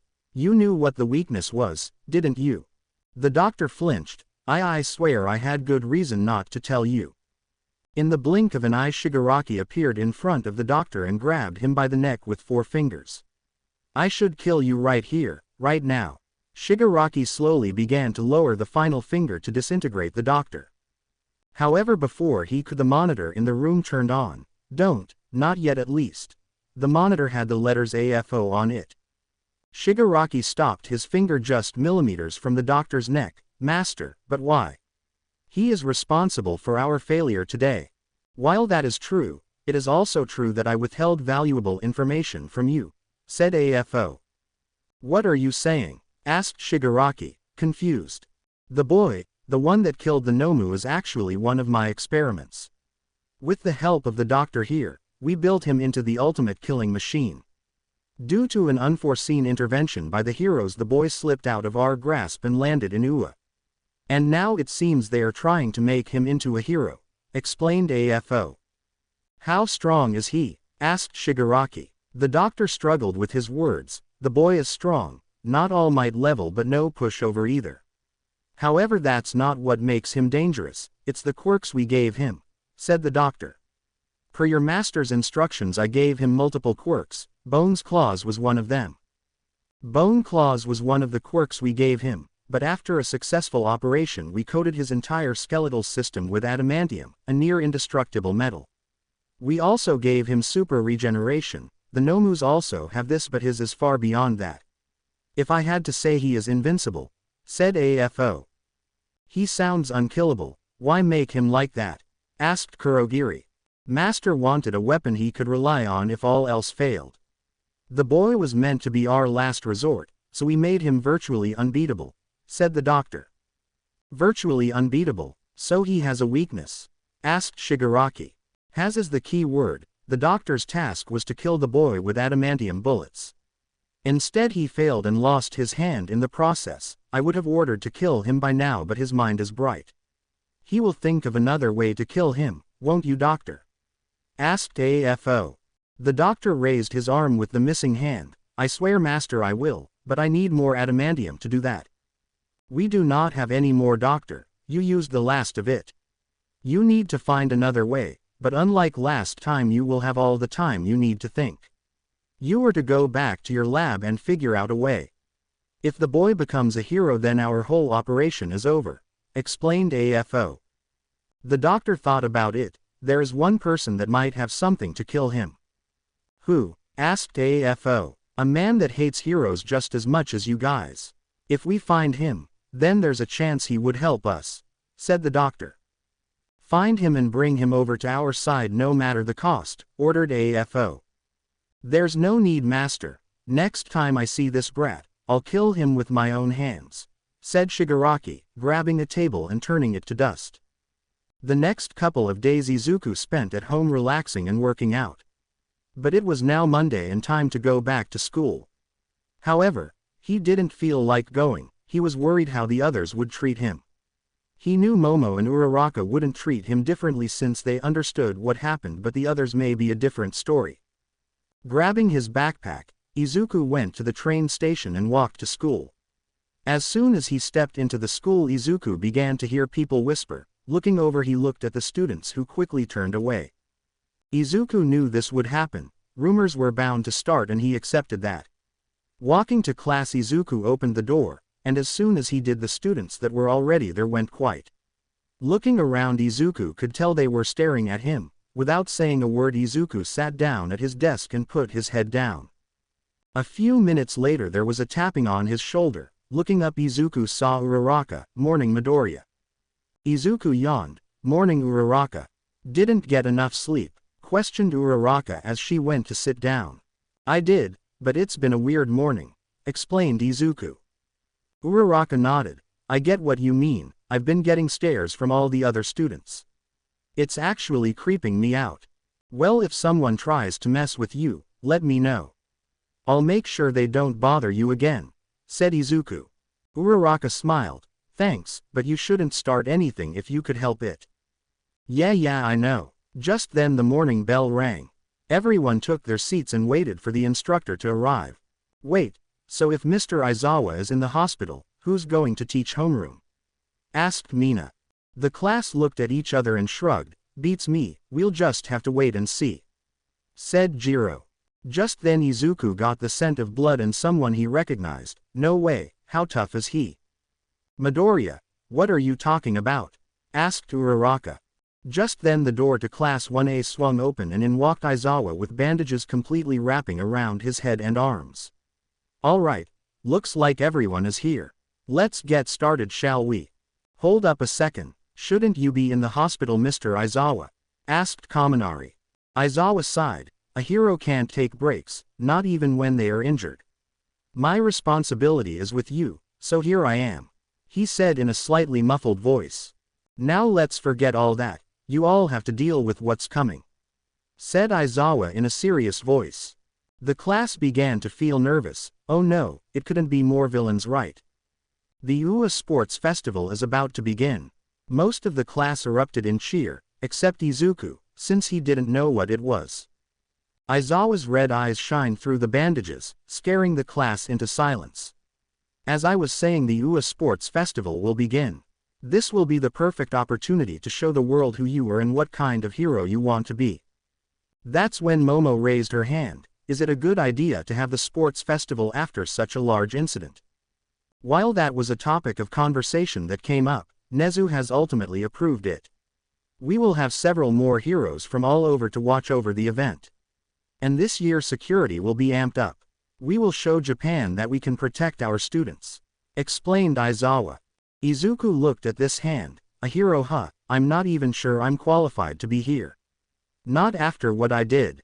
The morning classes went on as usual and it was now time for lunch. Izuku and Uraraka were leaving class when they were stopped by Iida. Are you two heading to the cafeteria? May I join you? Izuku raised an eyebrow. You never get tired of acting so stiff, do you?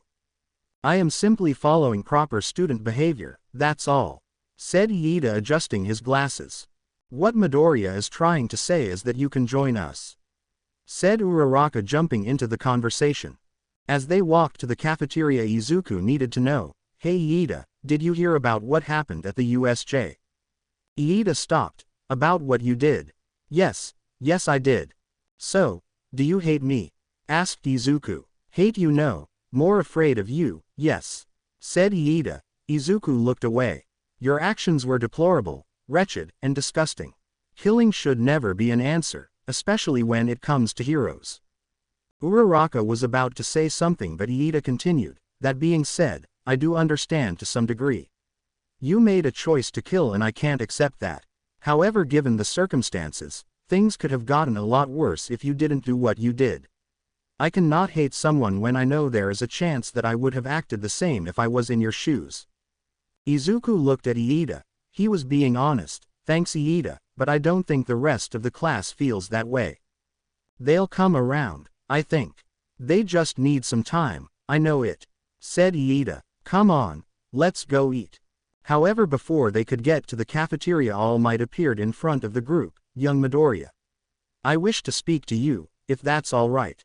Izuku narrowed his eyes. Uraraka, Iida, go on ahead without me. I'll join you shortly. Right, we'll save you a seat, said Uraraka, walking away from the two. All Might ushered Izuku towards the teacher's lounge. Izuku sat down on one of the chairs. All Might sat across from him. So young Midoriya, about what you said the other day. Before he could finish, Izuku put up his hand. Cut the crap, All Might. You're at your limit, it's best not to overdo it. All Might coughed out a bit of blood. Well, I do suppose there's no point hiding it from you. In a puff of smoke, All Might reverted to his skinny form. Izuku's eyes widened. Wow, so that's how you really look like. God, you went from looking like Johnny Bravo to looking like Johnny Bravo's cracked out cousin. What the hell happened? All Might lifted up his shirt to reveal a terrible wound. I got this while fighting a villain several years ago. Most of my respiratory system is destroyed and my stomach is pretty much gone too. This injury puts a strain on my body, so now I can only keep up that form for about 3 hours. I see, that makes a lot of sense actually.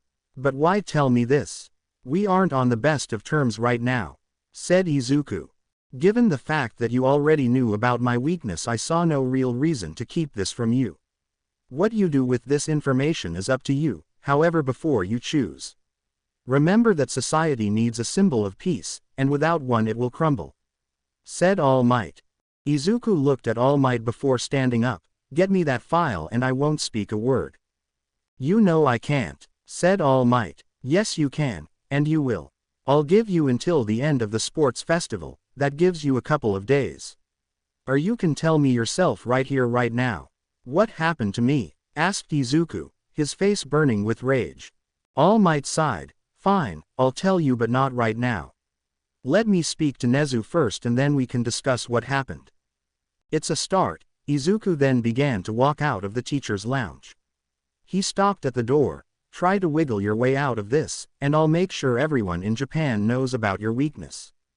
Slamming the door behind him, Izuku left to go eat. He grabbed his food and walked over to where Iida and Uraraka were sitting. Uraraka was surprisingly pumped up for the festival. Are you two ready?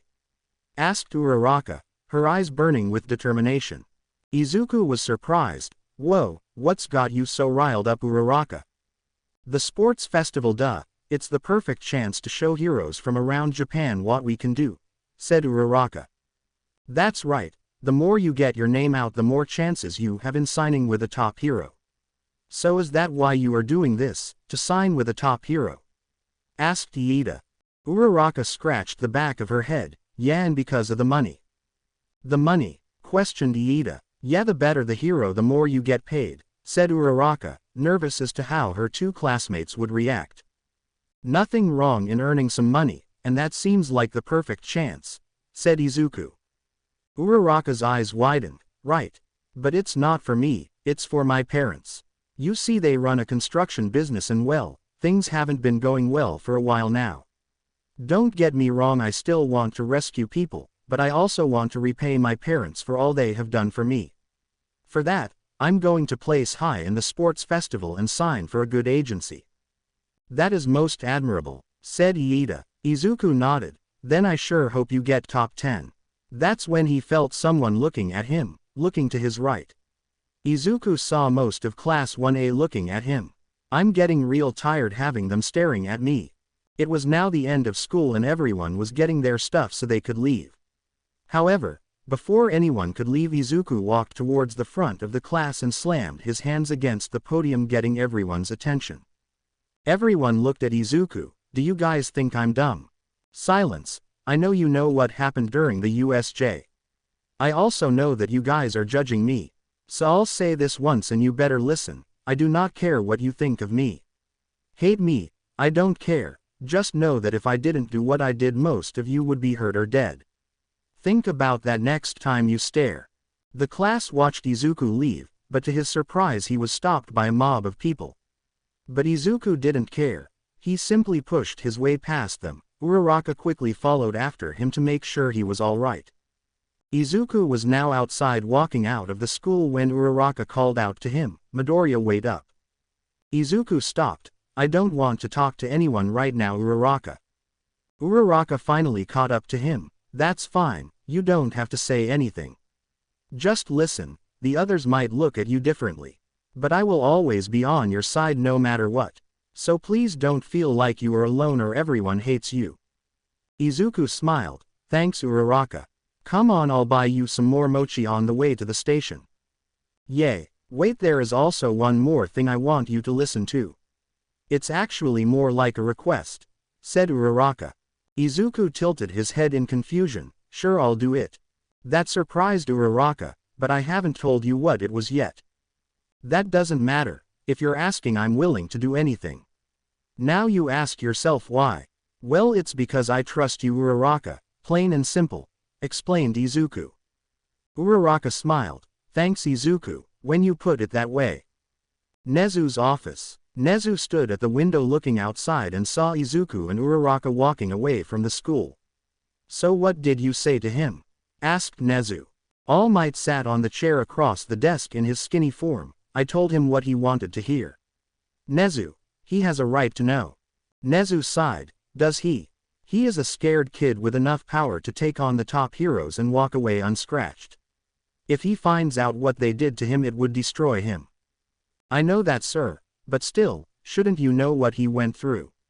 You two were a subject of experimentation, said All Might. That is precisely why he must never know. When I found out what happened to me, it almost broke me. I won't let him go through the same thing, explained Nezu. But the more we wait to tell him, the more damage we will do. Right now Midoriya is desperate for answers. He feels like he can't trust anyone.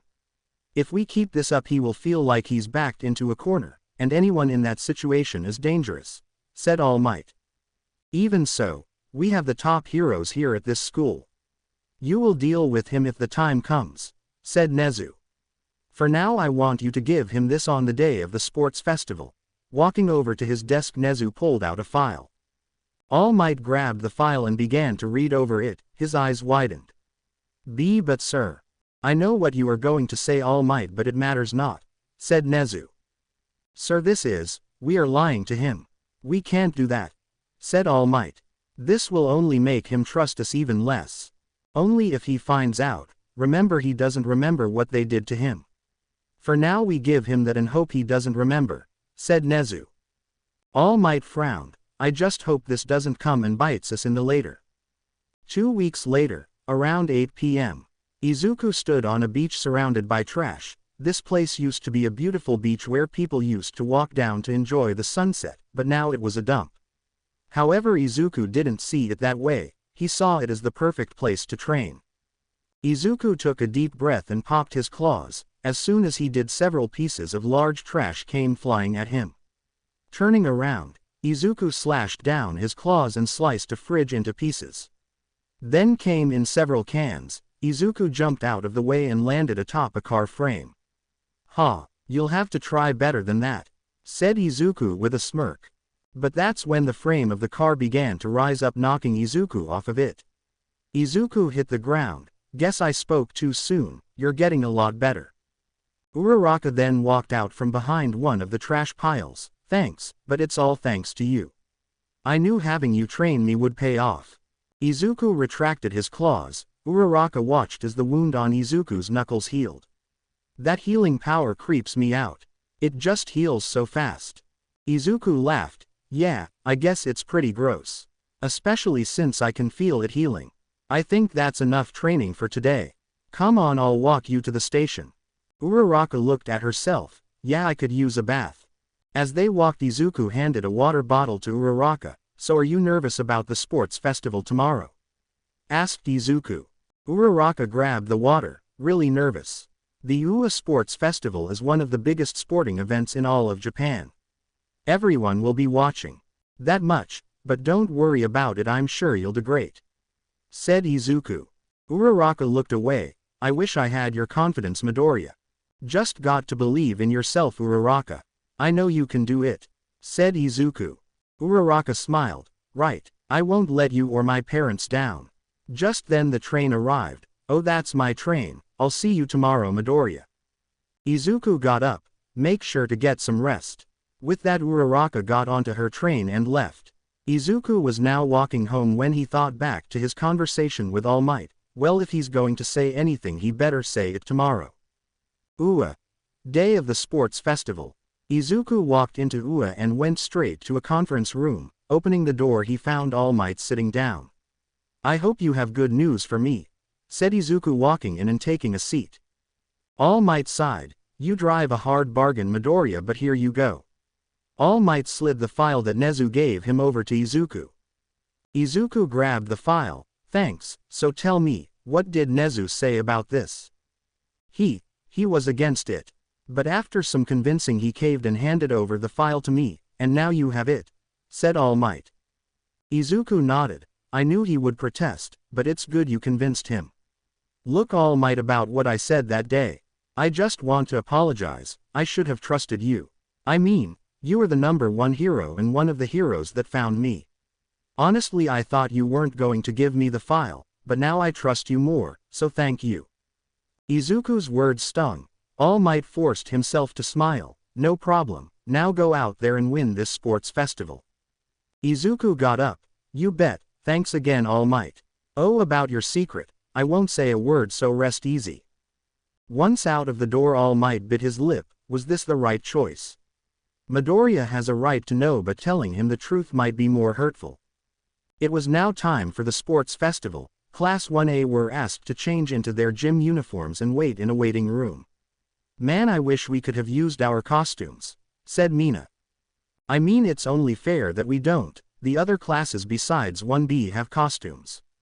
The whole thing would be rigged," said Kirishima. I know, I just thought it would be better if I stood out," said Mina, slumping on the table.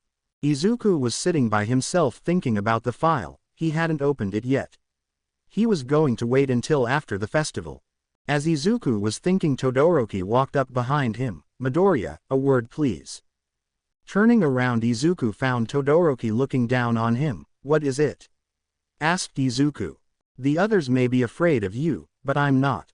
You are nothing compared to me. I'll prove that by beating you and winning this tournament," said Todoroki. That surprised the whole class. Todoroki never really talked to anyone, yet here he was challenging Izuku. Standing up, Izuku stood eye to eye with Todoroki. Let's get one thing straight, you are not better than me. I've seen your power and it's weak, just like you. So bring it on, I'll take you on any day of the week. Easy guys, let's not start any rivalries. We are in the same class, said Kirishima, trying to keep the peace.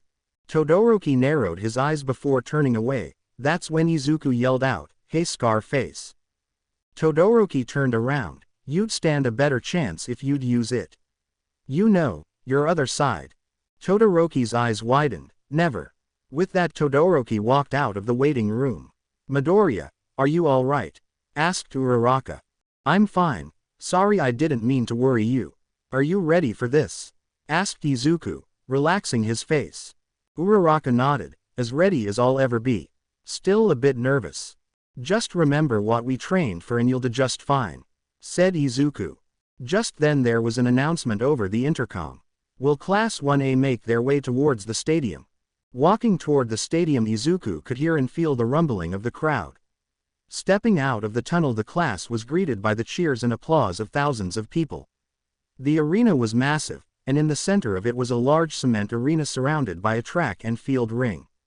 The class made their way into the arena along with the rest of the first-year students. And here they are, everyone. The world-famous Class 1A, yelled out Present Mike from the announcer's booth. I am here joined with their homeroom class teacher, Mr. Aizawa, also known as Eraserhead. Sitting beside Mike was a very wrapped-up Aizawa. You're too loud. However, Mike ignored Aizawa. Now that everyone's here, let's take it down to our on-the-field referee. The 18+ rated hero, Midnight. Walking onto a platform in the middle of the arena was Midnight in her hero costume. Standing atop a podium, she cracked her whip, grabbing the students' attention. Welcome all to UA's annual sports festival. Here you will be competing against every student in the first year for the title of UA's best. But in order to reach that, you must first take on some events. The crowd cheered. If you'd turn your attention to the Jumbotron, we have a list of all the possible events. The way we will pick is by random lottery. But first we need some motivation. That is why I'd like to invite Class 1A's class president Izuku Midoriya to say a few words. Izuku looked around shocked. Huh. No one told me about this. The whole stadium cheered. Izuku looked around at his class to find them looking at him. That's when Izuku felt someone push him. Looking behind him, Izuku found Uraraka. Come on, go up. We are waiting on you. But what do I say? Asked Izuku. Uraraka shrugged. I don't know, just make it motivational. Izuku walked past his class and toward the podium. He adjusted the mic and cleared his throat. The hero course, only a select few are chosen or recommended to be in such a prestigious class. This class is meant to be the best of the best, to help those students become the best and strongest heroes in all of Japan. However, power can come from anywhere. It can appear from out of nowhere and surprise us all. This includes students of the others classes. It matters not where we came from, or what class we are in. We are all heroes in one way, shape, or form. And even someone in this stadium, or even someone watching from home, can have the potential of being a hero. So good luck and let's have fun today. The crowd erupted into cheer as Izuku made his way down the podium. Even the other classes were clapping. Izuku made his way back to his spot. That was an amazing speech, very inspiring. But now it's time to get this show on the road by unveiling the first event, said Midnight, pointing towards the giant screen. That's when a wheel appeared with all the events. The wheel began to spin faster and faster. It then slowed down and stopped on an event. Midnight smiled. Looks like for our first event we have the obstacle course. The class cheered. This event takes place on the outside of the arena. Every first year will be running through a 4-kilometer-long course. But unlike most days, you are allowed to use your quirks freely. Just don't leave the course or you are disqualified. Now let's get started, shall we? Asked Midnight, licking her lips. All of the classes were taken to a corridor which led to the outside of the stadium. The starting line was jam-packed with students and it was hard to move. Izuku looked over to find Uraraka being pushed. Reaching, he grabbed her arm and pulled her in close. Sorry about this, but I think it's better than getting trampled. Uraraka had a slight blush on her cheeks. Gee, thanks Midoriya. Is everyone ready? Asked Present Mike. Well, you better be, because we are starting in 3, 2, 1, go. A loud horn blew signaling the start of the obstacle race. The students all began to run. However, before any of them could make it out of the tunnel, a giant wall of ice appeared in front of all of them. And the one who put it there was Todoroki. Sorry everyone, but I can't have you getting in my way. But that's when he heard the sound of his ice breaking. Looking back, Todoroki saw metal claws piercing his ice. The claws slashed down in an X formation, and then came the punch. The piece of ice shattered and out appeared Izuku. Nice try, but you'll have to do better than that to stop me. Todoroki ignored Izuku and continued to run, but stopped when he saw what was in front of him. Standing several stories tall were 3 0-pointers, the same ones from the entrance exam. And Todoroki has made it to the first obstacle. Let's see how he gets past the waves of Robotos. Yelled out Present Mike. Raising his left hand, Todoroki pointed and fired a wave of ice that covered the 3 0-pointers. I'll go right through them, said Todoroki as they fell.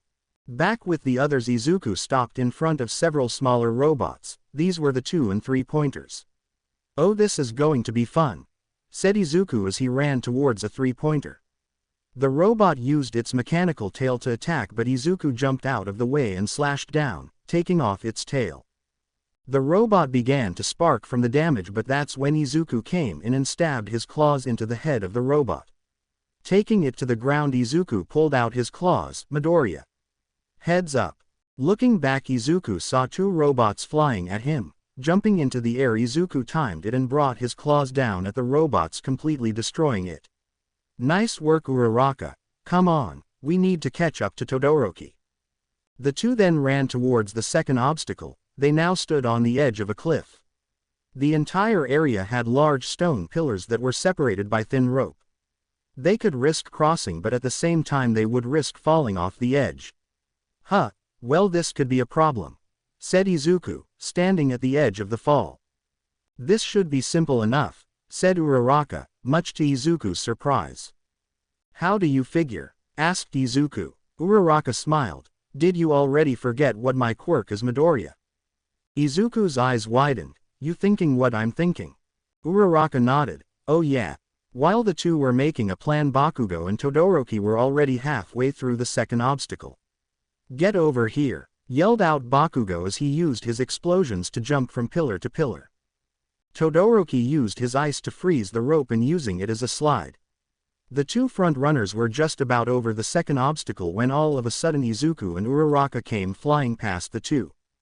What's this? Midoriya and Uraraka had just taken the lead.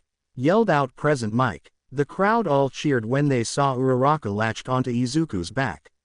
With Uraraka on his back, Izuku got a running start and actually jumped off the ledge, and in that moment Uraraka touched Izuku's back, causing the both of them to float across at an increased speed. Is that even allowed? Asked Mina. Let's see what our referee has to say about that, asked Mike.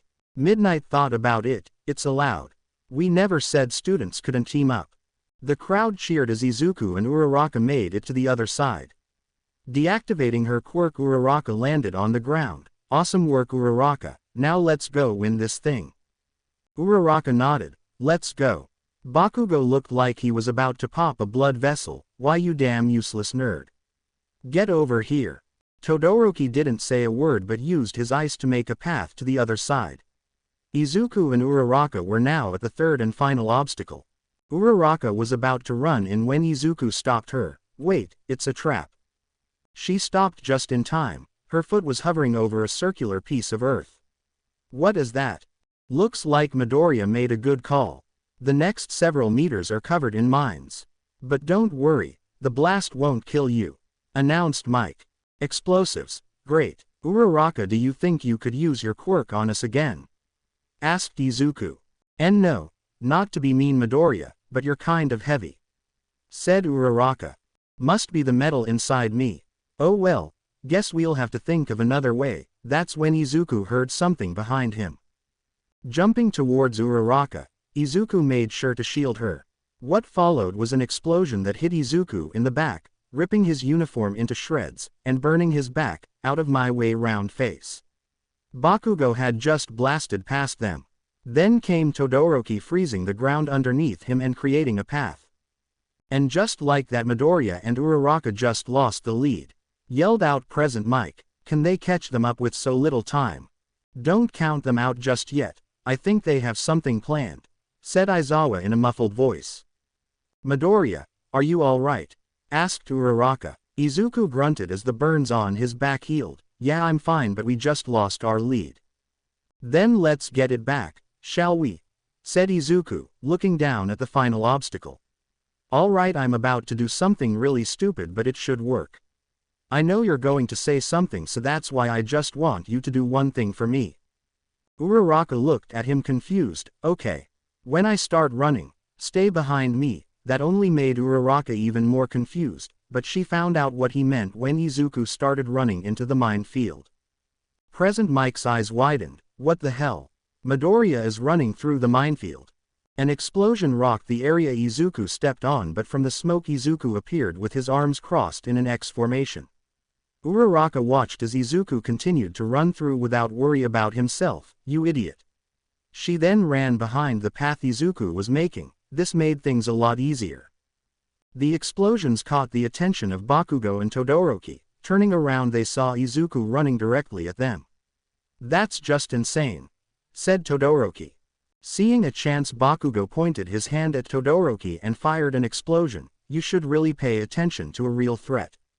As the explosion dissipated, Todoroki stood there with a pillar of ice in between him and the blast. So annoying. The two went back and forth trying to get the other one to fall, but that's when they lost track of Izuku. "Sorry guys, but I'll be taking first place." Izuku then ran past the two. Bakugo and Todoroki looked at each other. They then looked at the floor and heard a click. Phew! The ground beneath then exploded outward. The two students were sent flying to the side. Bakugo slid to a stop covered in scratches. Looking up, he saw Uraraka running past him, which only pissed him off. Even round face. Slowly picking himself up, Bakugo pointed his hands behind him and fired off explosions. At the same time, Todoroki got up and threw his hand forward, creating another sheet of ice over the mines. "I have to win, in order to prove him wrong." Bakugo and Todoroki easily passed Uraraka, but the real trouble was Izuku. Looking back, Izuku saw the two had passed Uraraka and they were quickly catching up to him. "If I can't win, then I'll make sure you two don't." Stopping, Izuku began to run towards Bakugo and Todoroki. The audience were surprised. "What is Midoriya thinking?" yelled out Present Mike. Using his legs, Izuku pounced at the two students. Taking off guard, Izuku grabbed them by the face and proceeded to slam them into the ground. Bakugo grunted in pain. "Wyu." He tried to reach out to blast Izuku, only to have his face pushed deeper into the ground. Todoroki had the same problem, but he got smart. Since Izuku was grabbing his face, Todoroki activated his ice. The ice began to freeze Izuku's hand. Ice crystals began to form on his hand as it slowly crawled up his arm. Izuku winced in pain as he felt his hand slowly freezing over, but he endured. But it was Todoroki that was surprised. His grip isn't loosening. His entire arm is almost frozen over. He must be in immense pain. As this was going on, Uraraka had actually ran past the three and saw Izuku's arm freezing over. Uraraka wanted to stop, but Izuku gave her a look that said keep going no matter what, so she did. Uraraka used her quirk on herself to float over the minefield and was now in the final stretch of the race. She could see the finish line. Thanks to Midoriya's intervention, it looks like Uraraka is going to win the race. Present Mike yelled out. Hearing that, Izuku smirked. "Well guys, it's been fun, but I think it's time to let you guys have a shot at winning now." Gripping their heads, Izuku slammed them down into the ground one final time before getting off of them. He then ran into the minefield again. Bakugo and Todoroki got up and quickly chased after him. Using their quirks, they passed him, but it was already too late. Ochako Uraraka has finished the race. She just beat out all of the first years. Yelled out Present Mike. The crowd cheered, and on the Jumbotron Uraraka smiled and waved at the crowd. By the end of it, Izuku placed fourth, but he didn't care. Uraraka had gotten first place. Izuku crossed the finish line and looked at his arms still frozen over. Midoriya, Uraraka called out to him. Your arm, is it okay? Izuku looked at her. It's fine, but you might want to look away for a second. Uraraka did what she was told. Uraraka couldn't see it but she could hear it. The sound of ice shattering was heard followed by a crunching noise. Izuku punched his arm causing the ice to shatter, however that also caused his skin, at least the frozen parts, to fall off leaving only the red of muscle. After a second however his skin regenerated. Alright, we're good. Uraraka turned around to see Izuku's arm completely healed and pieces of ice on the floor. Good thing I didn't look, so anyway I just wanted to thank you. Without you I would have never gotten first place. Hey, don't worry about it, I know how much it means to you to do well in this festival. Think of it as me investing in your future, said Izuku with a smile on his face. Thanks Midoriya, it means a lot. With that the two waited for everyone else to finish. Only the top 42 students would move on to the next round, so after the 42 were chosen they went back to the arena. Good work everyone, you have passed the preliminaries, but now it's time to move on to the next event. Pointing up to the screen the words cavalry battle appeared. So let's explain the rules. Students must form teams with a minimum of 2 people and a maximum of 4. Each student will be awarded a point value determined by place in the obstacle race. The higher up you place the more points you will be worth. Uraraka nodded. That makes sense, since I got first place I should be worth the most. Midnight smiled. This year first place will be worth 10 million points. Instantly Uraraka felt a shiver run down her spine. Turning around she saw all 40 of her opponents looking at her. Oh, only Izuku wasn't staring at her. You have 10 minutes to form teams, good luck. With that the students went off to find teammates. So what do you say Uraraka, want to team up? Asked Izuku. Uraraka's eyes widened, you mean it. But people are going to come after me and my points. Izuku smiled, let them come, I'll make sure they don't get to you. Thanks Midoriya, alright let's do this. The two nodded, but we still need at least one more person, but who? That's when someone appeared in between the two. Hey, let me join your team, said a girl with pink hair. And who are you? Asked Izuku. Right, my name is Mei Hatsume from the support department. It's nice to meet you, said Hatsume. Nice to meet you, so I got to ask, why us? There's going to be a lot of people coming after us, explained Uraraka. Exposure, since you're Miss 10 million everyone will be looking at you. That will give me the perfect chance to show off my babies, said Hatsume. Izuku was confused, babies? Yeah, that and well because of him too, Hatsume said, pointing to Izuku. Those claws, they are amazing, I just have to get a better look at them. Izuku raised his hand and popped his claws. What these? They aren't special, they're just steel. Hatsume's eyes gleamed as she ran over to inspect them. Aren't special? Quite the opposite, and this isn't steel. These are, well I can't tell you what it is, but it's not steel that's for sure. Izuku raised an eyebrow. Really? I'll have to read the file to find out. Izuku then retracted his claws much to Hatsume's displeasure. So what's this about babies? Oh right, Hatsume then pulled out what appeared to be a jetpack and large boots. Tada, babies of my very own, built them myself. What's that one? Asked Uraraka, pointing at a large circular shield. Hatsume smiled. I'm glad you asked, that is my unbreakable shield. Izuku reached out and grabbed it. It's made of a special steel compound that's when the sound of metal was heard. Looking over Hatsume saw Izuku's claws had sliced the shield into pieces. Izuku looked at Hatsume. Not strong as I thought it was going to be, sorry. Gee, that's amazing. Now I really want to look at your claws, said Hatsume with a smile. Izuku looked at the other gadgets. This could work. Uraraka, I say we let Hatsume into the team. Uraraka agreed. Yeah, we could use her babies. Yes, thank you so much. Oh, and after this is all done swing by the support lab, I want to get a better look at those claws, said Hatsume. Sure, I'm also curious as to what they are made of, said Izuku. We should get one more team member just in case, suggested Uraraka. Izuku thought about it, there might be one person that might join us. Unknown location. Shigaraki sat on a stool watching the UA Sports Festival broadcast. Shigaraki, he's ready, said Kurogiri. Shigaraki got up, bring him in. Just then a black portal opened up in the middle of the bar. Good to see you, I heard you have a way to kill a certain someone. From the portal a tall man with long black hair came out from the portal. He had a dark combat suit, 2 katanas on his back, along with 6 individual smaller knives on his side. Depends, can this person heal fast? Shigaraki nodded, very. Then I have just the thing. So tell me, who is it? Another hero? Asked the man. Not quite, but he is a killer who's killed countless and might become a hero, explained the doctor appearing from the door. The man's eyes widened at the sight of the doctor. You? Yes, it's me. How have you been, Stain? Said the doctor with a smile. To be continued. I hope you enjoyed this story.